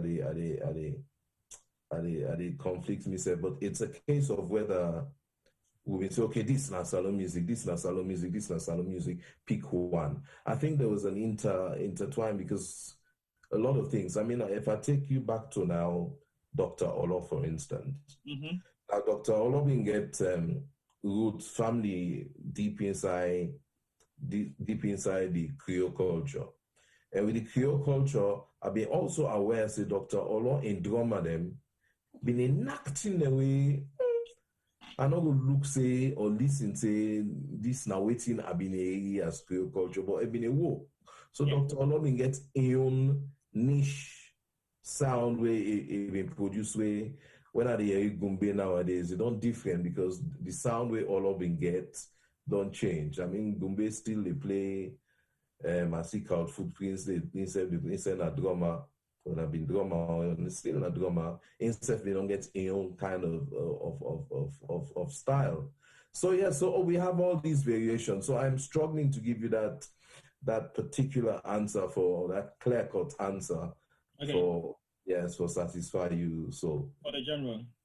Yeah, I totally agree because the genre that one thing we if you now musical maestro you still try for struggle for get one particular niche. That means we still haven't been able to actually identify what's in our niche rhythm. But now I go to the King. The King, I don't say you are well renowned for being an international artist. It's not just by saying it. It's actually what you renowned for. You are not just a household name within our community in Sierra Leone, but also internationally. Tell me some of your experience the way you don't go represent as an international participant in international activities and out of your own circular of people the way you know. What's the kind of experience? How do you look at you and your music and your style? What's it make a difference for make you actually acclaim that status? Well, you see, some of the way we get some talent, we the person that we get the talent not able to identify ourselves, but somebody else point them out. Just like waiting Kpaka they talk about football. Now the same applies to music as well. You can be a talented musician. And when we talk about musician, we talk about all different forms, not only singing, not only playing, not only drumming or whatever it is, everything in the entertainment industry without even realizing that you've got it. For somebody else from outside can identify that quality in you and then bring them out in you, then you realize that all of a sudden you started making a name. And for me, I've got a unique voice, a unique singing voice, where I not been like. And I've been try for style my voice out. Well, I started first in the village church choir. And every time we would sing as choristers, I always stand out because the tonation of my voice is very, very, I would say, raw, you see. And later on in life, as I grow up, I heard somebody say, I am an aggressive singer. So me not even understand what he mean by being an aggressive singer. But then he said I sing like how I talk. You know, so I said, no, but I begin to style them out, like how the champ mentioned earlier, they try for copy, where Sierra Leoneans, them are highly talented in copying somebody else's, trying to be what they're not. And they can actually do it so well, whereby you remember saying that this person also in the original. But that's the talent the majority of Sierra Leoneans get. So myself begin to practice that style day by trying to change my own original way there in me without realizing that that original can actually be my trademark and give me my identity where nobody else will be able to copy. You see, until it was pointed out to me. Say, no, not change your style. I did do, and so it's perfect. So as soon as you say, hey, all man go able to identify, say, now that person there, rather than then begin to think, now that one day, you see. And when we start off in the music industry, donkey years ago, electric instrument, musical instrument, they were available, but they were only few.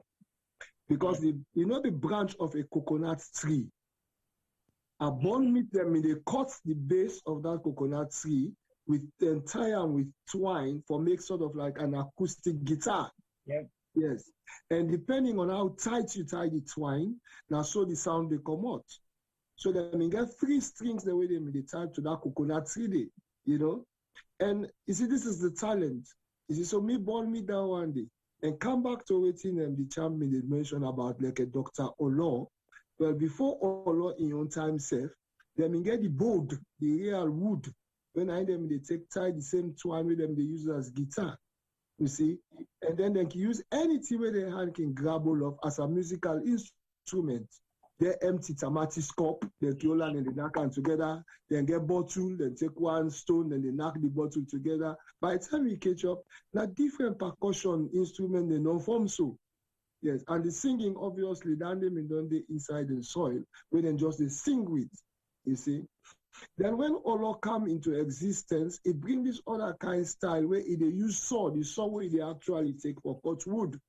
You see, then if they go, you see, then get some kind of technique where then they bend the saw like a C turn upside down, where then they use them as a musical instrument. You see, now that's how they all can out in Gumbe, and that Gumbe then I mean out something like a 13 couple when I special dance for go with them. You cannot dance Gumbe. The dance for go with them is called 13 couple. You see.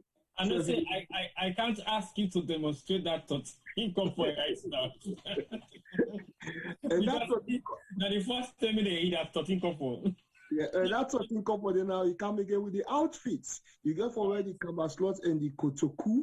You all are very tight, and there's a special way where them mammy and sabi for doing 13 couple. Probably if you do a research into that. So all that they influence me where they grow up. You see, then I decide now for begin say let me myself begin try for the sing then kind of style music then they and everything, because as I said earlier on, we Sierra Leoneans, we are highly talented without realizing it until somebody else points them out to me or bring them out from we. You see, so that's why it is. So I begin sing again locally. Then every music where people then they play when I became a DJ. I discover said there is something missing in that music. Then I go add me on there in terms of lyrics, in terms of rap or whatever it is.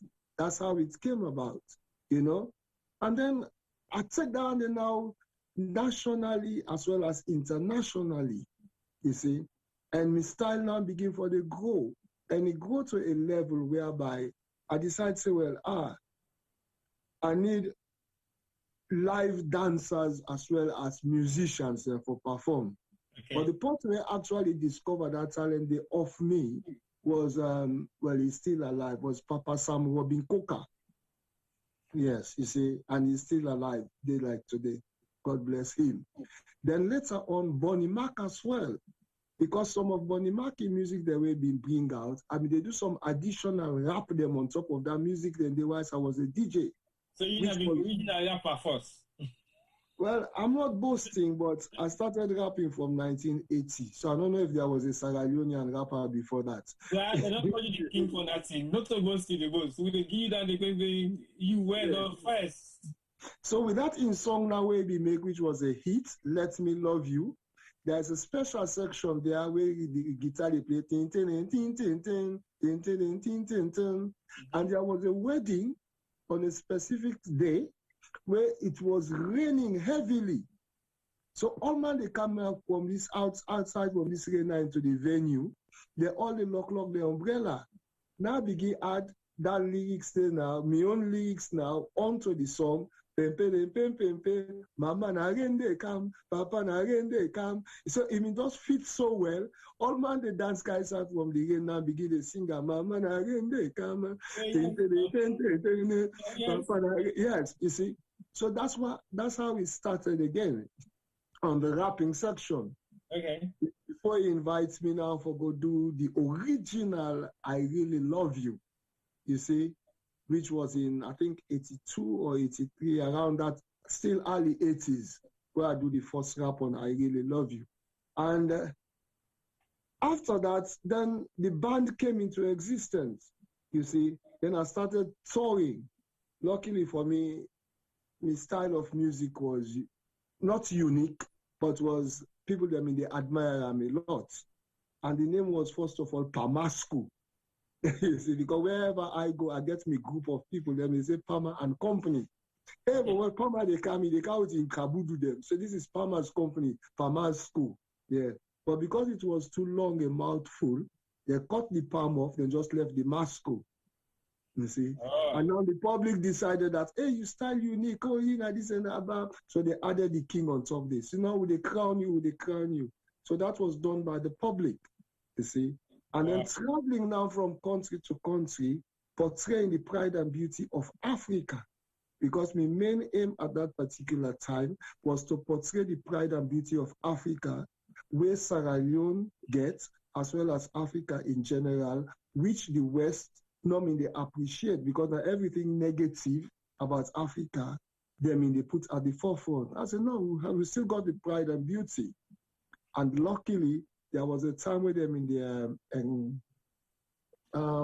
there was, I can't remember exactly what it was, but there was a cultural exchange when it came into a fashion at that particular time. Right. So everybody now, or every country, want to see a little bit of your own culture, your own style. What have you got in your country? You understand? Yes. So that gave me the opportunity for do a lot of tours. Yeah. Because they wanted to see, what have we got from Sierra Leone? I said, we've got the pride and beauty of Africa, you see, which include dancing, dressing, costumes, and everything, singing, you name it. We got the full package. Right. That's a lot of information put together within that. If I just go through, I just chop the edges then. I know.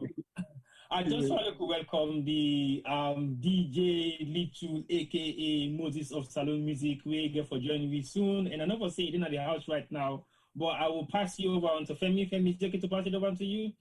And then you can take it from there on. So over to you, Mr. Palmer. As we get the Moses of Salon Music, I just want to make you do your short introduction whilst Mr. Palmer they take over from me. Over to you.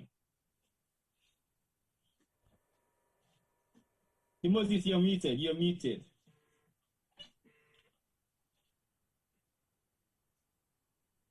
Good evening. Kusha Kabo, me family them, me people them. Una Kabo, we tell una thank you. We want for wish una a no midnight yet, so I still get the opportunity for say happy Diamond Jubilee to all Sierra Leoneans them across the diaspora and friends of Sierra Leone. I welcome una as the Moses for Salon ENT. All right, over to you, Mr. Farmer. I will join you when you need me back soon. Okay, hello, people. Good evening, Little. Good evening, DJ Little. Before I go to Little, I want to say, it's incredible. Today, we get all the guests on the entertainment scene were once DJs, or should I say, are DJs. So we get DJ Little in the house who just can join me. We get King Masco, who don't tell you how in I've been DJ when he's starting career on. And we also get the champ, who himself not been DJ, although he not tell with Andy.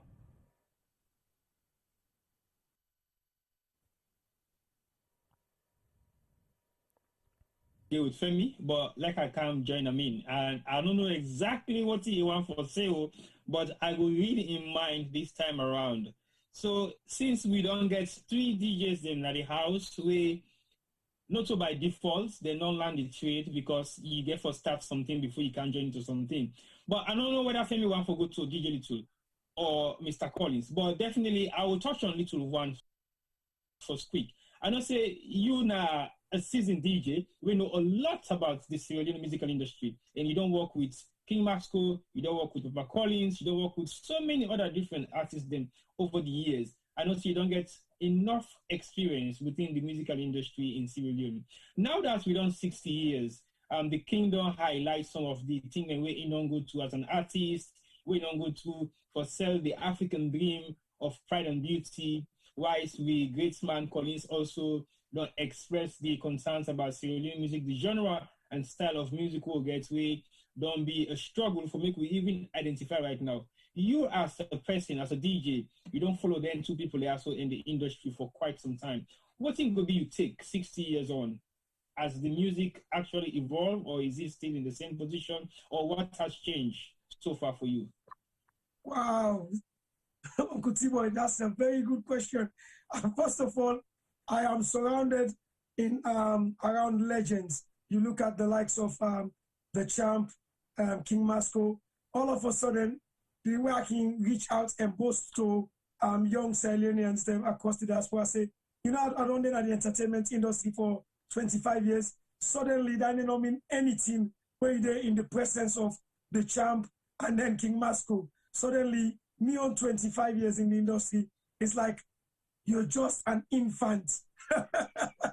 But it's good because them two icon here, where I can always say, they're always one way or the other, they don't mentor me through me pathway. Although, as you say, I had somebody who give me the opportunity when I'm your uncle, when I'm my my first cousin, who put me in the industry. And then also, fortunately, I was surrounded by my own stepfather, himself now a music legend. So music was already around me growing up, but I get a lot of help. And the transition where I don't see the Sierra Leonean music, definitely Uncle Tboy, I won't comment on 60 years.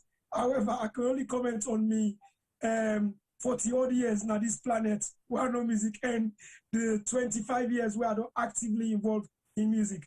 But I don't see, say, within them 2 decades and a half, salon music don't evolve from being influenced with the likes of the Dr. Law where they mentioned, the live music, because I can remember when I was small, where they go with my late sister, with the go outside Sabano 75, then they play live band.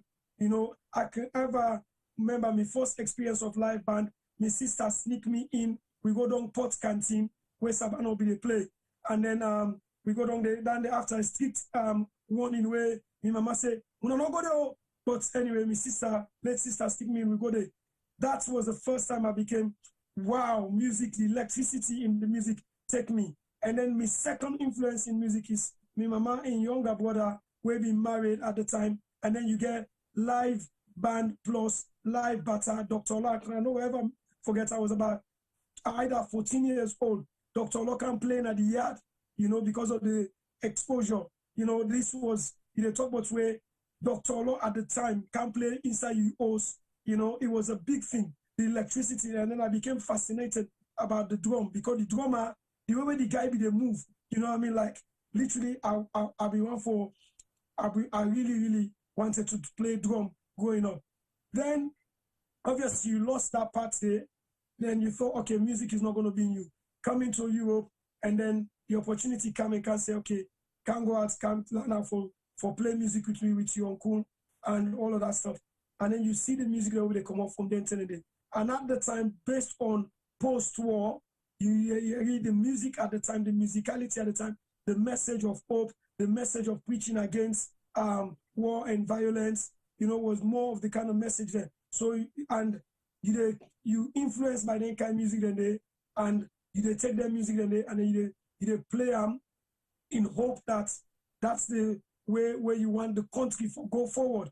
However, you can still get the likes of the Collins Pass where they play Waka Waka Baby, You Business, They At Me, Sylvester Williams and Cabo, the King Masco them, as they say, take me for what I am. Those are far and few between high-level flavor with the late Bonnie Mac in terms of music that will be the make like you jump and jack, whilst the music that will be the come up from Sierra Leone were music of hope against war, praying against war, and then you get the one or two party music then. But over the years, the timeline, you see that transition that they change to becoming from a musicality of hope, did you understand, to music where they reflect waiting the trend now the diaspora. So we became more influenced through the other African or West African countries. That you see the emergence of the Nigerian music where we don't do it, but what then said be the transits. And one of the key things where King Masco say where resonates, and I believe all me senior leaders than I are, and we already at this panel go agree with, we are so creative, but we do better at copying others in terms of oh, I like the influence, I like the sound of that, you know. So we start seeing music them where they come up from the Nigerians and the Western world, like the likes of Shaggy. We get artists where they mimic the Shaggies them, you know, the dancehall flavor music, the rap, the Americanized music, salon people and the artists, and they copy and try to reflect that instead of trying to be more original. Whilst even to the R&B music, you got the likes of the K-Man there, where they sing soul, ballad, copying waiting they come up from the West. And as you say, as time goes on, the music change. We start to see originality begin to come in, creativity begin to come in, and we woke up to the world started waking up to when you have the likes of Daddy Sarge came out with the message of corruption, independently, being himself, being a lyrical warrior, champion, and then we see, oh, music don't they change, salon music they change. And then fortunately, we start exposing ourselves to the likes of the Emersons of this world, you know, and then you see the transition. I mean, you know, I've seen it develop and I've seen it grow and I've seen it change. And to date, I have to say, my own personal opinion, the music, they're in a better place, where I believe say there's a hope for Sierra Leone music. I've never one person to never see hope in Sierra Leone music. I've always said there's hope in Sierra Leone music going forward. So I'll go elaborate on that a bit more later. Thank you very much, Mr. AKA. But before we come to the next segment, I think we want to play a surprise musical video by the Great Two. This musical video now a remix of the original song by the Great Three, but now it's been remixed by King Masco and the Champ. This music gets a lot of significance within our Sierra Leone community, and I feel say if we able to maintain this line of music and the lyrics in this music, I think Sierra Leone will become a better place, because it reminds us about 40 years ago. My interpretation, there were generation. Oh, make I hold myself first. Okay, start again, Timon. 40 years ago, there were a generation of Sierra Leoneans then who left the shores of Sierra Leone for come abroad and travel for come find a better life. But many comes in different ways. Some come by boat, some come by sea, where some come by air. Well, I'm not fit to say any come by road, because I'm not fit to say able for come Europe without, you know, cost water or, you know, flying at the air. But basically, this song, they actually teach we say, wherever we find ourselves, look, not forget to come out, because home is always home. And look, not forget, say 60 years coming from home and 60 years reflecting from home. Now you make the King and the Champ decide to do a remix of this song, where we call We Salon. So we can play a first rush. Not so this is not the final video. This is not just the play number for us, because these guys are legend and they therefore do something for satisfy the community, for commemorate and come together and make sure that this 6 years not pass without them not make their own contribution towards the community. And then do a pre-launch yesterday, which was very successful. Then get them close at a shade and way, then they work with the community people, and the people that will always support them. They get to do a pre-launch for the yesterday, where they talk in details, possibly about the song, about the video, and about how much they want to contribute within the industry. They're not old, And these are legends that should always be within the industry for actually put fire outside the fire one out, because their mindsets, their knowledge, their impacts, their personal skills they have now able to put into the industry will make a lot of difference. So we can play a rush of We Like We Salon, put together by the great King Masco and the Champ, a remix. Over to you, Femi. And then we can now come and talk about the reflection of that song and a few more things for local wrap up the entertainment segment. Over to you.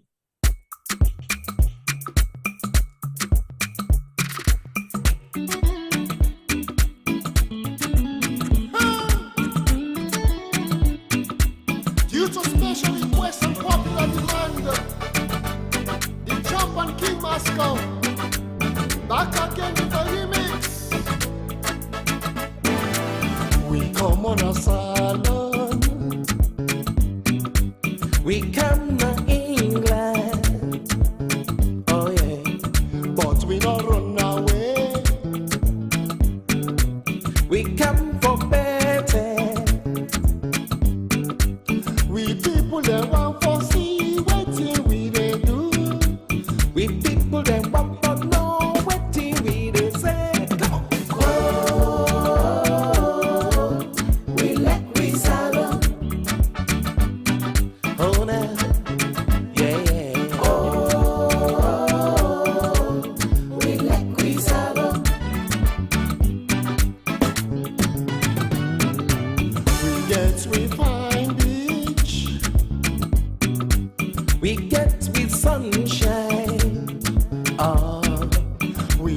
Fine bobo them, well now. We get fine TT them, well now.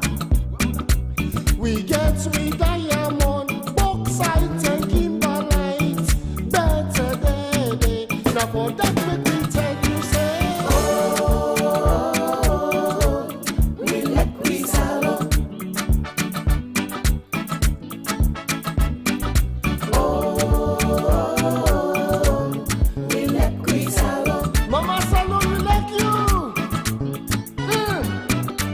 The Portuguese man say,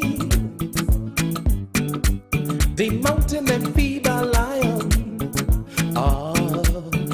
and we don't see say, salon and trunk like iron, and if we try for labor, we go reap the benefit. So many people then, when I join me can make me say,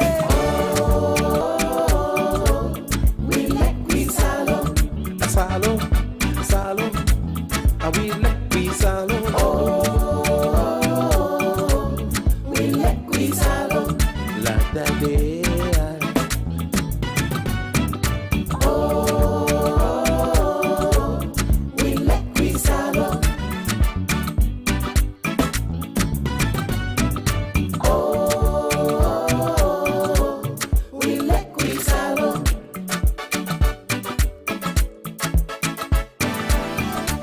We sweet, sweet salon. We like you too much. We sweet, sweet salon. We like you pass mark. We sweet, sweet salon. Hey!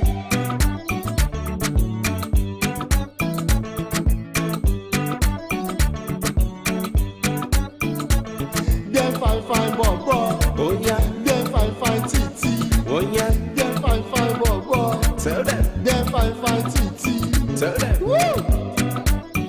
Capital A, small a, capital B, small b, capital C, small c, capital D, small d, capital E, small e, capital F, small f. So. Yes! I make a member. Yes, school days. Now we go praise you. We land of the free. Make we show the love where we all want for see. Make we gather, we set now so we continue. Make we sing this sing for we native land.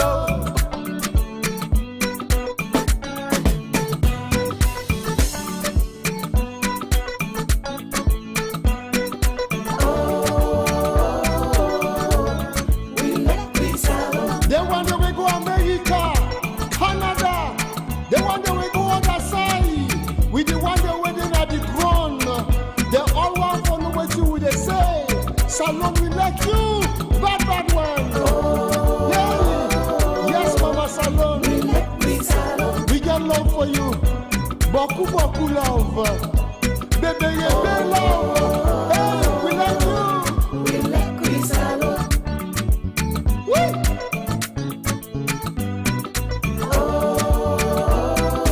Hey, Jallo. We like we Jallo. You make a member. Capital A, small a, capital B, small b, capital C, small c.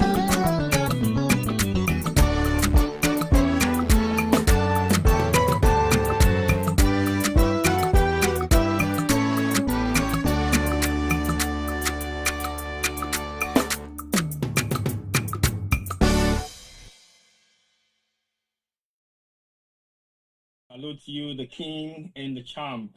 Well, this now just a teaser for me then just say thank you to the fans, thank you to all the people for these years, and thank you to the people who don't help for make sure to be able to still continue for do music. But I want to apologize on Femi in behalf at the moment they get some serious issues at the back end, so now make I don't step in position.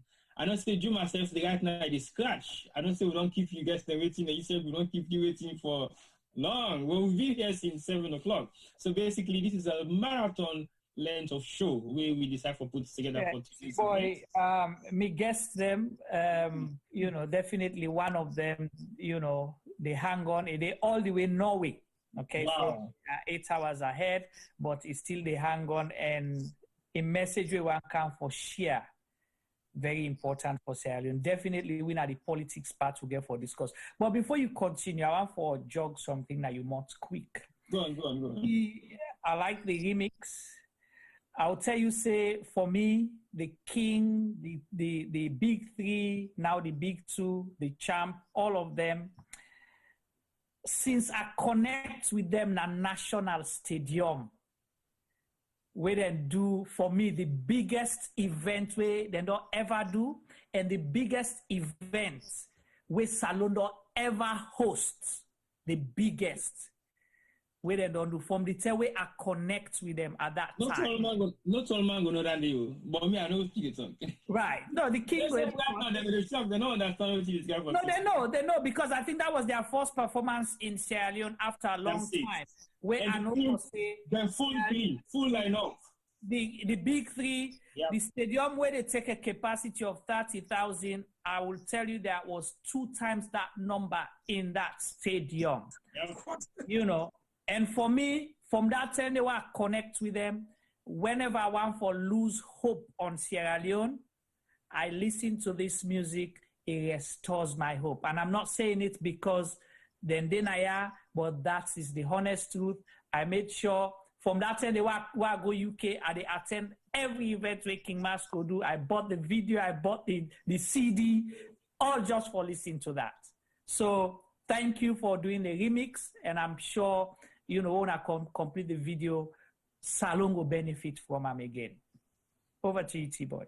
Definitely, Juma, I totally agree with you on that because maybe we'll not talk about the same event, but I was present also in a remix, the big three on stage for the first time within the Sierra Leone community. And everybody was like, blah, blah, blah. They took their time, they set up the band and everything. It wasn't 100% because I knew definitely these are like professional musicians, and they were actually struggling because some of the sound was not what they wanted. And they can't use it for Jallo Pounder. But basically, when they were on stage, they were already, when they hit the first key from the maestro, when they pass in order, when they start the music, then people then begin to turn them back now for watch the stage. What is happening here? Who are these guys? They will have the songs, but they don't put faces to them people also.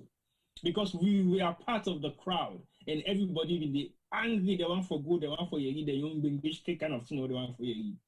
When they Yeri the first one, Mama Maseli, Nami Ayende, oh, Stadium Tonobo. Nadenis! Stadium Tonobo. Oh, I say Tonobo, it's Tonobo. All the crowd just focus their attention back on the stage until eventually then did the final song, We Left With Alone. That the term actually, they really see the value of salon music. Because imagine we have international stars on that platform on that day. And these are our own international stars, but they were not recognized until they start to sing the song. That's when everybody welcome them and say, Una na we own them for true. Una really don't touch me, una really don't sing music, where the one stadium sing to. That was emotional because I don't think that will ever repeat itself in Sierra Leone anymore. That was 10 years ago, Tboy. Sorry? That was 10 years ago today. Imagine. 10 years ago, now going for the 50th anniversary. Exactly so. Imagine that. So basically, it is not going to be repeated. And the reason for making it forever be repeated, now because one of the big three done left with today, may his soul rest in peace, the great Bonnie Mac. But let's continue with the program. The King and Papa Collins, una your own handwork, una your own vocal experiences of what in the industry can like. I know say, Papa, the champ, you don't try a lot for bringing a lot of experience within the music industry, not just for the people who they sing, but for also the one who they play instruments. I must say, music has gone down the drain. I will say it for sure within the educational faculty, and that now your specialty. What do you feel say will change 60 years from now? We don't turn 60, so for bringing back music. I know you're trying very hard for that to be possible. What do you feel say that will mean to the industry for make we able to produce better songs and get real actually genre if we bring music come back into main school, as in part of the curriculum, as it used to be 20, 30, 40 years down the line? Thank you very much. Good question. Experience is a good teacher. Having gone through it, mainland music in a school, I learn Western music in a school, I learn music notation. So I read music, I play different genre there, I play jazz, I play reggae, I play classical music, and different kind of styles of music. Now, I'm able to do that because of Usai me origins in terms of music education where I begin learn music. Now, key point and a passionate thing of me, everybody where they identify or we know what they do these days with music, they don't say they give back. And they give back because I feel, say, Sierra Leone at present short change of music education has maybe known. I've been sad for realize, say, even they in the national curriculum again, not to all schools if they learn music as a subject. For me, that is a painful thing. I don't try for reach out to certain circles for see if that can change. But it's hard work, but I continue to persevere. I don't also set up a music academy as you know, because Sierra Gem, they always support me in what they do with the academy. For give back to underprivileged and shortchanged children and adults in like, make them get what's in the word what they look for, that all-rounded education about music, so they go able to diversify into whatever they want for do. So sadly, as I talk to now, me they worry about the next generation, because whilst some people can get musical air, there's nothing, as Joseph can know, there's nothing like when you really know what you do. You can get ability, but if somebody not nurture you to make you reach you peak or you maximum, or try for extract all thing out of you, then you're not go able for reach you say able reach. So teachers have a duty in life. Otherwise, we all can just read or go on the internet and be doctors. So that is very key for me, and it's a really touchy point, and it makes me sad, because if not so we continue, then we will lose a lot of quality not just the performing, but quality songwriters. And as you don't mention the one we don't left with now, where they are the above Bonnie Bonnie was such an exceptional songwriter. And when he write you songs, them not over just talk one line, talk that line, waiting the line they mean, how they rhyme, how they in meter, and all that. And also the area much. And I didn't say nobody they do no disrespect to the current or the younger musicians them. But I just feel that the quality of lyrics where Bonnie and Nokia want talk about myself or even Masco, we prefer for stay humble. We'll talk about Bonnie, like the quality of songwriting skills where Bonnie set as a benchmark. I really not see signs of people trying to beat that. So yeah, so in a nutshell, yes, sir, I'm very worried about the generation now and the yet unborn as to the quality we can produce as Sierra Leoneans. I totally agree with you on that, and this maybe food for thought for every Sierra Leonean, especially if you're a musician and you write lyrics. Please, if you don't ever get any of Bonnie Mac in soundtrack them or in album, find an album and just pay specific attention to the lyrics and how they come, how they change over for coming into the chorus. I am not a musician myself, but for the fact that I listen to the lyrics of most of his songs, them, I cannot just imagine how can someone sit and think. They can say music now poetry, but it is beyond poetry. Like the champ said, I don't think there is yet a Sierra Leonean where they write lyrics for match rhythm and put instruments on top of them for make you make a proper song. Imagine this is the guy that break the international music barrier for Sierra Leone. Yet still, many Sierra Leoneans not even sabi him. So they don't claim him away from we bring and come back. Say you are one of us and you are ours. So we have to grab you with both hands. So you're quite right, sir. You're quite right. Sorry to interrupt. Let's just get down there. We're not sure an example. I'll take one of his greatest hits. A typical scenario like you don't unbug you baby or you wife.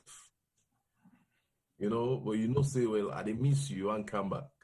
You know, see now sweet smart get for bringing that and I get for solve that problem. Sure. Let's have a dance. Give me another chance.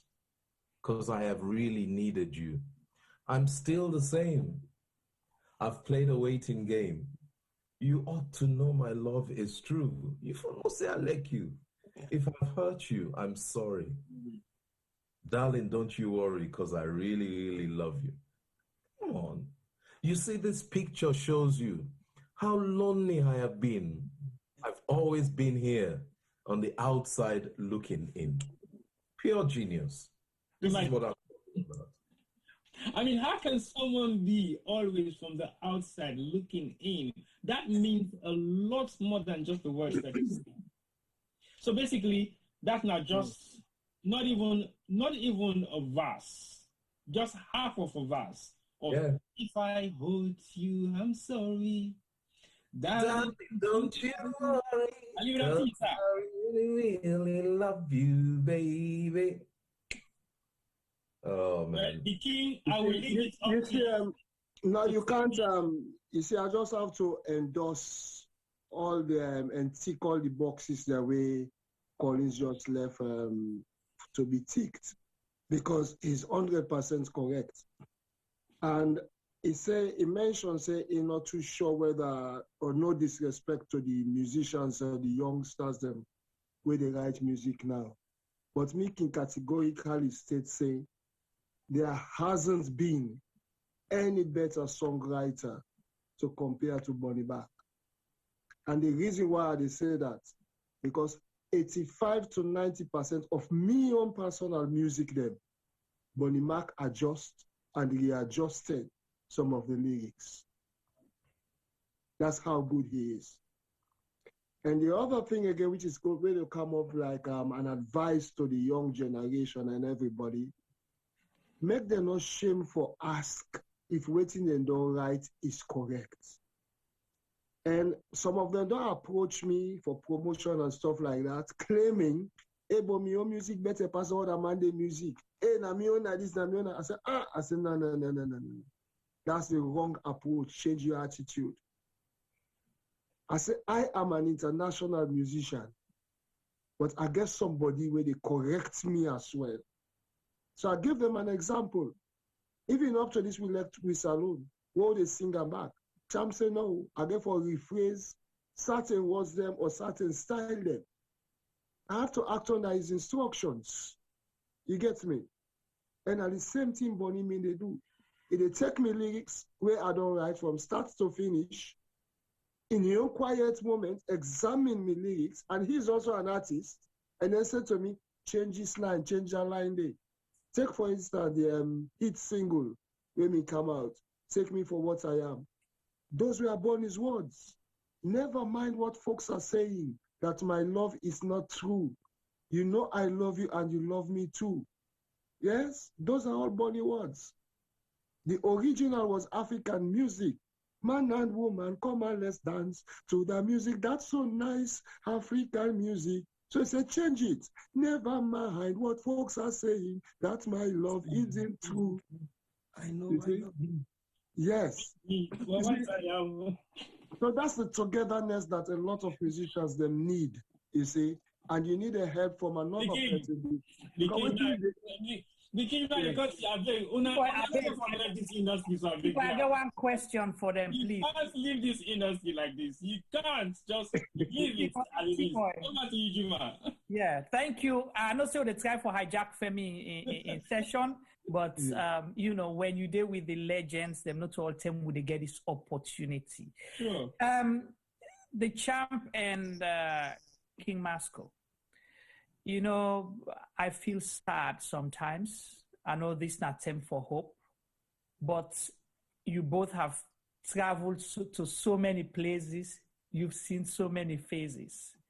So me say don't travel now some particular places the way I don't see waiting music they do. I don't see waiting entertainment they do. And it saddens me. When I be talk about Dr. Olo, I've been to the Bahamas. They have a whole month, okay, that they do the Gumbe Festival. Right, yeah. And the Gumbe Festival is exactly the same percussion instrument, everything with its saw, everything where calendar use, where Daddy Loco use, where Dr. Olo use. They have the Gumbe Festival. And when I say the Gumbe Festival, people travel from all over the world. They have their top musicians where they actually come out US for go play specifically. It's a whole month. People travel there. I've seen it. And we have it.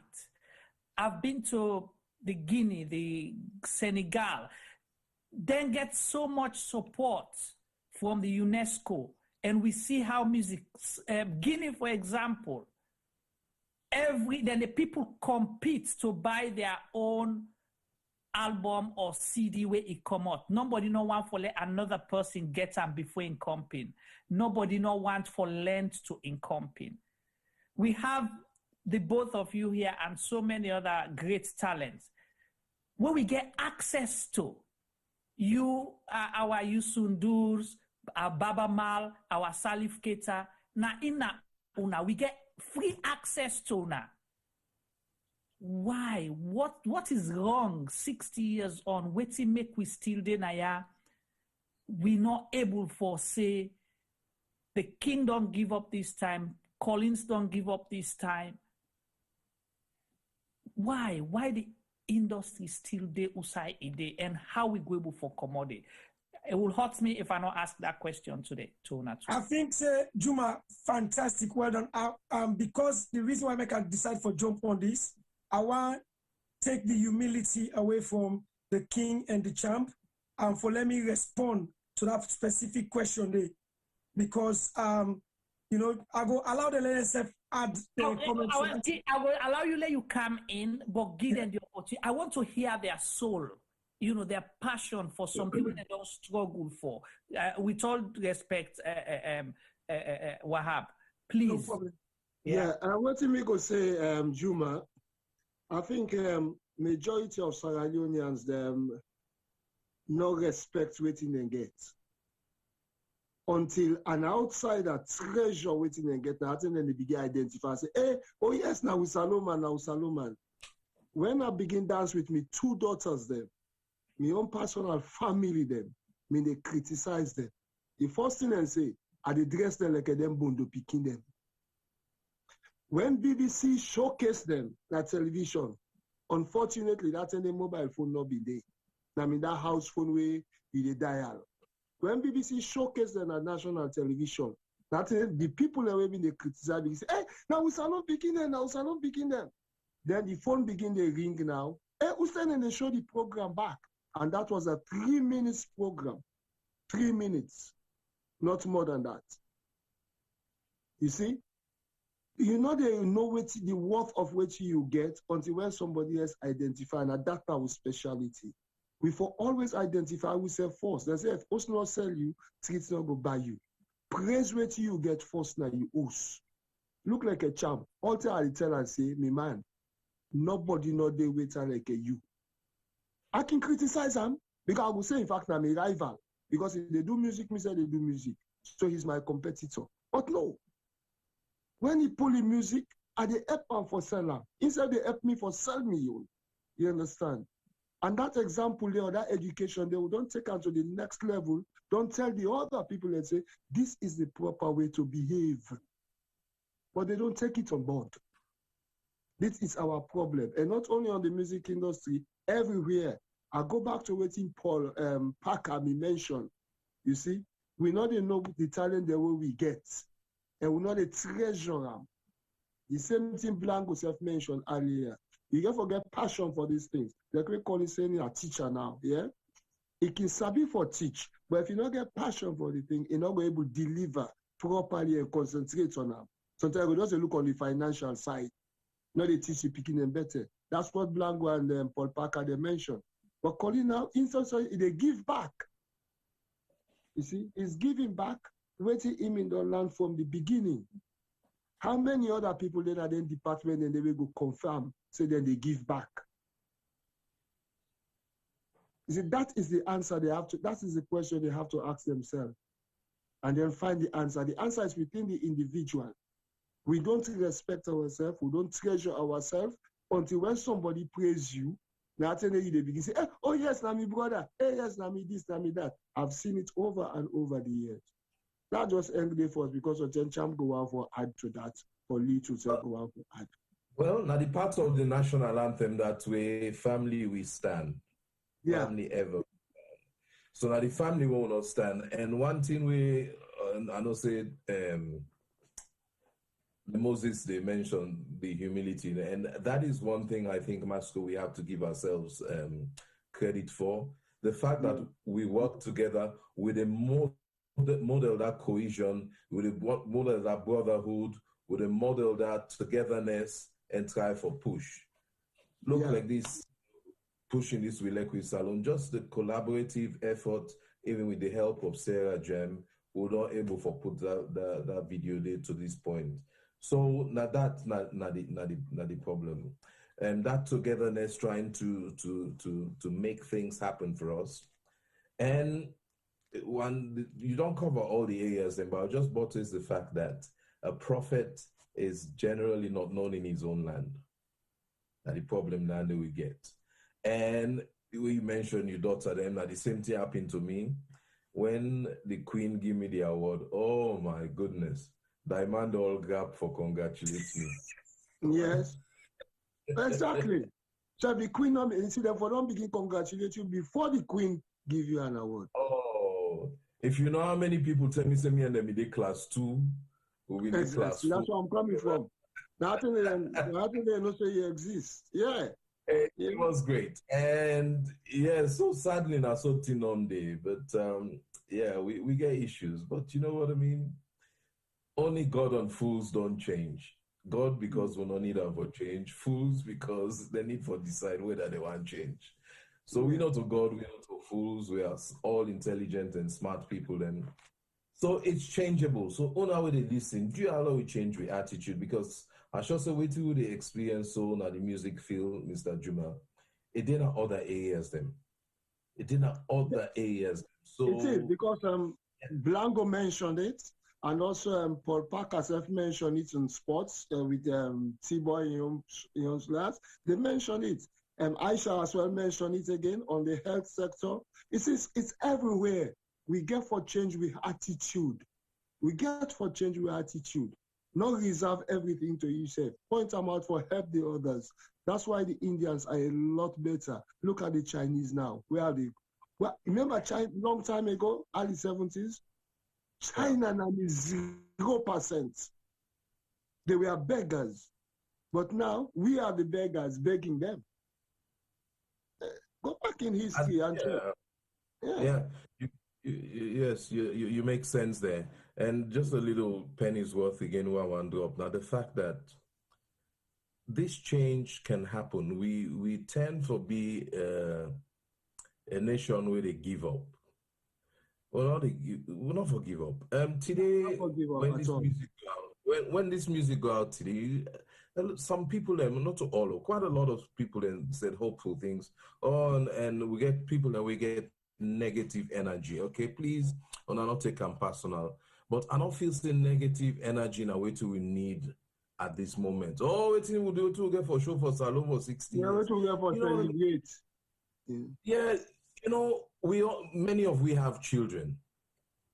Do we stop loving them when they're not doing the right thing? We know they do that.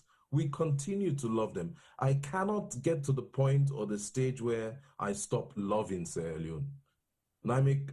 We stand firm, we push the country and try for do the best we can. That negative energy I don't feel say nothing way useful for we nation. That's my personal take. No offense meant. Thank you. You're totally right, the king. Well, as we discuss for can close, little, I will come back to you. I know say you want for talk a little bit about the question from Juma at Woodson Usa Music Day, but this is specifically because you don't work with all them big name artists here, and you also they work with the younger ones coming up. So what thing will be you fate of the younger generation of musicians we will try for look up to now for the next Golden Jubilee to come? Thank you very much for that question. I think say me concern way I want to touch on to my brother Juma was first of all the humility way the two the Champ and King Masco present. Now one of the things that we don't get them the sustainability and the continuity where they get in their music and in their career, and as a result of that we don't put them at the platform where they. Now, my great concern is the void when they are no longer going to be around. We know now from Big 3, we're now with Big 2. You know, life is definitely one guarantee is certain. You understand? Because if you're going to be born, the certainty is you're going to die, and we're going to lose great talents. Now, how many people around Masco, around the Champ, were not influenced by their style? From a younger generation, I mean, that wants to have that continuity, that wants to pick up that mantle, that baton by going and in doing so, just the hop and go. Somebody get for pass you the baton, and it means for pass you the baton where you don't have a relay race, you get for receive the baton family. That I make that person where they go pick the baton. If they drop the baton, Juma, then they cancel you, they disqualify. So if you're not going to go start your own 4x1 or 4x4 race, it doesn't work like that. You have to take the baton. Now there is no link between. There are times then they were, I've had close communication, with. I can remember very very well when we lost the great Bobwin Amara. We were all in one little corner space. There was Masco. There was Mr. Bonnie Mark, there was the Champ, and I cornered them. There was Abdul TJ. I said, why make una not they give them young people their chance? And this is a conversation I've had privately with me on stepdaddy. You understand? Why make una not give? And one of the responses I'm not gonna ever forget where I think the late Bonnie Mark give me say, I will tell you one scenario. When I sit on my corner, the only Sierra Leonean or the only artist who ever first approached me was a young artist, so to speak, was a non-Sierra Leonean, the young boy Afrobeat. When he wanted to remake his music, you understand, came and approached him with respect. It's a salon artist and the young one, and then they knock on the door. I spoke to a Sierra Leonean artist who were close to me, wanted to make King Masco in music. I said, let me link you, understand, into King Masco. She went ahead and said, okay, do that for me. By the time why they say, hello, meet Masco, they don't make video, they don't make the song. Was Masco contacted? No. You understand? Where was the baton? Where is the interlink? So when these people will no longer be around, the void, how it go happen? One of my own personal biggest ambition, Tboy, to say is, or dream is, I want to see a relationship between three artists where they see the same big three of future years of Sierra Leone music. Where that's my personal choice. I may be wrong, but based on waiting and on deliver and the achievement of the music, they could be equally a big three of the future generation of Sierra Leone music. This is your Emerson, your Famous, and your Ackman. Why not? Because they are all within the same length, the same timeline of music, the same style, but they can create a union where then they put all disparities away and say, let's harness what we get for sell salon music, no longer to the pockets of Sierra Leone, no longer to we own affiliates, but global. Because today when you hear the sound of the big three, it's recognized across everywhere, to paraphrase the word of King Masco, from coast to coast. You read the music and people will embrace it. So I want that kind of relationship. And the one way I get strong relationship with the Famous and the Ackman, so to speak, not so much of Emerson. I've always pushed that. What you know one way? To know one way, say when I become gray and old, Masco and Collins, their relationship not start when their career don't decline. They started that relationship when they were at the peak of their competitive relationship. Now then create that bond. They say, we are going to work, all the two of us, and work with Wibra. You understand? Let's harness relationship to sustain salon music. So Tboy, the future of Sierra Leone music, it doesn't have to happen by individuals. We will do good, but we will do better if we collaborate, if we young generation them can seek help, they can ask questions, they can say, if it takes you another 4 weeks for let you music delay before you go out, brah, listen to the music for me. I listened to a video will come out today as a release when the young artist Rose, very high up in energy dance music, but I am not here to criticize. I would have just wished somebody that had experience looked at the lines of that what she was saying, you understand, and then better it for her. You understand? It's not a negative criticism, it's a very constructive criticism to say, before even release that music, the camp where they around and to say, have you passed this music to somebody that's Salon A, or have you passed this music to a D-Champ? You know about D-Champ, you've been around D-Champ, you've been in the UK. Let's look at the lines. Let's see how they can shift 1 bar and 2 bar and make the music more sentimental and more timeless. So you understand? So I am hoping, and again, this is what I said the first time, I am really hoping that the baton not go drop before somebody pick an ground, because that's not a race. That race will be disqualified. I want the baton to be passed on directly, and I am no longer going to hold the champ, Masco, or Iroy Macaulay when I'm on daddy responsible, because it is now the responsibility of those young people to seek. For example, I will leave it at this. The library is there. If you not go to the library and go do your research and go read, you're not going to learn. Utilize the library, and the library is not going to come to you. The library is static, it's fixed, it's a resource, it's a haven. So use it. So the young people, it is their responsibility to utilize what is in their hands. You understand? Because the Iroy Macaulay, the Champ, the Mascos, all of these guys, the Abdul TJs, they will not link for long. Look at Vic Fona is sitting in America. Use her, ask her questions.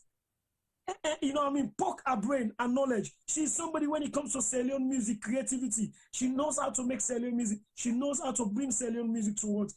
So please, me young people, them, now appeal at the appeal, una utilize the resources at in una hand before it's too late.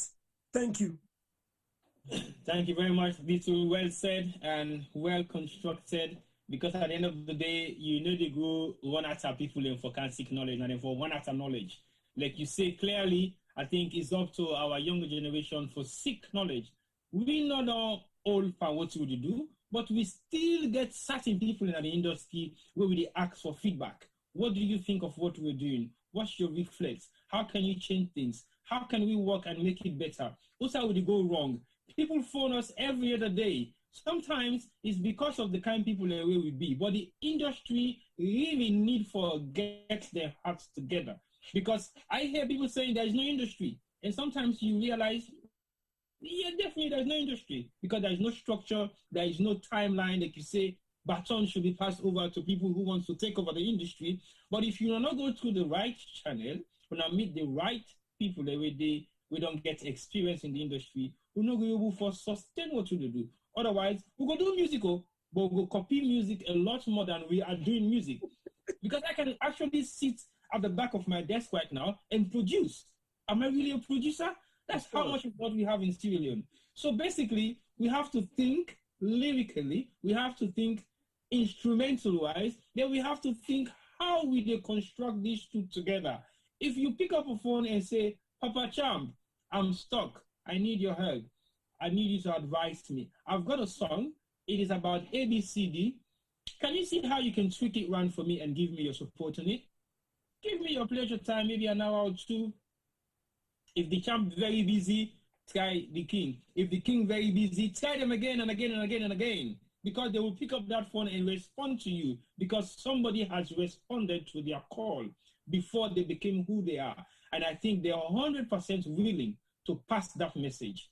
But as we go on, we come to the end, and I know for say, we last segment is live, ready to go. But the king, I want to summarize how much message you feel say the younger generation of the industry need forget for make this transition of what una don't do can be easily passed on over to them. And how you feel say we can be able to market the Sierra Leonean music as it is right now and in the future. Over to you, sir. Okay, Tboy, long and short of it all, we have to have all the musicians and get respect for all the other musicians then. You get for respect all the artists then. As long as you're an artist, whether your song is better than the other person, respect them. Give them 50% because they are composers already. Yeah. Now, if you see something is wrong on their music, where you think to say you can add, don't hesitate. Suggest it. We call them positive criticism. If the person want for take them, he go take them. If you don't want to take them, you get a satisfied mind, say at least that thing was way wrong, I don't call your attention. You understand? Yes. And then secondly, when you write in your music, my advice now is to ask yourself, who are you they cater for? The music way they write. Now for that one, they will sabi for course. Because in that one section, people they know more you don't compose that music they for. Or you want for let that music they represent the whole of Sierra Leone nationally and internationally. Because if the music way they compose now about cursing somebody, obviously it not go international. Now one set of people that they attract. And what about the age gap again? Now the under 21 they try for the music appeal to. Now the one they will reach 30. Now the one they will reach 40. Or now from the old right down to the bottom. Because some mommy then they're not gonna let them picking listen to some kind of music or some kind of lyrics them within your music. So who are you catering for? You have to ask yourself your questions when you write in music. That's why if you come to me with your music, I look at the lyrics, I go ask you all them questions and you see. Then if you say to me you want to attract the entire universe, I'll say, I'm sorry, those lyrics are not confirmed for go across the universe. Because that 60-year-old mommy not go play that music there for in 13-year-old where they talk some kind of bad word or some kind of whatever language, waiting to say it's not suitable. You see. So they have to ask themselves those questions. If you want to be a fashion singer or a fashion writer, when for only 6 months, then that music they go change. Fair enough. But then how long will it last? Because it will soon melt away, fade away. You see. So those are questions that they have to ask themselves. And if you're not sure, I'm ready, I'm open to answer to any question, to anybody. Because me believe, say, big one, they learn from small one, and small ones have they learn from big one. You see? A big past champ, but the amount of things that way it teach me. to be honest with you, the world not going to even believe, say, I'm going there for musical education. I am, and I'm proud to let the world know that. He's my musical mentor. He's my musical tutor, arranger, producer, you name it. He covers all the departments, and I'm proud of it, you see, because the man know what he they do, and I'm glad they are meet person who know what he they do. The same applies to Bonnie. Ayoro Macaulay, where Little Self mentioned. The same applies to him again, you see. And because you open your mind, people are ready to donate their time and talent. The amount of lines the way Ayo don't donate to me is endless. You know, the same to Zozo Shuaibu, the late Emilogu, the White Oak, all of them. You see, none of them ever reject or refuse for donate anything to me. Why? Because I open my mind to them. So the young generation therefore open their mind to us and also the other people them around us. Then obviously the help we don't get, we go pass it on. The quick champ they do now is they pass on the knowledge and all what you don't get over the years, they pass them on to the next generation. So that at least you go left a legacy and grow up. You know, that's how it should be. So that's my advice. But then, long and short of it all, you need to know whether your music should represent your country or not. And that comes with the lyrics where you sing. You cannot go take me music where I make now where they cost my political music where they cost this person, they cost that person. I said, this is Sierra Leone music, I'm representing Sierra Leone. There's a question mark there as to whether it will be accepted or not internationally or go to the national charts. You see, that's why Sierra Leone music got to make them internationally on the international chart, because some of the lyrics, you got to remember, say, they're educational. Picking and are fast learners them. So then they learn very, very fast. And the West are more concerned about women and children, what they are learning. And music like a form of education. So you got to think along them lines than they. That makes some people, no matter how brilliant their voice is, their music doesn't proceed further. You see. So now my own small take, that's what I do for you. Thank you very much, King. Yeah. Yeah, my brother don't talk plenty. Me no go talk plenty. I'll just endorse what you get for talk. But I just want to pass on. I don't go wait for letting the next generation in contact with. But I just want to tell them something where me learn, where me be younger. When I they grow up, I be like way when big man want to talk about the word selfie, they get where they do. You know? That yeah. One good element again pan songwriting. Then listen, I'm not going to sing all of this song, but just listen. I am not a qualified physician, and I don't want to give this injection. Remember that song there? Yeah. Not a good song, but the man, you know, I've been putting goodness, you know. So Bimax said, I just record or remix one of my other old song when a Sweet Pass Honey. But again, Boku lyrics where they talk about mosquito. And one thing I be don't learn from BMAC, you can sing about something, but the other thing they talk about. So I've been talk to him about tongue. Him in talk saying that the mosquito the demon. I mean, no, not to that. Wait till they sing that song there. Now how me love for the woman, tell like when mosquito they bet me. You know, the love deep. You know, say mosquito where they bet, it bet deep. Something they we all want to go.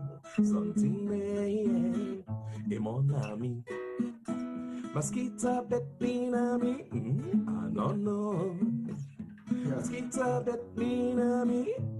I don't know. Hey, something they we all want to go. Something they monami. The way I like me, lady, they are it's a like way, mosquito, bet me. You see what they talk about, eh?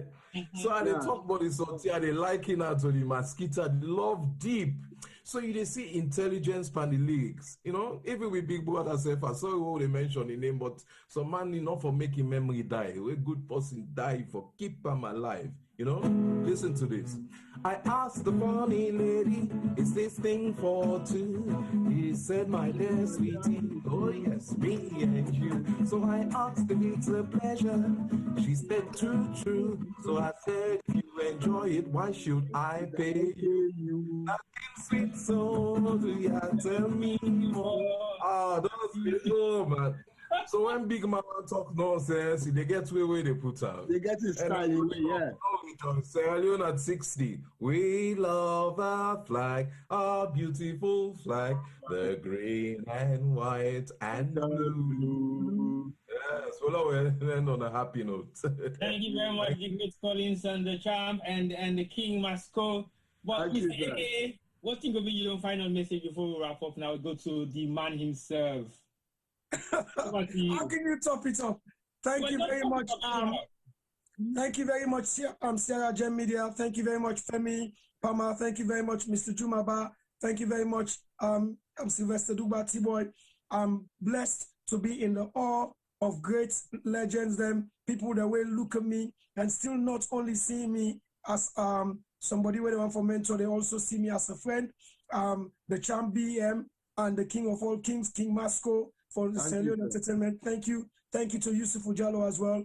And Sierra Leone music, there is still hope. My only single word, which I've used throughout my response, is there is hope.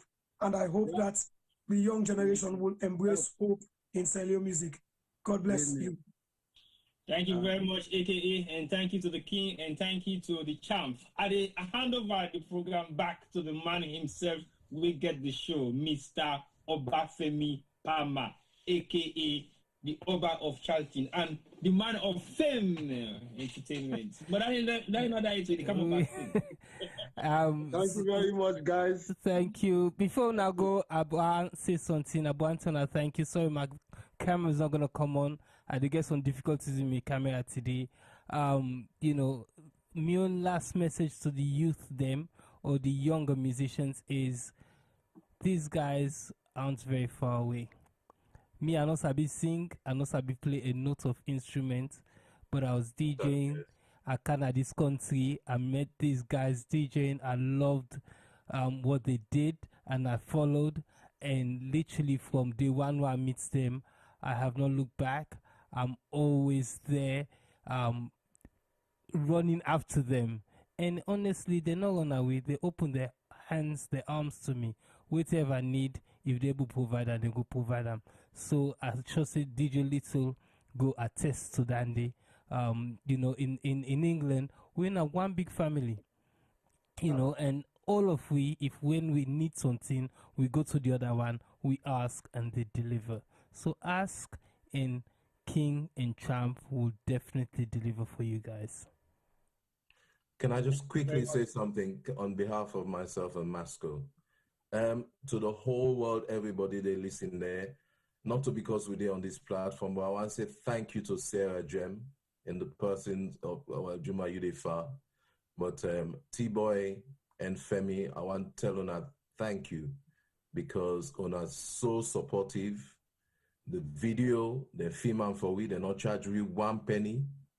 They support with editing and everything, and then continue for support we. Then take time out with we. Tboy, even though you the fast, you the older BB camera they shoot we. Or I mean, I am touched. Love not taken out for granted. On ourselves, yes, we the musicians that they get the glory, but I just want to make the whole world hear from Miomot as well as Masco and Miomot say we really, really appreciate you now because that's what we need. Togetherness. Thank you so much. We love you guys and keep up the good work.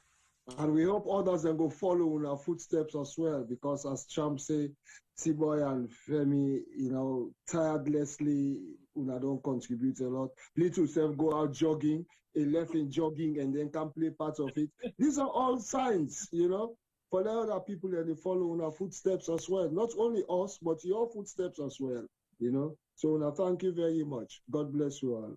Yeah. Thank you very much, the champ. Thank you very much, the king. And thank you very much, AKA MONE. Why? Well, now so we left out with you today. And we don't done the entertainment segment. The entertainment segment of the marathon of shows them where we decided for put together for now today. Well, now we don't come into the nitty-gritty. I know say we don't get a guest, we don't log on with me today.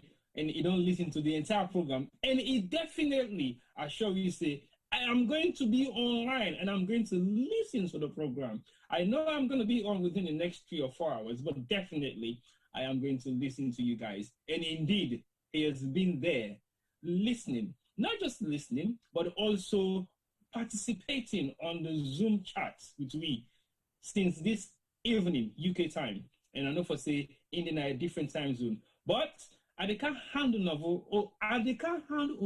over. At the box up to go because on the marathon show I know Bokuna made so. I tell you. So the man himself, the great man where he the want politics, he the nyaka he the scatter. Now in voice no of people like you for you when they say SIERRA media we do on tonight. That's on tonight. Yeah, why not? Because to fix my on tonight too.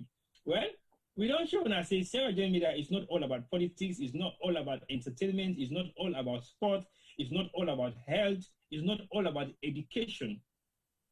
But we are versatile in so many things they already do. Until we don't get the Oba of Charleston, we don't present a program for now. For sure, say in self gets all the ability we get. But we totally make sure say it did behind the desk. Because today, it don't prove say we not do them by accident. Because we don't face so many challenges then behind the desk. And that don't show say in speciality not just there on the screen, but now also something that gets behind the desk. But I will hand it over to my not listen to because to the host of SIERRA Media becoming a Tensha. Nobody else. But the original Fulama, we get the original country close where they call Lepe, but today it changed because we celebrate Sierra Leone at 60. For them, now they celebrate. We just don't for celebrate. So I will hand you over to the lovely hands of Juma. All right. Thank you so much, Tboy. Family, and welcome again. And we appreciate Tuna and on this Independence Special. I want to say thank you to King Masco, Collins Pratt, and Abdul Wahab. I just want for, underline a few things here before Collins and King Masco, if they get for go. That's they don't offer them free support to Una. Waiting, I mean by that, Femi Tokam is say they are available at all times. Their doors are open. That money where you they take, the time where you they take for going a no man's land or unknown land in Nigeria or Ghana, you go sit down there, you don't even know it, you go fend. At the end of the day, until you don't succeed, forget the support where you need. Here they are. They can work wonders for you. You can be great in the hands of these people. So, not left waiting you all for waiting you must. There you all then you are not trying for go pick na Nigeria and Ghana. We wanna get different style of music. It's not your style. Would I go able for rap past 50 cents? Would I go able for sing Nigerian Afrobeat past the Nigerians themselves? So come to your brother, the way understand when I will speak the same language and you can wake the middle net. So that's my, take on that. And we'll continue to celebrate you. We love you forever and ever, just like how we love Mama Salon. You are synonymous to the land that we love. And it's no joke. We mean it here on this platform. We can Congo Sauna, we are not even the Yeriwi. So we mean it. So for today's program, we don't discuss a lot of things, issues about politics, entertainment. Well, we don't talk about the entertainment part. We don't talk about sports. We don't talk about health. But as we mark with 60th independence, me they say mark. Some people say we they celebrate. Some people they say we they reflect. But me want to say little mark them. Then now you're right. As a Sierra Leonean, are you celebrating? Are you reflecting? Whatever it is, but now one green saloon we get. We not go lie say we not get not we 60th independence with the mark today. So we can't discuss the political part of it because politics, independence in itself, what we discuss, now being a political kind of decision, now a political process for come out from the colonial era, for go to say we want independence one day by we said. We had to make a decision. Some people been there for votes. either, but then we get for discuss the process. Then come, then go to the breeds them and all that we see in the 50s, waiting happen. Breakaways group then go back na tongue. But finally, we been get to independence in 1961, April 27th. By that time, they then say they don't win a Bobby. We did by we self. And then we battle with Keno. Now we don't 60. Me want for we guess we get it. Then I've been two people I go apologize on one of the guests them. We been get for left way because he gets early commitments to Masco go before day with tonight. We na Mr. Winston Ojikutu Macaulay Jr. But we get a special guest from Norway. Made on the discuss politics and national issues with them for 15 years. We never meet in person, but we meet now, social media platform and different list serves them. And I know his passion for Sierra Leone. And I know say anything we say also today, don't take it personal, but because of his experience and everything, we will learn one or two things. And I would say when it comes to Salone issue, he's a cutthroat person. They means in words, waiting is say I mean and waiting mean I talk to the best of my ability. So we guest for today, now Mr. Mohammed Boye Jallo Jamboria. Una read the name first, Mohammed Boye Jallo Jamboria. He's an all-rounder, just like we guessed then also King Masco and Collins Pratt. You can fit him into journalism. You can fit him into, performing arts. He's an educator and an academic. He's everything that you can think of. So he represents Sierra Leone because Salone are the one thing that we're good at. We multitask because sometimes we don't get much opportunities. We have to do different things them for let we for reach Usai we did. If we want for go PZ, we have for go past now then corner meet them for stay we reach. So that's the kind of person we have here. But as someone I respect so much, I've been following him for a long time. Mr. Mohammed Boye Jallo Jamboria, welcome from Norway. And we appreciate that you spend about 4 hours with us, late nights to you. And but we appreciate you. Welcome to CRJ Media. Let me unmute you. So we'll go before you. Thank you very much, sir. Yes, welcome, sir. And thank you so much for staying up late one more time. It's my pleasure. It's a duty to Sierra Leone. Wow, wonderful. Thank you so much. Some of us are patriots. Nice. I like to hear that. Patriotism, not to pass them, they pay you. Patriotism, that way you do things for God and country, with something that you not even expect, say, for doing. So, I like the cap first way. Tell people about this, the symbolism of it, because you can carry most of the time. I don't watch your pictures then. So tell people this is part of the Fulani culture. Okay. And this cap, they signify leadership.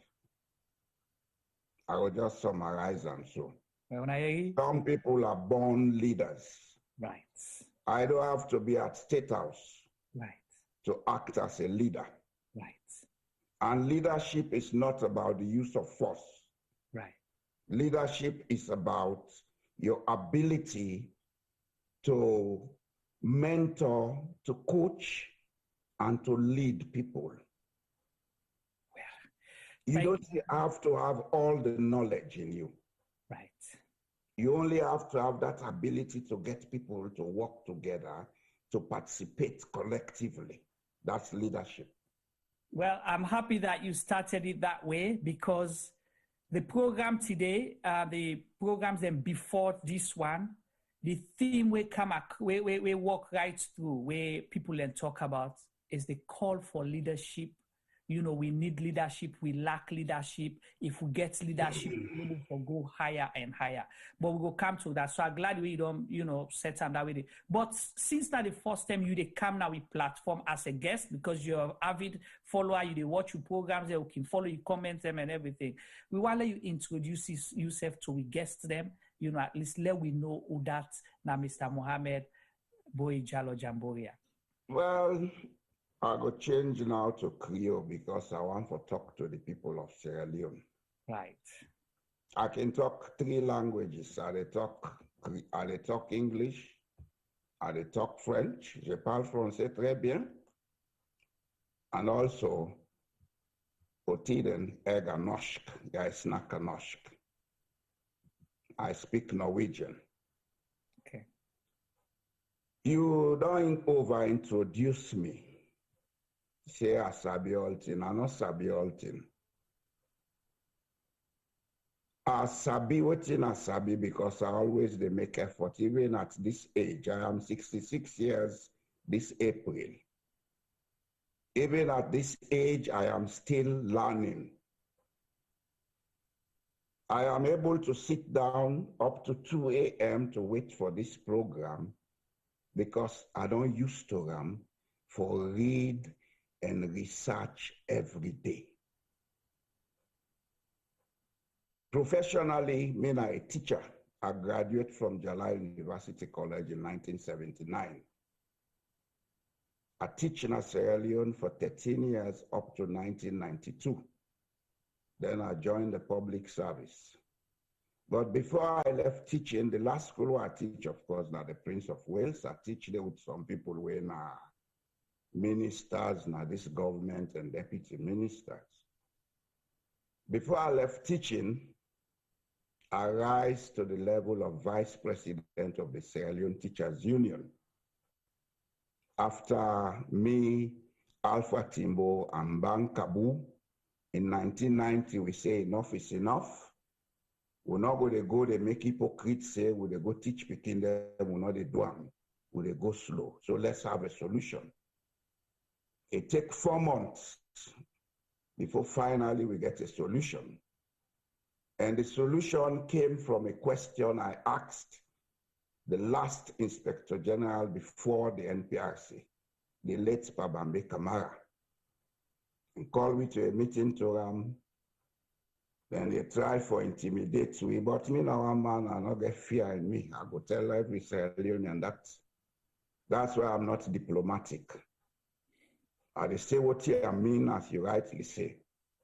And I don't care whether you like it or not, because I stand with my conscience, not what people think.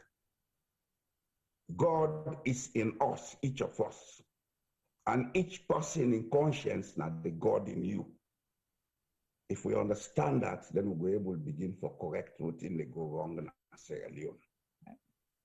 But now I'll not go to that part late. As member of the Teachers Union, I've been go some courses them and come back now. We say, let we negotiate with the government for change certain things about the teaching landscape in terms of the conditions and service of teachers. That was when I came up with an idea for make we get a teacher's welfare, social welfare security. When that thing went to cabinet, President Momoh was so happy, he called us to his home.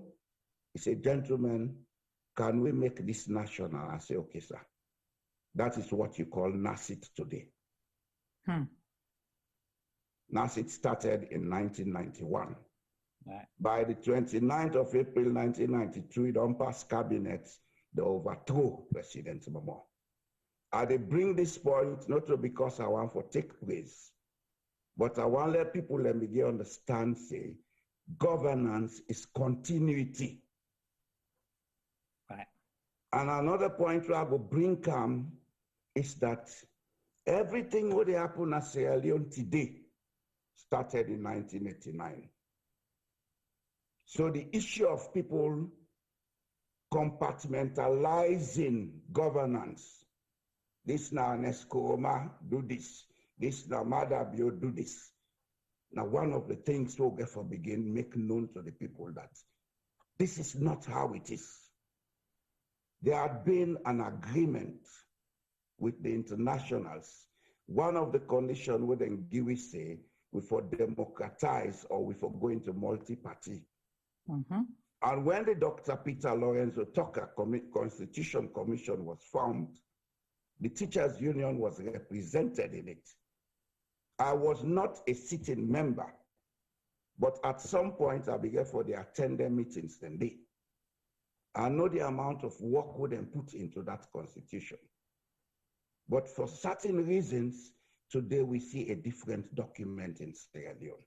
Right. So the honesty of purpose. That's right. what is missing in Sierra Leone. Okay. Olande for me, quick. You know, you see, when you get people with experience, then it makes it a whole lot easier because I believe I remember now, okay, how for can guide this conversation. One, I'm glad you big pass with independence first, so you more than qualify for talk about. I attend independence, let me say it now. Okay. As a small 6-year-old, they load me in a train from Songo early morning. We can water street. Then we take double-decker bus, we go na Rekri, outside stadium they so. After we rebuild in this so, now been vacant land. The British them in come, they make fun fair. We go see them after the celebration. I saw the independence because by then I was living at Songo with my grandfather, the father of my mother. Now I name a carry Boye Jallo. Now the only Boye Jallo where I attend both school. Wow. So some of we know. So okay, so let's talk about the independence era as a 6-year-old young man, you know, from Songo, going there to attend this event, saying that Salone, they come off from British rule, now they become an independent, you know, state or country of itself. What was that feeling like? What you know, what do you feel like, and what do you recount? What do you stand up for you? Where you still remember today? We remember as in say April 27th, independence. What in that they juggle your mind? You see, as a small boy, a lot of images been lost. But what is very distinct is that there was order in all the ceremony we see that day. The British part of the ceremony was first done. Then there were, because we don't put the flag down by midnight. We not see that part. Okay. The Union Jack, we don't count down by midnight, then put the green, white, and blue. But there was a replica of the transition from British rule to Sierra Leonean rule right in front of our face. But we've been team up there so long that as a small boy, I got tired and fed up. But there was food, there was drinks, there was everything. Then give each and every one of we a cup with the green, white, and blue and the emblem of Sierra Leone. Then give we plates and other things. Then after we cross, the ceremony be end around 4 o'clock. Imagine, from around 8 o'clock up to 4. We cross the street, we go inside the building this, so we go look at that fun fair. Then British man, they go with motorbike round 1 cylinder.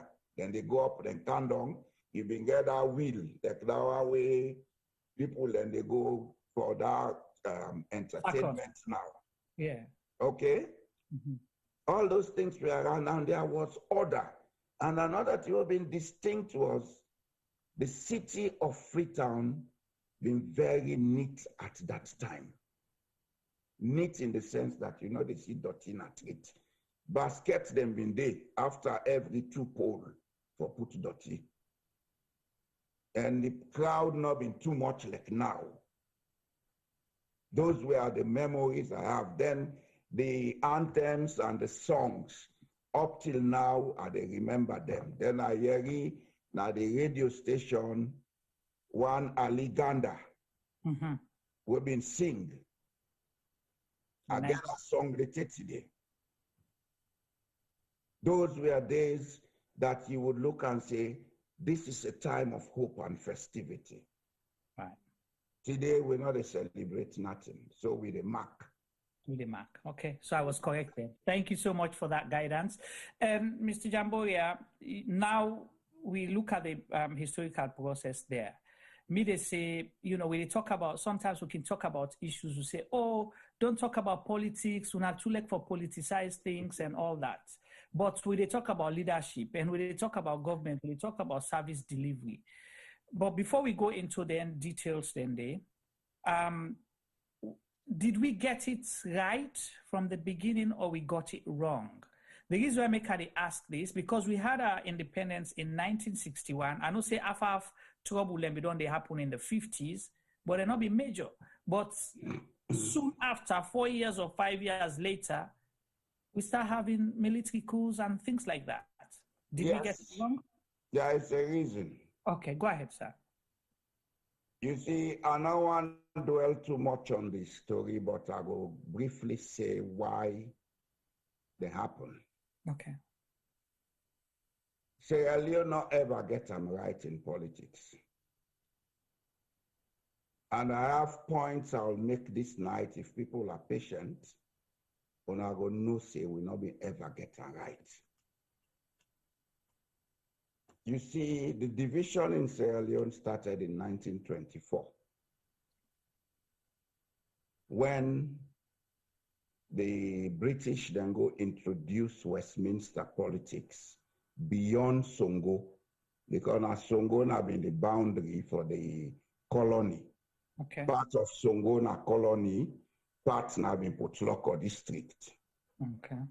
Okay? 30 days if you go Songo, then they call one part colony. Because Yanda have been part of the Western area. When they're going to introduce this politics upline, then go with the process where then they don't start. It's unfortunate the intellectual class in Sierra Leone ever sit down, forget a national conversation, for look around the issues here. I am not here to blame. Everything will happen in life, it happened for a reason and for a time. Wrong or right. It happened for a time and it happened for a reason. But if what is wrong 10 years ago continues to be part of what we are doing now, then we'll never get it right. This is where politics has failed in Sierra Leone. People, they look at politics as an issue of parties.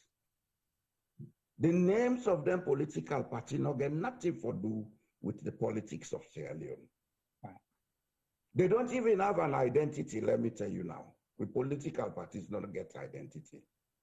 What they get a culture. Okay. A culture is different from an identity. And get a culture where they come out from that dysfunctional condition we start in 1924.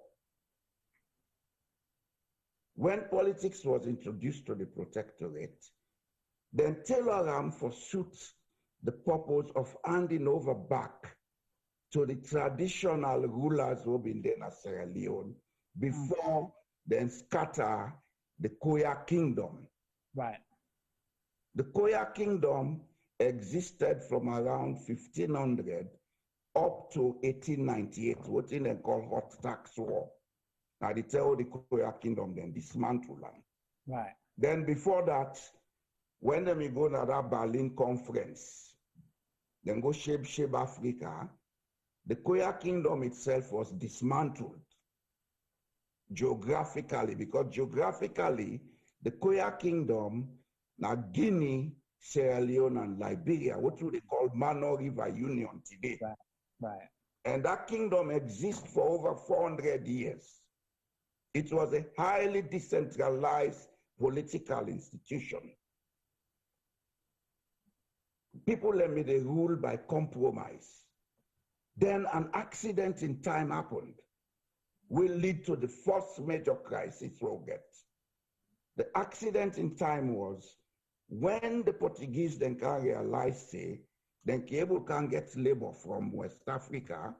Slave trade itself started between Guinea-Bissau and Cape Verde. I mean, they take people from the mainland care and go Cape Verde for good work. Right. Then later, it extended into the Americas when they wanted to industrialize. Then the British came into this thing, John Hawkins and others. They came to the shores of Sierra Leone, and the people of the coastal area of Koya Kingdom, they begin connive with them, they go catch people for conquered Boer slave. Now, this is the first thing we take today, it not just finish. Yeah. That first thing where we lost that 10 days, we not ever regain them today. The trust. Everything in life is built on trust. Right. Relationships between people is built on trust. Your home, the relationship between you, your wife, and you picking them is built on trust. If that is lost, that home they scatter. That slave trade, now scatter we. Then the British came to try to patch it up. Then come back with the people that wouldn't take from Sierra Leone, then bring them back. The one that they call Creole today. Now blood relatives. We should stop harassing them. We owe them an apology.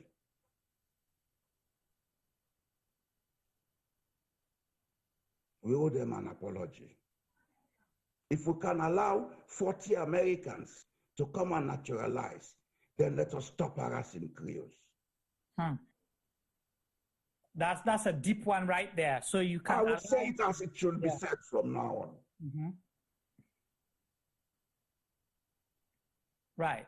So, I am no longer going to mince my words. I will not insult people, and I want to make it clear. What I'm saying here today is not about APC SLPP. It's not about the present government. Whatever is wrong with the present government started decades ago, even before we got independence. Right. If we want to make it right, we have to move away from that perception. Let us look at it from a rational, intellectual point of view.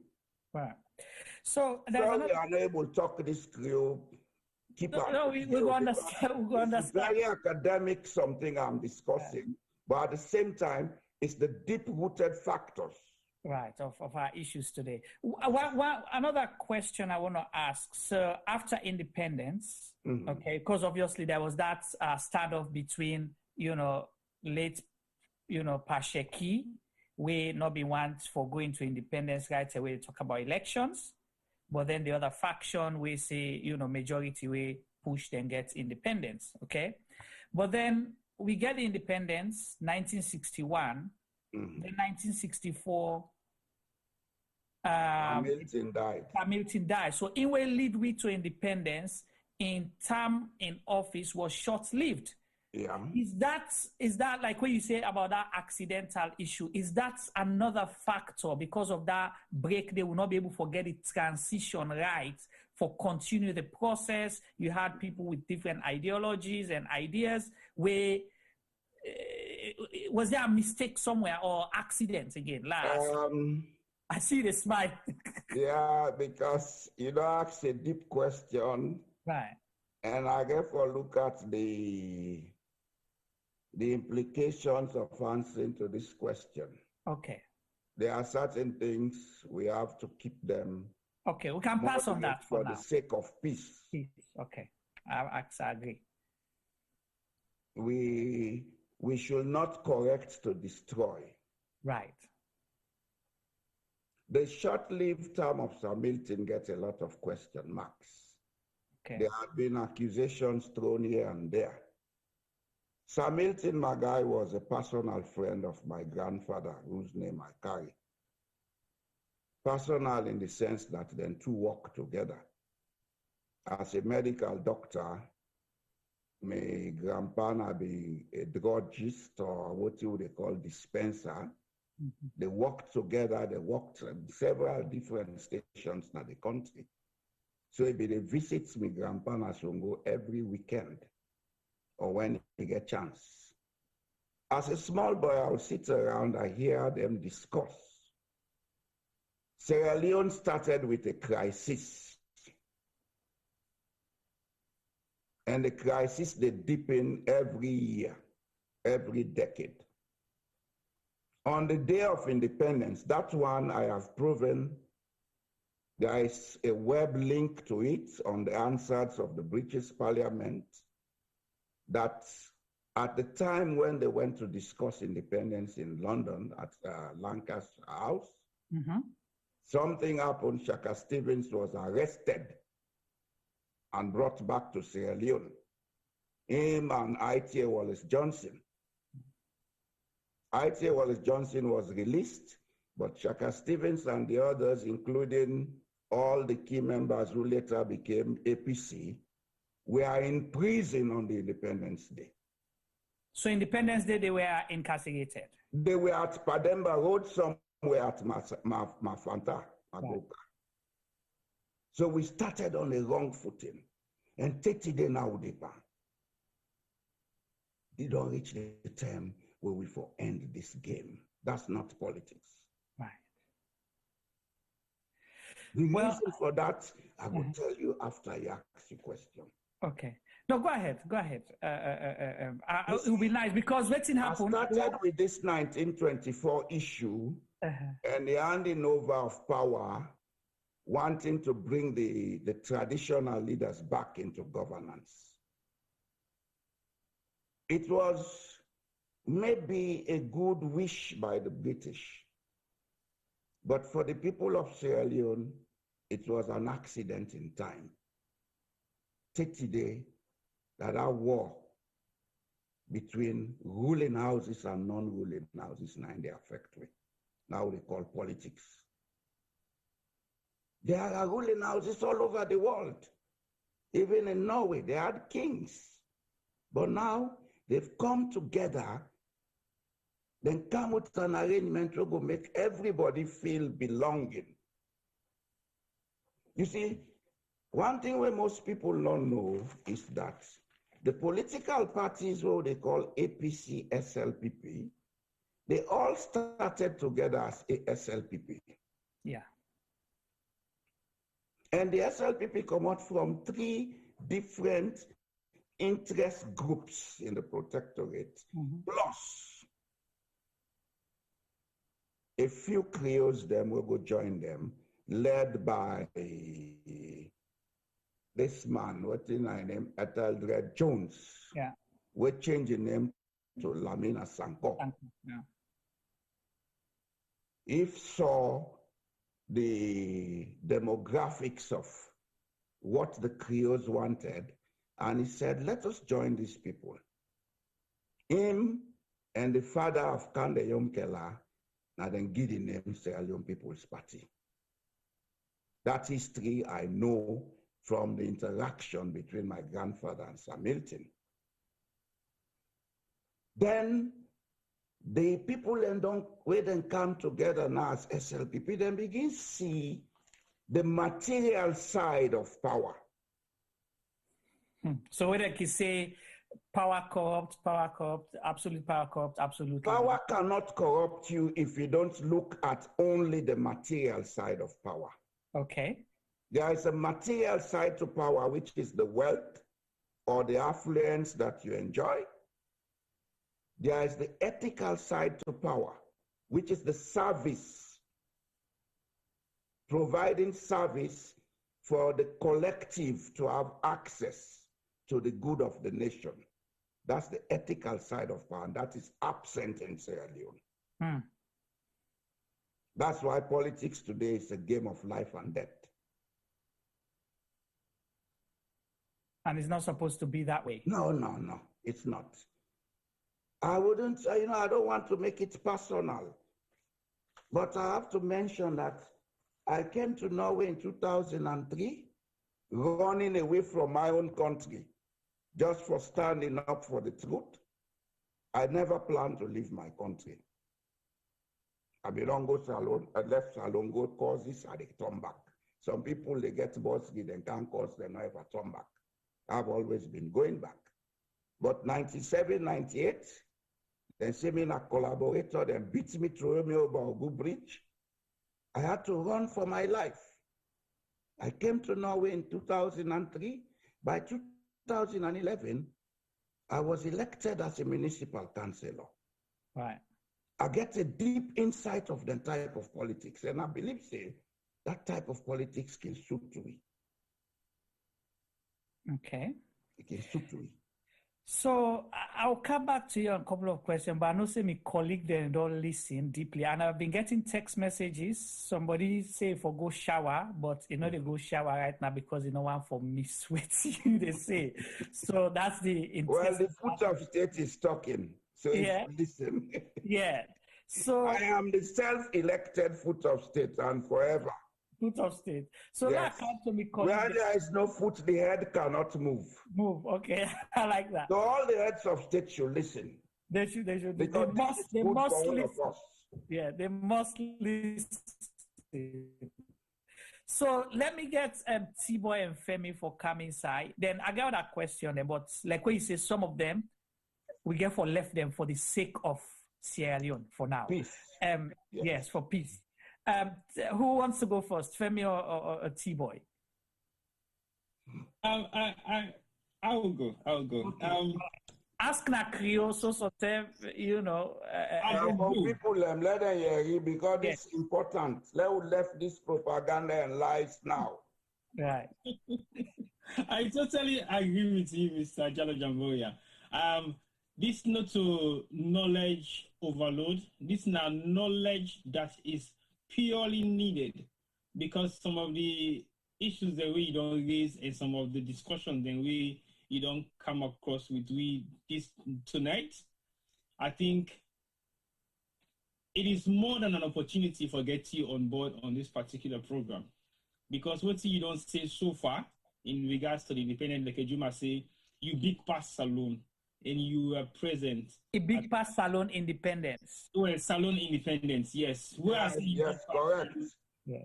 I am not bigger than Sierra Leone. I'm older than the independence. Independence, yeah, that's correct. So let me correct myself there. But definitely not that kind of way now, I mean, not so like you big pass Salone. I know, but the people then can interpret anything anyhow. I know, that's so true. And again, like I said earlier on, when we try for be politically correct, sometimes it make we resist for say certain things then, because we know how for get ourselves tangled in any other way whatsoever. But I think your knowledge we don't give you first within this first segment we don't hear you so first. I think is more than knowledgeable. Now I understand say people are saying they want for Yeri, waiting at the issues between the Samuel thing and all that stuff. It means don't make clear say some history then they we not to for we.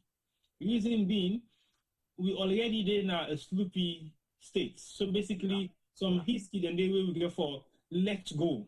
Because if we not let go of their history then we can never start from somewhere. Yeah. So we have to stop living in the past. Yes. I totally agree with you where you say Dan they look left farm for left farm sake. You know a very straightforward person, and with the first interaction we get with you today before ever we come on the show, we know straight away say you are on point on anything you say, because you not just know what you say, but you can also able for deliver for let the layman understand. So basically your thoughts are very wise, and I feel say it's a privilege for us for being part of your program where will be part of you for this evening show. But I want to ask one thing. I know say you get a lot of knowledge about the independence and the celebration itself. Is there anything where you feel say you remember where you know go actually use for celebrate as we go forward right now? Because they could take us say now make we birthday for we. If now you they make you birthday, how you may for make them and how it will sound like in your own way. Well, a lot of things then day, a lot of things then day. And as you figuratively put them, what you then do for you and what you do for yourself, now two different things. You see, one, with independence not being correct at the time we'll get them. Okay. If you ask me deeply, well, as a young man, I've not been thinking that way until of late now I begin to think, say, were we really ripe for independence in 1961? I think it'd be for better if them take patience than wait up to the 1970 or even 1980, like when Zimbabwe get independence. Why? But for come back to your issue, what did I really remember at that independence was not what in them do for we, but now the kind of order and sequence we've been there at that time. Now you don't see it. The societal discipline we've been there at that time. And I will tell you for free, at that point in time, up to the 70s, I never ever see policeman or soldier, they use force for get people them for do things. That societal compliance been there. It was like a national habit. You go upline, the people them been get them. You go free tongue, the people them been get them. One of the things we don't lost over the years, and now because we're not able to handle the ethical politics instead of the material politics we've been look at, we don't lost discipline. We don't lost discipline, and it's not good for us. Many people they relate discipline lost because of the war. No, no. In fact, the loss of discipline was what brought the war. Then, after the war, nothing was done to de-traumatize the young people who had been forced to take part in the war. These are the adults now, on our generation. Maybe some of una fortunate for get out of the society and the environment una fend on herself, the kind of jobs una they do now, una unconsciously de-traumatize on herself. Me what they talk to una when I came in 2003, I was put through a 2 years psychiatric program. I've been get possible they go talk to with they discuss issues. It helped me a lot because honestly, I had a lot of vexation in me. Okay. I asked myself, is this what I would get for loving my country? But with time, I able to overcome them. And I want to say now, let everybody hear it. Whoever been offend me in the past, I have forgiven that person. At the talk between me and me God, I have forgiven that person. I don't get grudge for nobody. Nobody. Okay. I don't expect people for keep grudge for me. Okay. Now you don't do that public statement. You would like for take me through maybe a short insight of the incident where you say happened to you in Afriton, where you were brutally manhandled, where make you get for left the country. You can even for take it to that process because it's something definitely where I go do them, and I go do them with joy. I even the plan for write a book about that. Okay, sir. Because it's worthwhile for people to learn from this. It was an accident in time, and it happened for a reason. Just like what's in the happen, so now in Sierra Leone, now an accident in time, and it happened for a reason.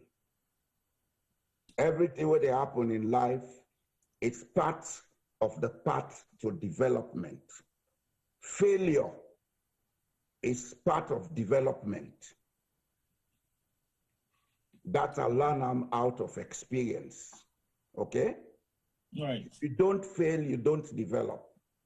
So we know they can't talk anything for build grudge. But what happened was 1992, I get for left teaching, I go join the NPRC. I not join them willingly, but somebody within the NPRC say, look, me man, this now you man them, can't we help them? These are young boys. And as a matter of fact, I was not given any public office. I was involved with the public relations team of the NPRC, led first by Colonel Abdurrahman Kamara, retired Colonel Abdurrahman Kamara, then later Aliu Kamara of Chegbema, we don't die. But me not been there directly with the main team. I was like in the back team. Doing the researches, getting the facts together. Then me, Madiu Savage, and some others will be they run the Liberty Voice newspaper. La Pademba Road. Then came the January coup and removed Strasser. It was like we were thrown into oblivion. Down the line, 13 months later, after the elections and everything, on a Sunday morning, we wake, we say they don't make coup. Somebody will himself be a victim at the beginning of the coup, the late Colonel Abdurrahman Sisay, who is a cousin. When the coup happened, the next, they all, then go put them in a guard room, then we almost kill them. Now Johnny Paul now say, no, if we do this, it's wrong. Abdurrahman approached me, say, boy, you know the man, this, you shall be this scam law, help them over. Let this thing work. Because I joined that team, I was on the radio and TV talking as I'm talking now. And with the same approach of facing the facts, I was called a collaborator. Every day, my name be there 98.1. You Jallo Jamboria, do go clean. And they do clean. First, na a bomb come for them before me was na Congo at 234 by Boye Road. I had to leave the house and go sit down somewhere around Ashobi Corner. After 2-3 days, I said, I go back, go check na me house. On the way coming, Samuel's Lane, Kisi, bypass road. Now they hold me. My brother, the beat road and give me. My God don't answer me.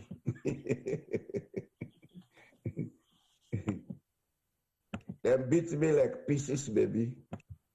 Cut me finger and everything. Then they gave me go Joy. Look the finger, is here. Yeah. When I reach Joy, the Nigerian head will be there, they check on the people there, they can't wait. I've been go naked. Now I pull close Jimmy, and pull me skin under my foot. Now he asked me, say, my friend, you seem to be different from the other people they are bringing here. Why did you ask? Now I explain myself. Now the guy said, okay, I'll take you to my billet. I was with him for 3 days. I provide medical thing and everything. The 4th day, I say, I can go left you. Now junction, let you take transport. Go now use quietly. Go sit down there. He said, because this country needs people like you after this would have passed. As the man left me at your junction, I then point me back, say, oh, now look, Jallo Jamboria. Then begin beat me back new. Then go through me over Ogo Bridge. Oh, good bridge. Yes. That bridge, I get for name and Jallo Jamboria Bridge one day. We have to give it my name. Right. So, Tboy, just for come in, Mr. Jamboria. Yes, sir. with all that experience, you're not bitter at all. No, I'm not. The passion, because let me say this. I am not. May you begin talk about Salon in 2006. Yes. Inside the list serve, Patriotic Vanguard list serve, Leonet's list serve. Yes. I remember in 2006, you shared with me this documentary, they talk about the welfare of the Nazis. Yes. You've never been bitter then, even before, we are not been know this story. And you're still not bitter. Why? I am not. Because I get a belief system we're not to the normal system of the Sierra Leoneans they get. That's why people think I'm not religious. I am supposed to be a Muslim. But I go to the churches, I go everywhere, but I know they go to Jujuma and I know mix panel rubbish there, I don't believe them. I believe that God is an energy form and it gives we powers. Now that make them say give we free will. If we use them rightly, we will get the desired goals we want. If we use them wrongly, we will go astray. And I think Sierra Leone, we don't use the energies of God wrongly. And I want to change the topic from politics to religion. And if you know, say that the other person do, now because you know they're on the correct energy plane, you know for all grudge for them. Instead, go back and try for pacify them, talk to them, educate them, let's say, this belief we get, this perception we get, now in the maker they do things wrong. And I believe, say, Juma, if you remember from where Sabi me, I always done the talk, say, the problem of Sierra Leone is not politics, it's one of our beliefs and our perceptions. Correct. And I believe, say, if they follow me, they make a lot of quotations on social media for proof, say, now beliefs and perceptions now ain't wrong, not to the politics. Even the economics, why poverty is still there in Sierra Leone, now beliefs and perceptions. Okay. So going back to this, the historical part, you don't take away a little bit, you don't explain that experience we get you in independence. We've got this, because you talk something about propaganda, we want to know, una way possibly, okay, something we, meaning myself, Tboy and Femi, possibly begin understand the politics. Well, like me particularly, I begin understand the politics in 1982. Okay. That general election day, I saw a lot of things. I was a young boy, but I still get the pictures then. You know, I was in West 2, so I know a lot of things that happened. That was between Morado and who? Morado and Alex Stevens. Yes. Yeah. So with them boss Radomati and all that. Yeah. So we saw a lot of that. Tboy been in our Senegal, you know what's happened. And by then we were one party state. Exactly. So now they say not to the one party be wrong now. Well, that's exactly my question, because the perception has been that now the one party system now in Ambog Salon. No, sir. But now done this first. I will go to that. Okay. Yeah, so I just want to ask, you know, how the change of systems of governance or government system or political systems, how it affects we? Is it Nadana responsible for Usa Wideso today? Yes. Yes. No. Yes. Okay.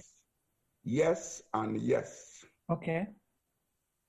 You see, the mistake the British made was, since 1808, they been gradually they train the Creoles and the people in the Western area, not only the Creoles, but anybody who been there in the Western area, whether it be Fula or Mende or local, once you don't go school, you get job in the public service, you underwent that training of how to administer in an ethical and ordered manner. They not take this system to the protectorate until 1902, when they go, they establish the protectorate. Then by 1906, they open a school in Koema. From there, they call them the boat school and bring an abo.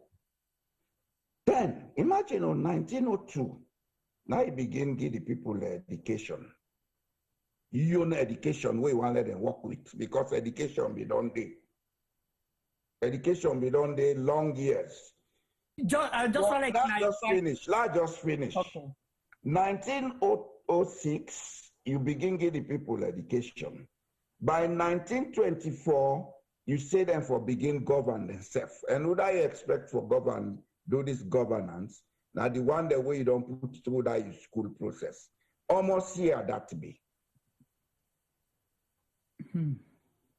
Not to 18 years? Yes. If you train somebody 18 years, you say can't govern yourself, then you don't train the other person over 100 years. Then you create a situation where they ostracize that person where you don't train 100 years. Nobody no need the experience and everything. What you don't create, not a crisis. So you set people them up against themselves? Well, they didn't set them up. Well, if they ever did, I don't want to look at it that way, but I want to look at it in terms of the time frame, the dual systems of development in Sierra Leone between the colony and the protectorate, and at the time where they hand over the country to the greater Sierra Leone, the one that will get the best experience for administer, they could not, because by numbers, they could not get elected. I want to see the logical side of what you have to say. I'm not talking politics here. Right. I am examining what went wrong.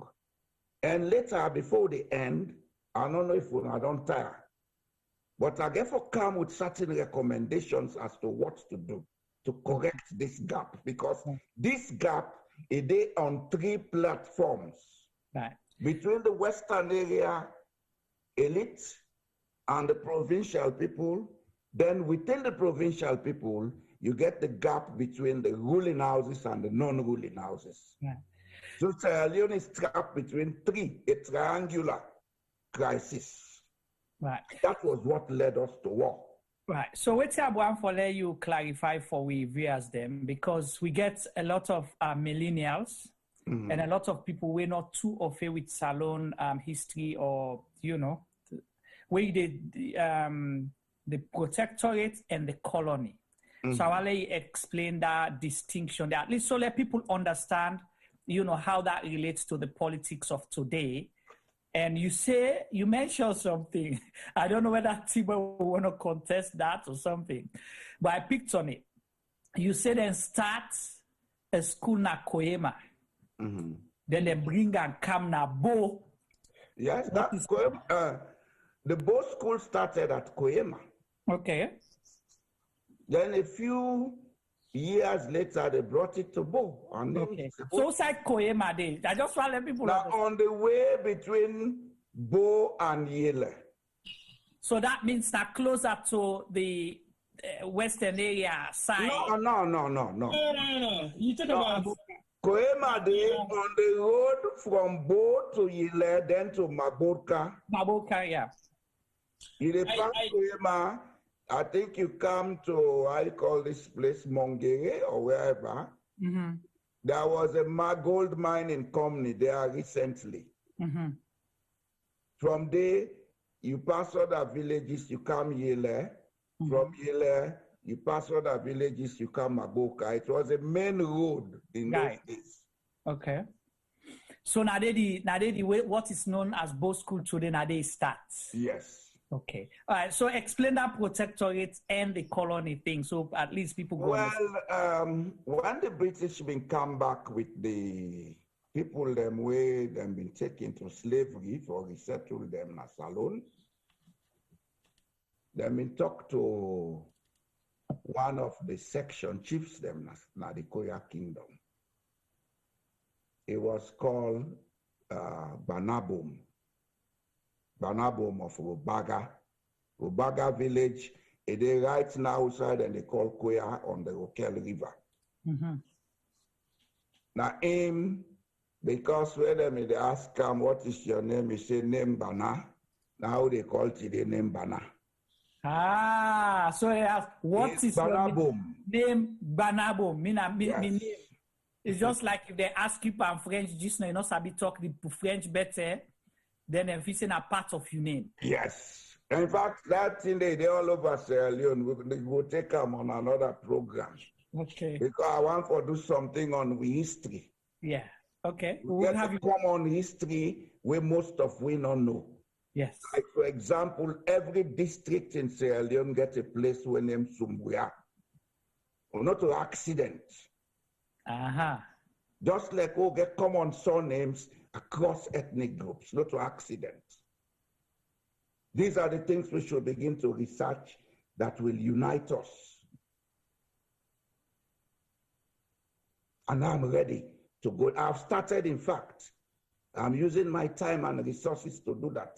I am writing a book on that. I would have published it this April, but as I go, they see the facts they brought in, I say, let me take my time. I don't want to be part of the big lie. Sierra Leone is suffering from a big lie. I make a talk about propaganda. And the big lie comes from the intellectual class. It's time they begin to own up to their ethical and moral responsibilities to Sierra Leone. Wow. Okay. Yeah, so Bana, you know, Nakoya, so yeah, you explain that part there.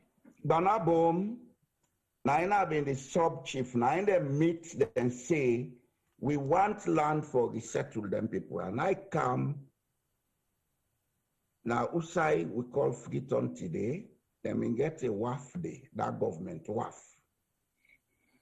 And then they use them for take people then go. Now they come with them. Now two cotton tree in the Freetown.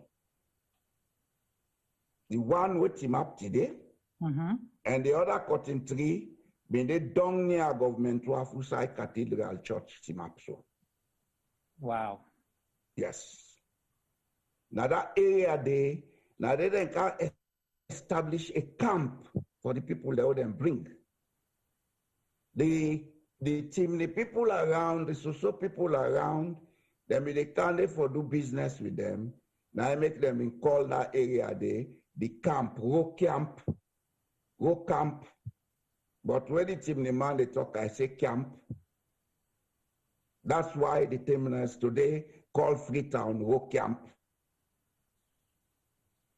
And the full self call it as well as that. Yes, Camp Manu. Camp Manu.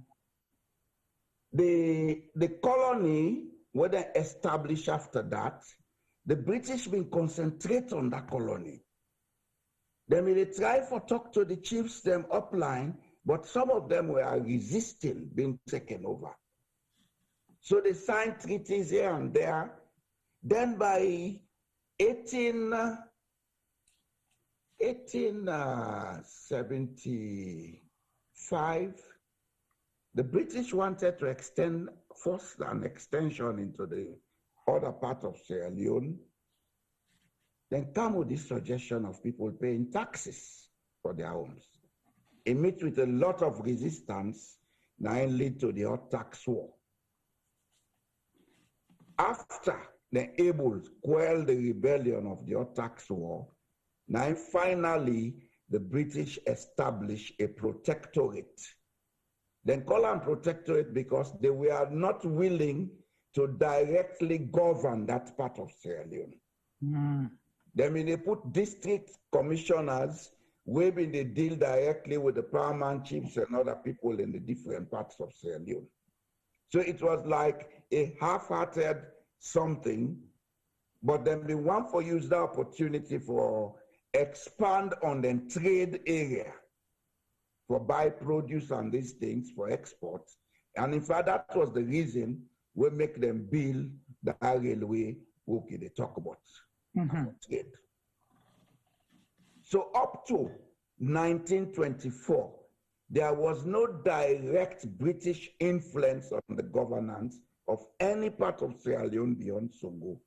Then we get district commissioners with their own duty now for Dede with Temble police or Banda Juma police. And they misbehave them, beat them. Now the British introduced police state attitude to we. Interesting. Unity on a city day. It came from that time. Because there's one thing about psychology. What you teach somebody, na is sabi. Especially when you take them for be a culture. The person where they born later years, now the only thing we sabi.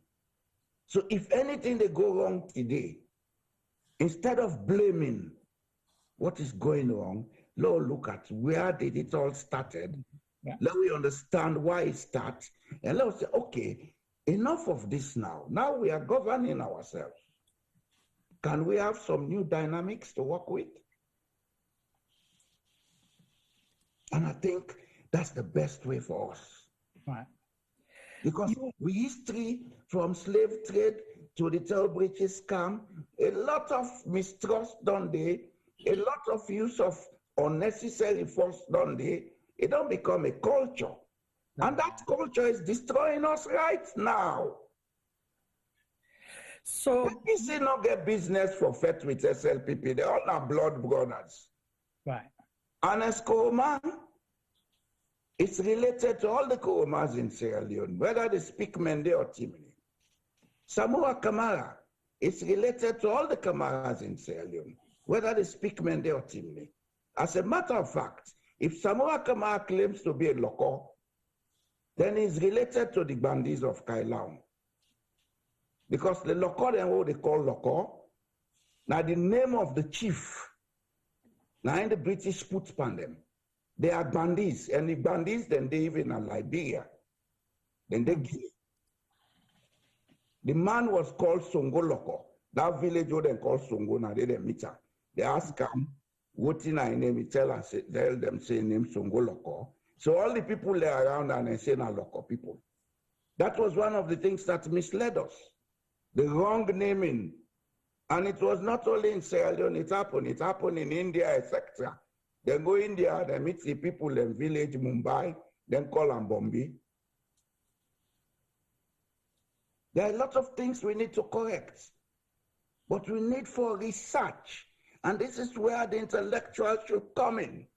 And I just wanted to ask you that question now that we gain independence, you know, hoping to do better than what we already had.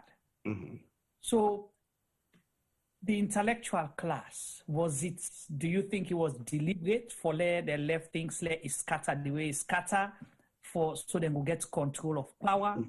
Or was it by accident? Like you say, I like to borrow It was not by accident, it was not willful.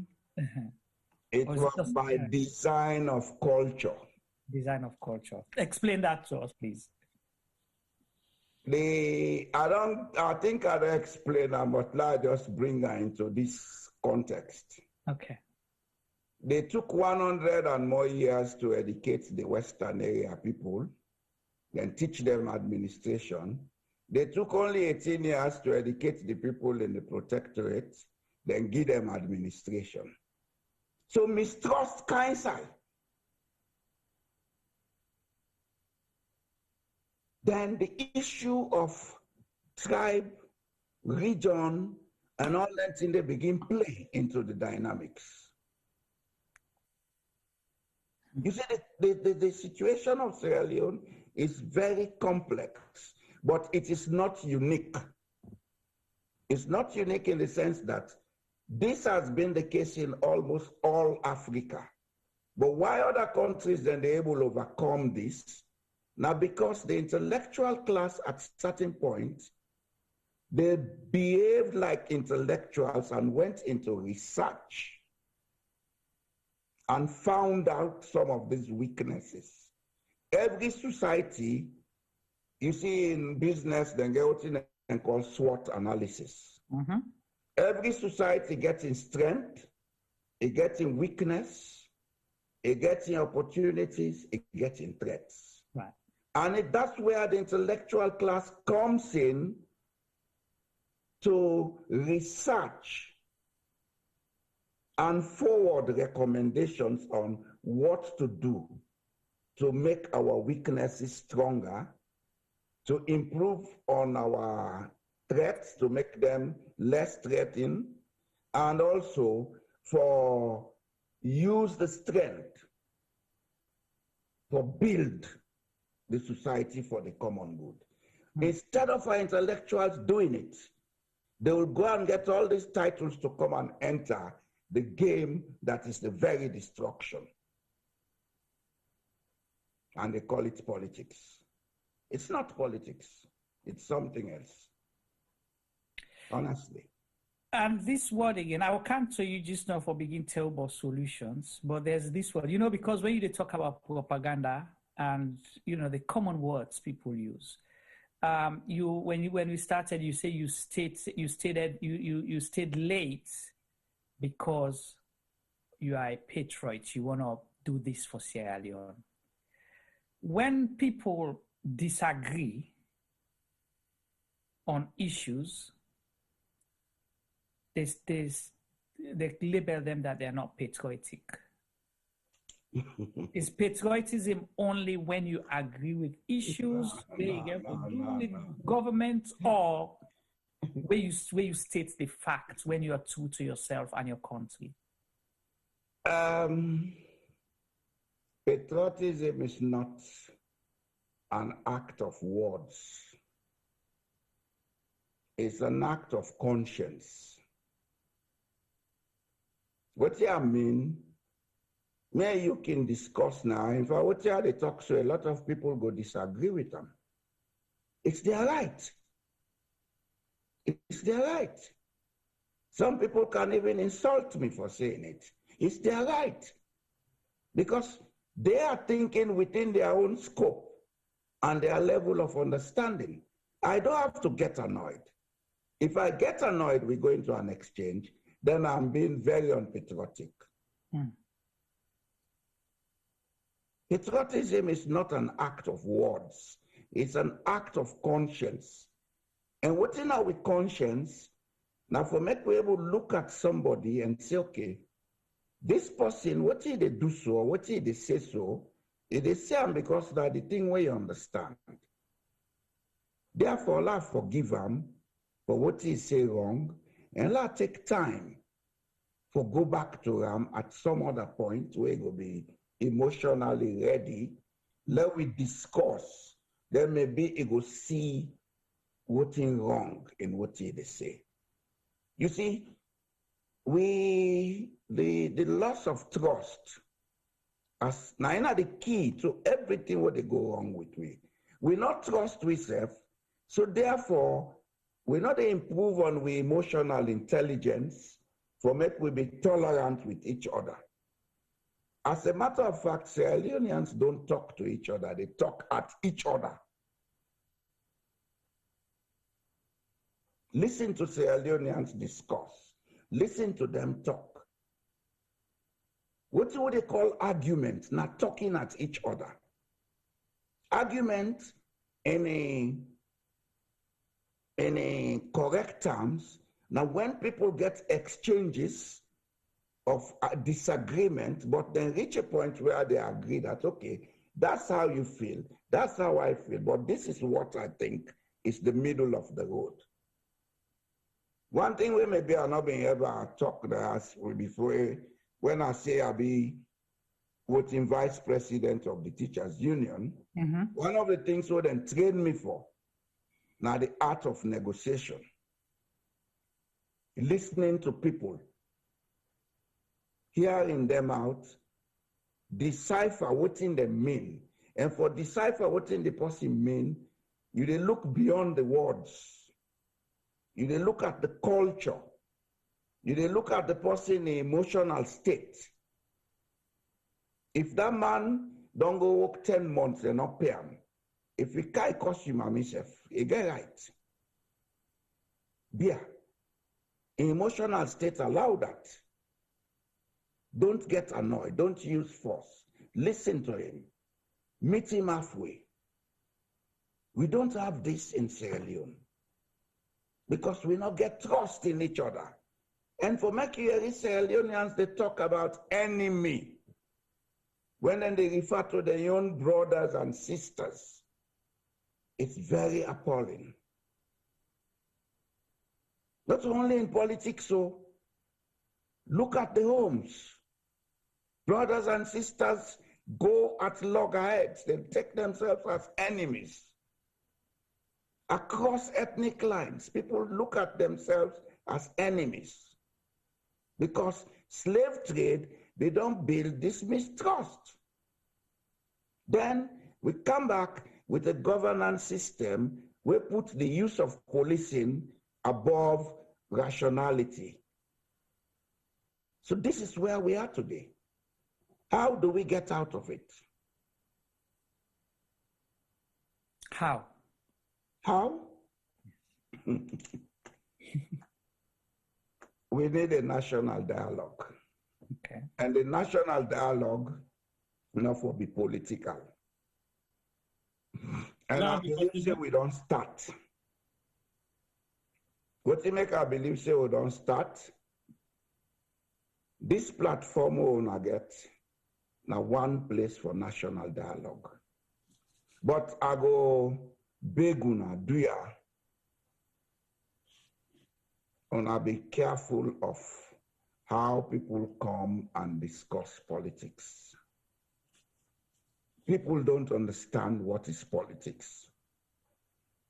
The discourse of Mother you don't thief from us billion. Yes, you don't thief them. That's a fact. But talking about it cannot solve it. Let us ask, why did he do it?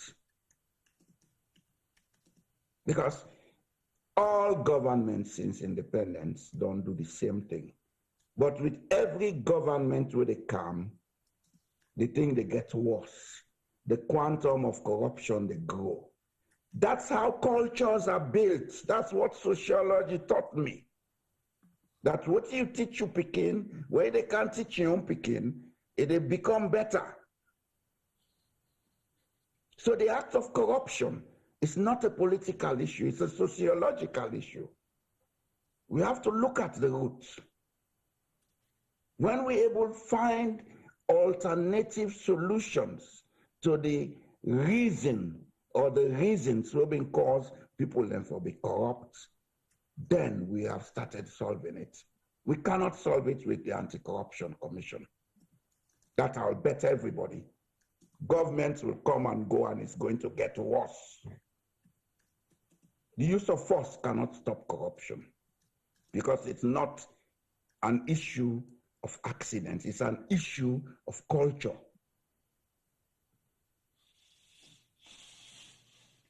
It's a sociological issue, it's deep in the society. There are alternatives we can come with to solve it. But there has to be a national dialogue. First, by the press, as soon as I don't start. Then second, the people in politics. Of late, they don't go form a consortium. That consortium is good for its purpose. But this is what we should begin. We should begin to see more of this in Sierra Leone. And it should not be only when you want to fight against certain group. Let us have a national system of coalition. Lawmakers say not to one single party for rule. The party who get the majority vote can get the head of state.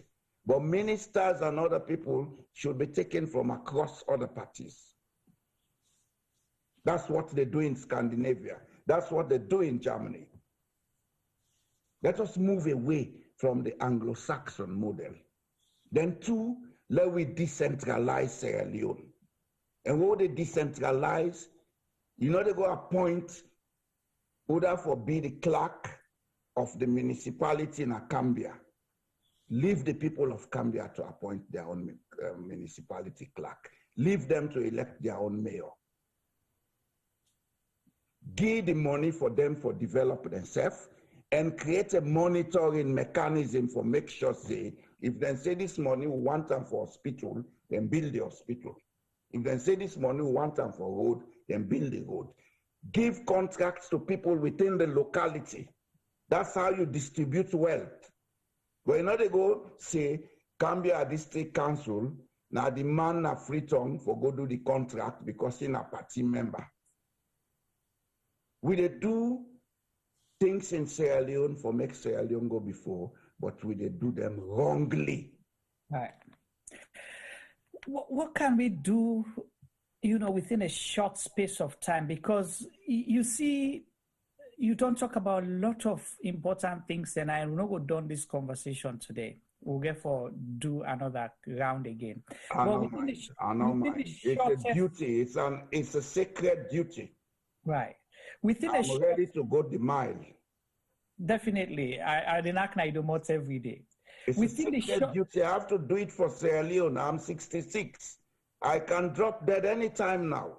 Right. And I don't do them with any political intention.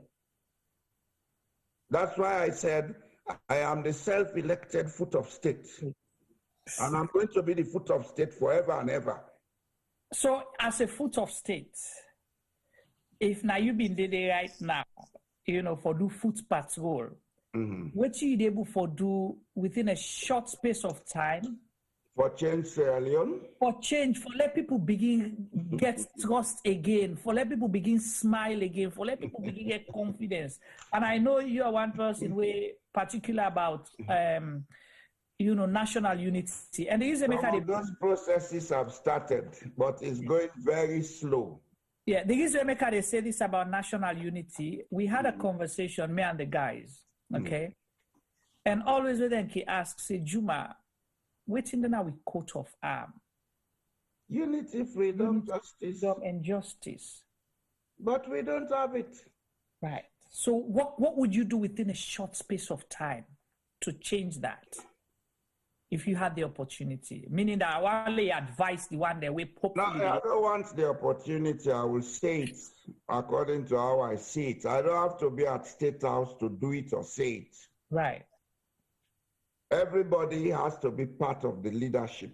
Leadership, not to one man. Now the whole nation. If you're a messenger, show leadership at that level. When I send you for go do something, not work balance with the money.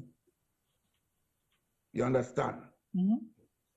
The first thing we need for do na Sierra Leone, now forget an economic foundation, we go allow we for undertake certain projects and take them very fast.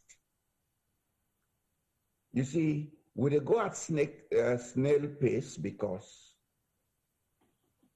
we get an economy where they oscillate between $8 billion and $12 billion per annum. But between me and you, 80% and more of that money comes from external funding. That's why things don't work. I have done a lot of research. I have a 60-page document written.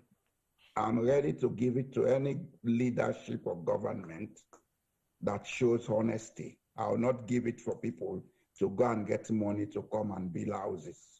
Would you give it to this government, to President? Not this one. Why? No, at now, I wouldn't. Okay. But they can change. There is room for change. Okay. When I see the change, I know there is change. I'll be the first one to announce that I'm ready to give them that document. Okay. The first thing we need to do is to get the public finance to be self-supporting. Kenya has done it. The project started in 2007. By now, as I'm talking, the whole the whole system of Kenya public finance is electronic. Every cent that moves in Kenya is monitored, is tracked. You see, the problem we'll get with Sierra Leone is now only between 25 and 40% they pay taxes, effective taxes. Yeah. So the public finance is starved of funds. That's why we cannot invest in those sectors that need investment. Education being most paramount. Education is the key to development in any country. And not this type of education that we have, that academic type. It's outdated. We need technical and industrial skills education. That type of education is going to cost Sierra Leone between $4.5 to $6 billion annually. So the issue of free education, let's left from first. Let's look at how we will fund education, how we will fund skills development for make pikin done school from 5 or senior secondary, he able enter into the job market as a professional. He gets a skill as a mechanic or a carpenter, we internationally certified and accredited for making able do job. If we do that, you know think will be the first effect on the economy? No. We will have more investors running to Sierra Leone. Go get the skills. Today, people say, oh, investors now they come because the government not get good governance. Investors don't care about politics. They care about their profits. China was developed because the Chinese then spend 35 years they build their skills. Mm-hmm. Then they open up certain areas, they make export processing zones. Foreign cash come because the labor be there. And cheap as well. This iPhone is designed in California and assembled in China. Yeah. Because the Chinese have the skill. People hey, go working all day because we're not getting skills. And the funny side of it is, Sierra Leone gets a population of 50 to 55% where they're in the employable age. These people can be given a skill in the next 5 years. Mm-hmm. They don't need to be in the formal school system. We can use Creole, Mende, and Timni to teach people skills. Skills not a language. Education is not a language. When I hear Sierra Leoneans talk, that man not sabi talk English, not sabi book, I can laugh. We have to think out of the box. The solutions are there. If people don't know the solutions, some of us can come with these solutions. But we have to have trust. Because I'm not going to put my idea, then go misuse them. Then the people then continue for suffer. True. When I came with NASIT, I had a different intention. Today, NASIT is a far cry from what I thought about. My intention was to have an institution that would provide securities and welfare for the contributing members, education endowment for the children of the members, 3 children, health insurance for the family of the members. Then NASIT should have been a collateral assuring institution for members to go to the banks and get loans for mortgages, cars, etc. Look at the bullshit that is taking place now. Sorry, I'm in rude. That's okay. Keeping it real. It pains me to see some of these things being done wrongly. Well, this is the danger where you get somebody where gets an idea. And I make some of you know the go salon. The reason you make a sit down Norway. I know say if I go there now, I begin talk from them here, they will come for me. We have to change the mentality in Sierra Leone. Our problem is here in our heads. The way we think and the way we believe things, the perceptions we have about development.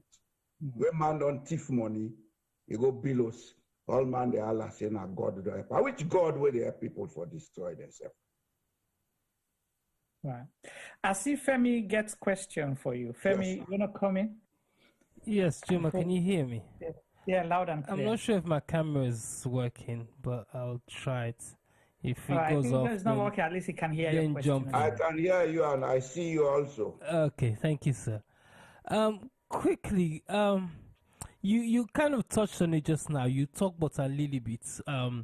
So I don't hold the question for a while. Then you mentioned something, but I want to talk about with population. So the last study we checked in, I think say 2019, there was a statistics put out, say Africa's 60% of Africa's population is under the age of 25. Yes. You know, for me, then they mean say there's a lot of people them coming into the job market. Waiting But they you don't have the kill me. skills. Yes, not that I want to say. Waiting they kill me is why we leaders them, and I don't want just specify on Sierra Leone, but Africa in general, not able for say tomorrow they come and we need for work on providing jobs for them people there. So, and as you rightly say, for provide them work there, so for them people there, so we need for equip them with the skills. You know, and if you go to Sierra Leone, possibly Sierra Leone is even worse than most of the other African countries. Them are not even know waiting at the statistics them of unemployment in Sierra Leone. The answer is simple. We have not examined the economies that we receive at independence, and we not try to do anything for improve on public finance, for make we able finance them projects there. Education is the most expensive investment with any country they undertake, but it's the most beneficial investment in the medium and long term. Sierra Leone has a population of about 7 million, not so? You get about between 3.5 to 4 million in school-going age. For make you finance that number, let we say, we put aside, say, let they spend $1,000 per child per annum. That takes us to about 3.5 to $4 billion per annum. Do we have that money? If even we have it, is it not going to starve other sectors? Because if you have an economy running on 8 billion, then you pull 4.5 there for service one sector. That means a lot of other things cannot be done. Now I make a can say, let we take about what if for do for make public finance become trackable and transparent. Let we make an electronic. Recently, December, they say money done. Money not they done with our electronic system. Day. I have never seen cash in the last 6 years in my life in Norway. I use cards. I even have a mobile app where I send and receive money. Look at it. You see? They come on, they activate. You see, I've used my face for activator. I don't go to the boutiques with cash. I don't see coin in the last 5 years. We know for they say this thing will not reach date. We don't reach date for do them things here. It is to the advantage of developing countries to have an electronic financial system where every penny they move them track them. If we do that, all the people who know they pay tax now will put a minimum amount, say, any amount of money you pass through here and throughout this month, we go up to maybe, let's say, for example, 1.5 million leones if we begin pay tax on them based on the present system of pay as you earn. With tax collection, they double. It double. It quadruple. Then, when you have a tracking system, every good and service in the country, you can track who is buying and who is selling. Then you know how to tax these businesses. Are we willing to do that? So someone in the chat group stated that how can we pay taxes when we do not trust, or there is loss of trust between us and the tax collectors or the leaders or government, something like that. Okay, how can we pay taxes when How can you pay taxes? Yeah, when there is no trust between the people and those who govern them. The trust will be built when we have an electronic system. Because what they bring the corruption now where we get a banking system where people then they use check, people then they pay by cash. So it's not easy for track who that take which money. But I bet you in Kenya, in Rwanda, because Rwanda self don't get an electronic system, any penny will come out from the central bank, it automatically left an electronic footprint. They know that it's from which account to which account it go. So even the corruption go stop when we get an electronic system. Because if Jack take money, they no say I don't take it for account for him. But now people and they go and sign checks. Somebody go sign check, no. They kick out a false name.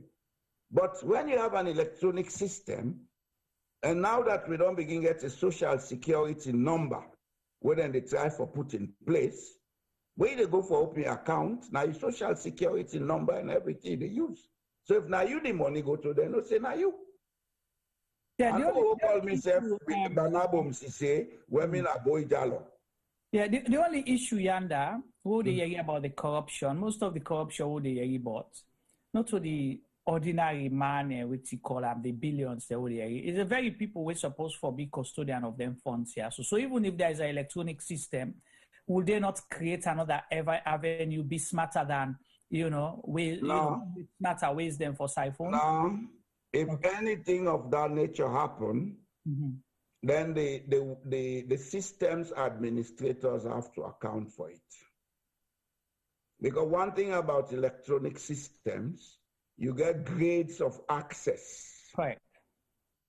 The system administrator, they give access to a level. Maybe, like me now, this app are they only transfer money and receive money. I know they go inside there and write any money. Then at the same time, when you have a net bank, an internet bank, you're not able to write any amount of money there for yourself. You only transfer money by payment.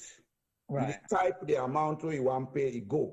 But for going to the account itself and type an amount where you want for yourself there, you don't get access. Sure.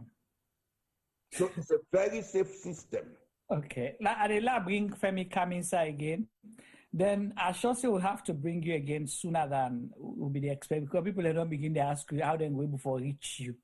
Because yes. Give them a phone number. Yeah. Go ahead. My phone number is open business. Right. I am on WhatsApp. Give them my phone number. Okay. I have time to talk to everybody. Right. And I'm not doing it because I have any political intention. Let me repeat it. Right.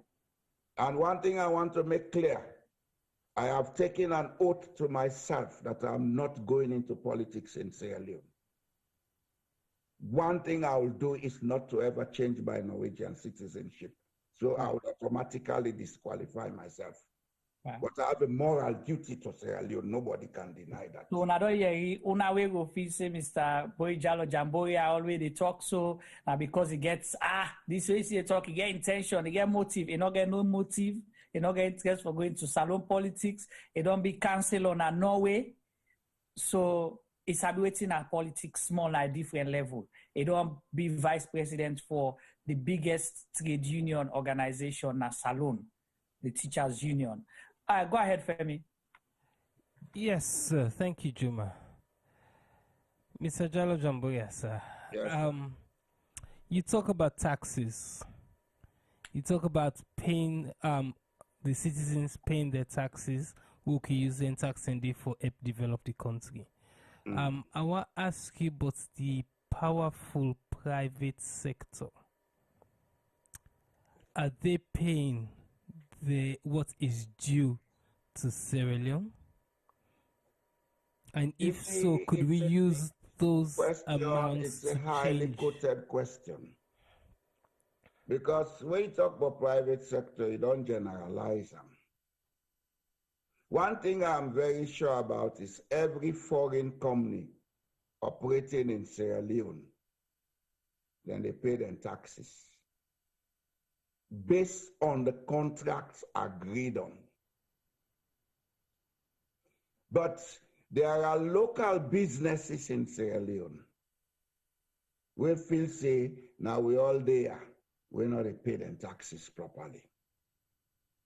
And they also belong to the private sector. And most times, we dey holler about foreign companies, about contracts, but we dey forget one thing. Then companies, they go, then they go invest monies them where they lent most times from other people or banks. So when they act, then they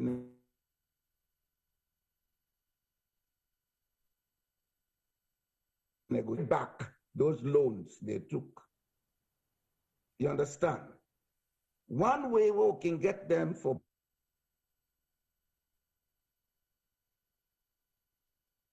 Marampa mines been there, then we get a training institution at Marampa.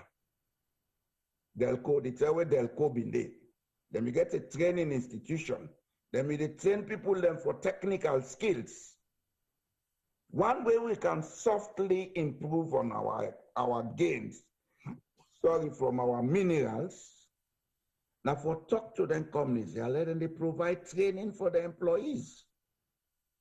That way, we they gradually build skilled labor, we go take them to the next level of not only mining the raw minerals and exporting them, we will not get much from, but we go reach a level that we don't get a pool of skilled labor, we go give themselves the impetus for say, now begin make this thing now.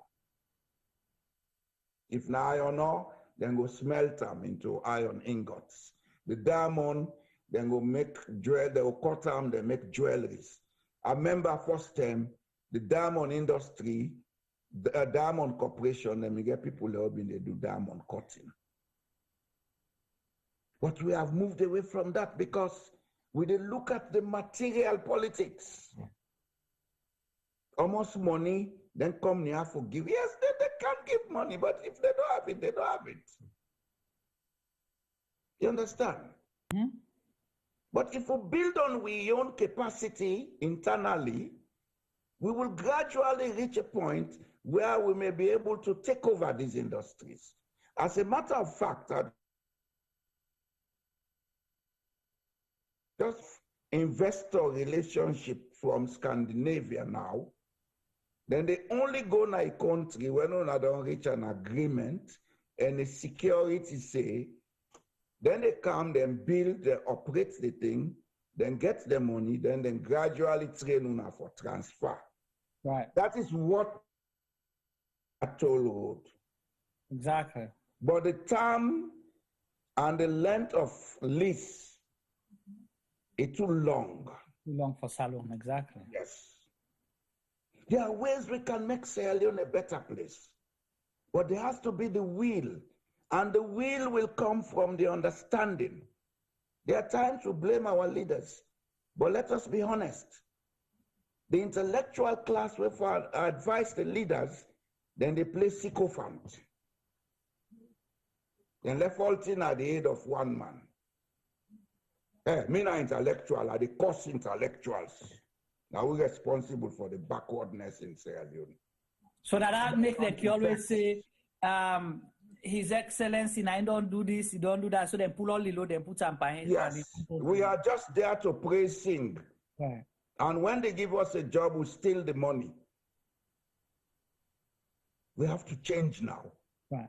Like Hong Kong, like South Korea, Singapore, Sweden next door to me. These countries don't have minerals. Now the intellectual class build them up. We all man they look for in pockets. Not forget the chef will fend you. When they don't fend you and go below, they make them into prison. Everybody lives in a prison in Sierra Leone. Why so? Way below, you put high fence, you put thick iron gate. Inside your back, the domot, you put thick metal before they meet the boat. You see the background to me? Yeah.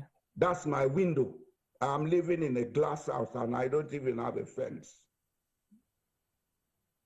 Because in this society, everybody has a skill to get a job. So nobody cares about anybody's property.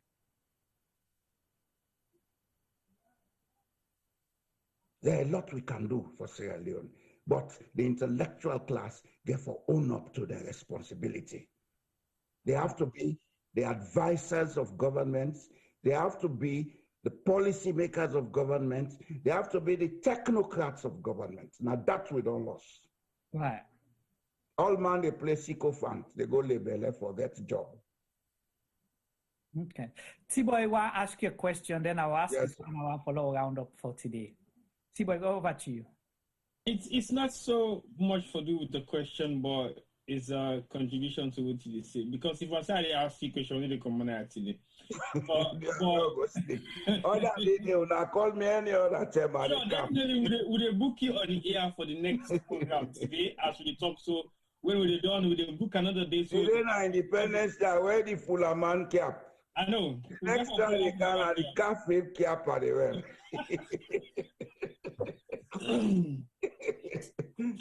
Definitely, you don't create a lot of impact within your mindsets as we're not young anymore, we're still growing, but at the same time we still get the capacity for learn positive things.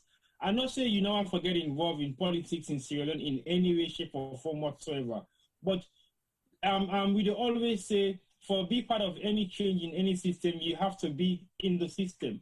Are you thinking of going back to Sierra Leone not to participate actively in politics on the front line, but is there any role that you can play whilst you are in Sierra Leone? Or I not say from outside Sierra Leone is a bit of a challenge because it means you have it's not for me.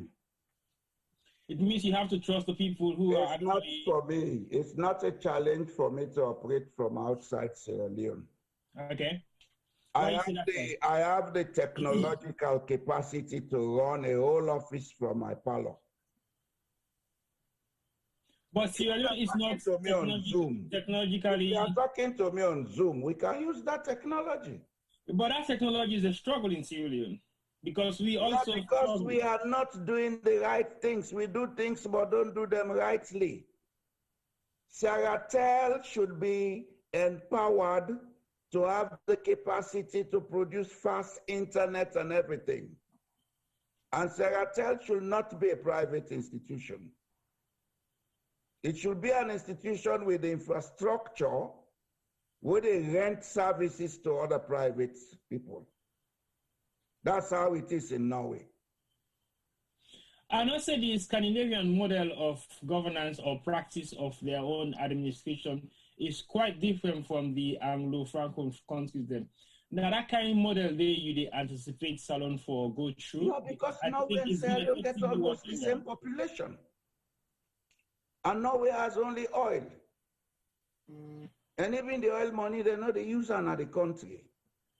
They don't put them into a sovereign fund where they don't go to $1 trillion, as they talk. And Norway coal, Salon not coal. Now the taxes who they pay, now and then they take run this country. See? The taxes, now they run this country. And this country, people when they go school to university, they know they pay 1 cent. Me bobo, they go senior secondary school next year, me last bobo. From next year, they begin get allowance every month to take care of himself. So how did you get involved into the Norwegian politics as somebody we know done did it for? I not go campaign to nobody. Transparent and open. Then look me by me papa. When I've been calm actually, then go put me for do language and work practice now one of the municipalities. Then council office. I spent 2 years there. I don't know if they observe me or waiting. By 2011, when I get my citizenship, now one of the political parties, they approach me, say, we want you for make you be one of the councillors. I say for what they say, our people and they amongst we. You can be an intermediary, we can understand each other, you would understand us and go to them so that they understand us. I say, fine. That's how I got involved. I did it 2 times. 2018, I tell them, say, do so. They say, what in I say, I don't work till una, they know they pay me by month. Anytime I go for official business, when I come, I give una the bus ticket or whatever, and I give me transport. I say, now I want to go do business for myself. So that you don't want to be politician and businessman. I don't want to compromise anything. That was why I dropped out. Mr. Jallo Jamboria. So Yes. they give per diem. They only give you sitting fees for meetings. Sitting fee for meetings. Then, so you don't get their fat per diem them for no, sir. Any side way they go, they expect you for come with an expenses list when are the basic minimum. Mm-hmm. Okay? Yeah. They give that money. Then any side they send you for official duty, then they give overnight allowance for your hotel and breakfast and other food. That's all. They So don't you- pay you a monthly salary. So you don't get monthly salary. Councillor wants SUV. Yeah, now I just ask you. So salon, then they pay you monthly salary, then they pay you housing. Then give them dress allowance. Me Dress go to allowance. kick me ass now, they don't give me nothing. Gas allowance, then you spend 300 million for coffee and tea. We are a joke. We are a joke. Let Then not any trip where they travel, you get $50,000 allowance per diem. We are a joke and we have to stop being jokers. We have to take we country seriously. You know why? No. Now round up now. You know why? Yes, sir. From all that I've researched, if we do the right thing in Sierra Leone, if we provide the industrial grade skills for the young population, we get all the investments where they go to Sierra Leone. Let us say each worker will get that skill, then they pay them a basic minimum of $1,000. If we have a population of 4 million people working $1,000 per month, let us imagine that each of those people pay a basic minimum of $200 tax per month, times 4 million by $200. That money is going into public finance. Correct. Sierra Leone will then have the capacity to be generating between 15 and $30 billion per annum. They will not need to go and beg. 1, 2, we'll be able to service our society, provide water supply, good hospitals, everything. Free and cheap and well-equipped education with properly trained teachers. Those things involve money. We don't have that money now. And nobody will give it to us. But if we get sober, we organize the electronic system for public finance. We begin get money, we train skills. We go on 2 platforms. Take the formal school system, the one they hold on left school, which you don't have their entire base and them places, give them informal education. They are the Western area. If not Creole, they talk, teach them in Creole. They are the Northern province, if not Timini, they talk, teach them in Timini. They are the South and the East, if not Mende, teach them in Mende. Carpentry, auto mechanic, welding, these things involve money to equip. Let us first look at how we can get the money. Organize the public finance.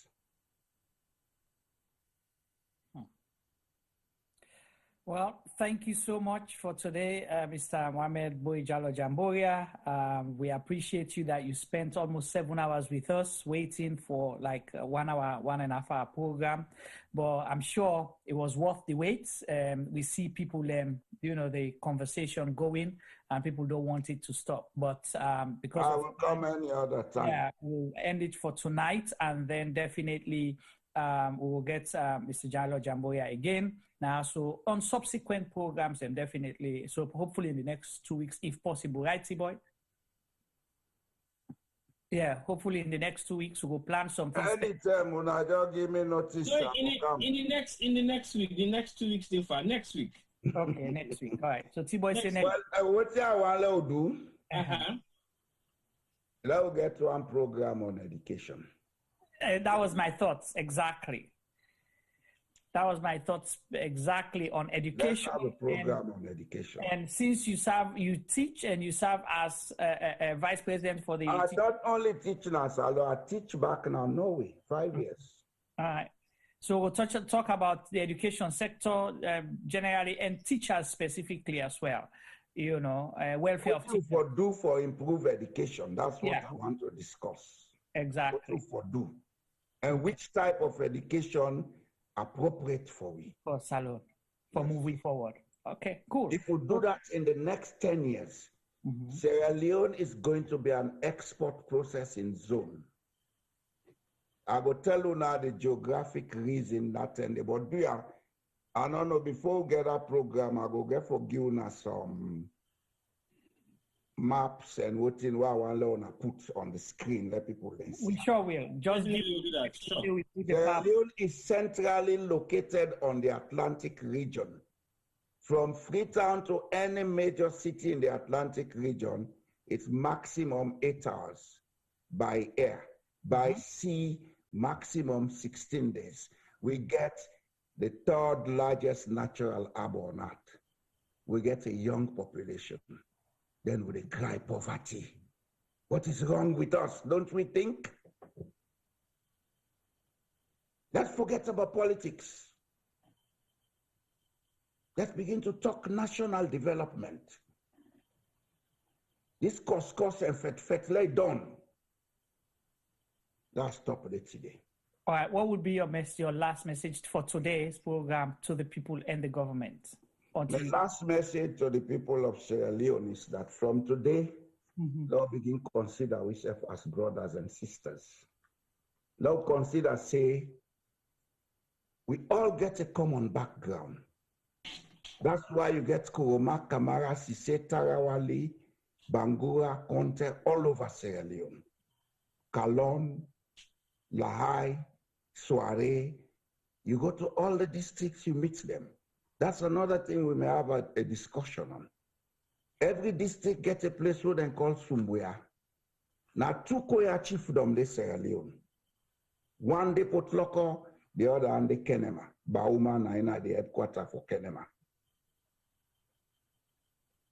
If we don't see these facts as factors of unity, let's begin to see them now. Let's begin to find out. To the government, it's high time we stop living in the past. What was done in the past was wrong, yes, but you cannot use, as Albert Einstein said, you cannot use the thinking and the method that caused the problem, a problem, to solve the problem. That's what this government is doing. It's my advice to him, the head of state. I consider him as my demir. I have a wife with children from Bond, even though we are not together anymore. One of my aunties was married to a man from Kotumau. Kotumau is very close to Tim, a Bengali from Kotumau. That's how connected we are in Sierra Leone. I wish him well, and I hope he listens to this. I hope the people around him listens to this. Get a national forum, try to get a national discourse with all the opposition parties. Consider what to do to make the wealth of the nation accessible to everybody. If you do that, your name will go down the annals of history. Thank you so much. Thank you, Mr. Mohammed Boye Jallo Jamboria. The wise man don't say una order yegi. We tell una thank you for today's program. And I see my colleagues they want to say thanks as well. Go ahead, Femi. Yeah, so thank you, Mr. Jallo Jamboria. But it's a pity they can't left when teaching education they can't talk about next. Because as a teacher or as a former teacher, I ask you, say if you feel say the country or we leaders them run we teacher them bankrupt in the 80s and 90s, if then they help lead to the exodus of we teacher them. I will answer next time. Right, I like that. So again, the old story, I was even a victim of that. Okay. So now for no time. Terminate my service because a question about a diamond voucher. Thank you, sir. Yes, I did a bit of research on that as well, and we will talk that next the next day. By God power. Thank you so much. Well, family already listening. Tomorrow we'll go to live. We have Madam Nasu Fofana here on an exclusive interview. Tomorrow she's going to be here to talk about even gets an issue with. Okay, Tboy, you want to say something? Yeah, let me just wrap up the thing. Come on. Okay. I thought you were finished. I just wanted to go off. Okay, I just want to say thank you to all the viewers and we don't participate tonight and in watching our marathon program. I believe we still have a large number of people watching this last segment with our politics. And I also want to say thank you to the technical team, Femi specifically, for doing all this hard work behind the scene. I also want to say thank you to the health show, Mrs. Isatta Sisay-Jalloh, for in hard work for bringing in those two guests. We can tell we intensively about how the healthcare sector don't go through back 60 years and how we can able for work and make sure we get a better healthcare system in Sierra Leone. The program has been very interesting, educative. When we come to sports, we get the two young gentlemen, Mr. Columba Blango, former mayor of Sodok, and we get Paul Kpaka, who is a former professional. He don't play in Sweden. He don't play in Belgium. He don't play in Germany. Then he play in Holland. And definitely we get Mr. Blango, who don't represent Salon in the 80s in Decathlon and also become a famous politician within UK and also get involved in politics in Sierra Leone. All this for those sports. And we get entertainment, so we get the King Masco, we get the Champ, and we get Abdul Wahab Sise DJ Little. We don't take you through the entertainment segment. And we also finally now get Mr. Boye Kamara Jamboria. You call me Kamara. Mr. Boye, well, yes, I'm Kamara. You did it by accident. Because the Jallos are Kamaras also, and the Kamaras are Jallos. Mr. Boye Jallo Jamboria. I actually go to school with Jallo Jamborias from Freetown, but I don't know whether an extension to now because definitely in a very small community where we belong, like you say, we all are connected at some point.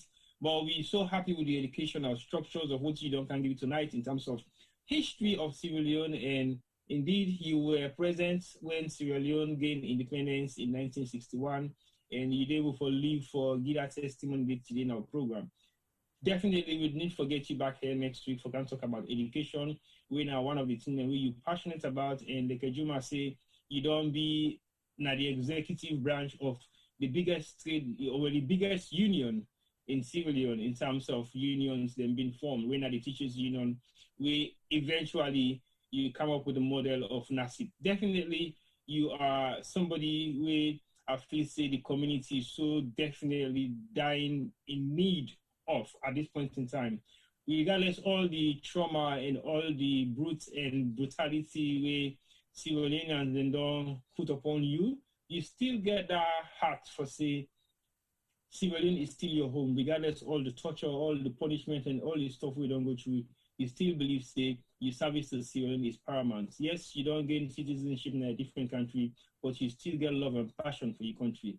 Regardless of the situation, you're here today waiting for more than 7 hours just because you have that kind of patriotism within inside you. And I feel saying that in that way, if each and every one of we as Sierra Leoneans able for exercise, as you clearly say, it's not words, but what you can have at the back of your mind with a conscience, then you'll be a true patriot of the country. So definitely, it's been a marathon program, and I want to say also thank you to Juma for being patient, even though we decided for shorten the programs then because they are so much intense in terms of information. And then we apologize. One last thing before we go. Okay, sir. Incidentally, today I take the first dose of the vaccine. I come from that immediately. Nine Juma, main talk when I come on. I say I go wait. Of course, what you make I bring that the global perception about the vaccine. Well, of course, now the Pfizer vaccine I take. I get to take the second dose in 6 weeks. But if it was as people are saying, I'm not been for able to sit this long time and even come into conversation with Una. Right. So I advise, do ya let everybody take this vaccine? It's no joke. COVID is real. Look what they do with India now. Right. Do ya are the big Una? Let everybody take the vaccine. That's what I want to say as a last word. All right, thank you so much. Appreciate that. I want for bring and come up, I don't know whether you want for there be public knowledge. No, not a secret. Not a secret. Thank you for sharing that with us. Not a secret. Not something where we all for take and not to by force. Right. Before you communicate with the people, let them understand the need. Thank you. So now good night. I'm always ready. All right. So we'll definitely see you next week. I'll touch base with you tomorrow. Okay. Yeah. Okay. Right. Now I've left for now, yeah? All right. Good night. Right. Good night, sir. Good night. Well, I can wrap up now, finally. You know, say we can wrap up with Boku or the half statement. But yeah, I just want to say thank you once more to viewers, and I want to say thank you to all those that have been with us from the beginning, where we start 7 o'clock to Saturday. We thank you guys so much because it is not easy for me to be able to sit down and listen to all the Boku talk on Post-colonial today. But I think the message don't go across, say, we reflect on Sierra Leone as we don't turn 60 today. My own ideology is the fact that when you're born, you go to school, primary, secondary, university, you find work, you become an adult, you born in Pekinham, you grow up at 60, you get to celebrate that 60 years day. You get to call people the way they come around you, but you also get to reflect on your years past. And you say thank you to those who don't support you. You say thank you to the one who don't help you for making you able to go through all that 59 years and you don't turn 60. And you also therefore tell you guess the way they invite, say, well, now that I don't come out, now I don't come, now I also now a plan for go. So now Salon on 60, are we going to retire? Are we going to have a retirement that we should always live with? Are we going to retire as humble citizens? Are we going to retire as professionals, the way they take up a new career? Are we going to retire as people who don't make contribution to society and will society pay we back? That's not the question we for ask yourself as Sierra Leone.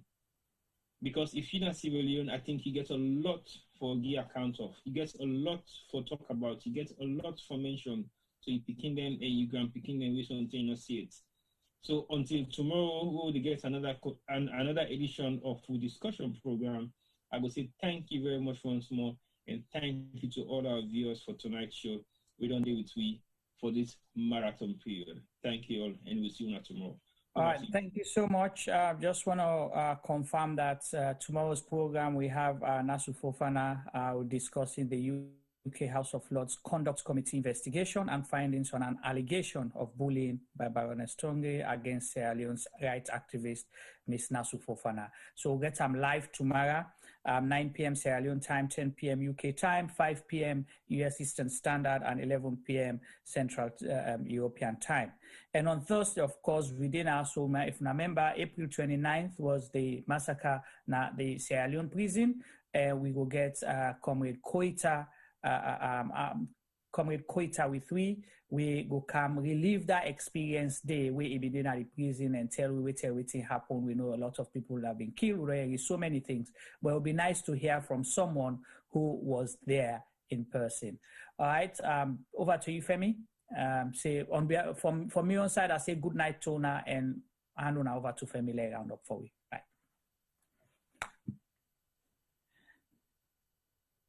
Hello, Juma. Yes. So I made a round up today. Wow. Yes.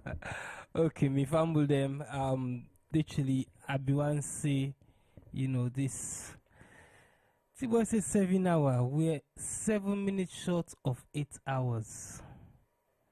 Wow. It's 8 hours. And for we don't begin set up, it's even longer than that because we don't begin set up 2 hours before the show begins. Anyway, so I would like to say thank you to everybody who watch me and follow me. One thing I want to say no more, with all the 4 different topics that we'll pick today, I listened to all the presenters them. It's like say there was one common denominator. And for me, that common denominator did not be leadership. Or should I say the lack of leadership? Yeah. It is sad. You know, we entrust certain people them with our lives. We entrust them with our well-being. All we ask for in return is to give us the bare minimum. Even that's if they're able to provide. So people then say wait till they celebrate today. People then call me. Some people then even make me plabber. As Juma say, if you get picking where you picking bad, you still a lover. Me they say no matter how bad a year you have, where your birthday come, your wife, you picking, your husband, you family most wish you happy birthday. You self go sit down at your bed or you go grab na your bed and you go tell people God thank you for another year, no matter how bad the year don't be.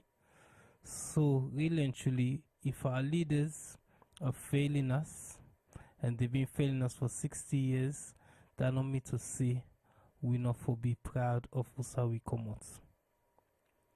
Somebody has to fix it. And really and truly, we can't keep looking at the next man for door. We all get for look within. The lily thing that what they do might able help the government for move the country to Osawi and Siam. I started say something earlier on. It say if we do we own part, something governments go shame and fall away. So I'm asking all of you guys out there, let's do our own. Let's do the bare minimum or the small thing that we able to do for help the country, for help one another, and let we wait and see if governments go match their good deeds then day. Again, I would like to thank all of the panelists that we come. Tboy, thank all man. You forget the Cowfoot Prince. I go left and give you a more stampede per you and net really sleep. Anyway, no, all good. We enjoyed ourselves. It's been a long show, but we enjoyed ourselves. We ask you if you've enjoyed yourself, tell a friend. We're here every week, Tuesdays, Wednesdays, and Thursdays. Definitely every week, and then some other days and during the week from time to time when it's necessary. So we're on YouTube, we're on Facebook. Like our pages, subscribe to us, share our videos, tell you family them but we made in Kaya this na the salon corner na the diaspora. But we get a lot of followers back home as well. So we're not just in the diaspora. So tell your friends to join us and add to the conversation. And on that note, I wish you all a happy independence, and we look for the next 6 year where they come for make Salon turn like heaven.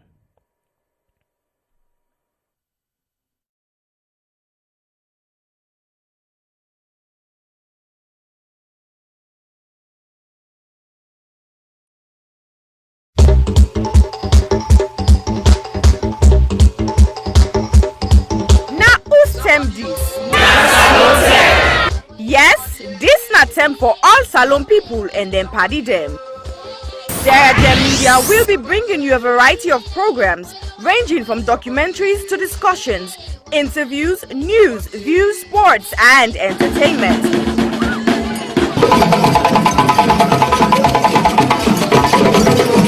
Our programs will contain matters on development, governance, the economy, and issues that are of importance to Sierra Leone.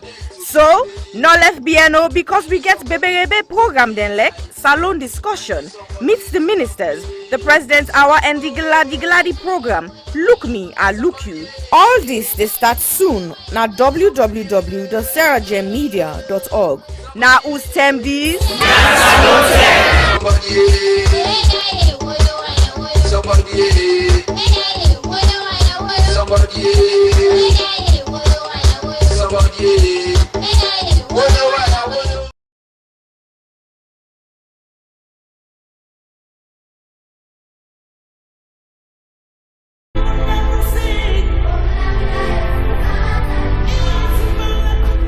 When I was young, a lot of things were different. Unfortunately, most of the differences seen now are heartbreaking and are not good at all.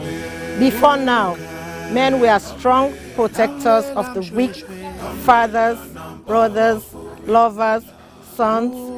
Their mere presence guaranteed the safety of women and children. But what do we do now? Men harassing and raping women. Men sexually abuse little girls. Men battering and killing their wives.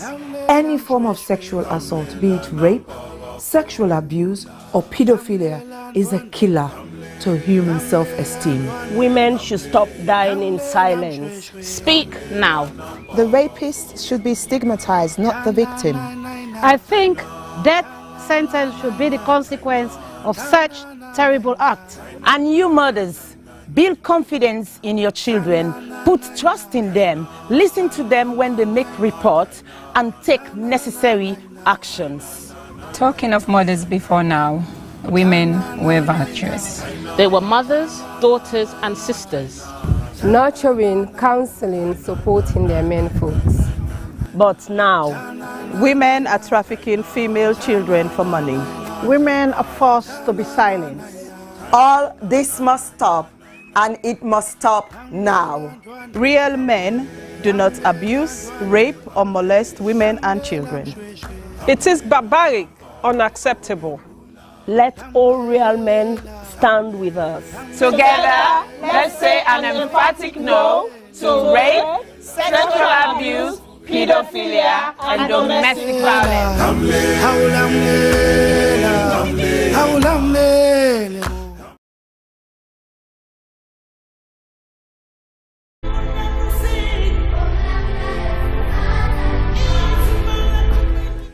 Of all the crimes committed against a person, rape is the one that leaves the person feeling very violated. A rape victim is often left with the feeling that a part of them has been torn apart. To use another person's body and ignore the soul that resides within is one of the most outstandingly shocking crimes that one person can commit against another. Some men harass and rape their women. Some men sexually abuse underage girls. Some men beat and kill their wives. Any form of sexual assault is unacceptable. There must be consent before you act. Being in a relationship is not consent. If they are not sober, they can't consent. Flirting is not a consent. We had sex before is not consent. Silence is not consent. Only an informed, sober, freely given, ongoing, and enthusiastic yes is consent. Women should stop dying in silence. A man does not become a real man by physically dominating a woman. A man becomes a real man by loving, protecting, and respecting the woman. Real men do not rape or abuse women and children.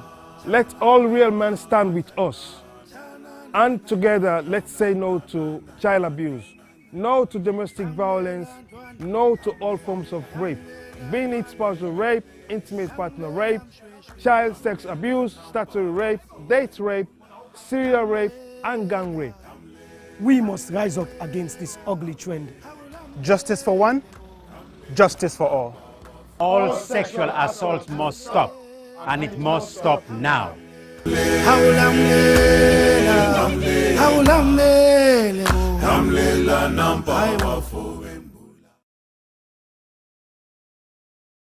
I was raped multiple times by my aunt's boyfriend when I was 6.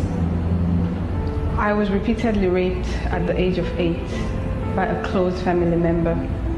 I was raped at 19.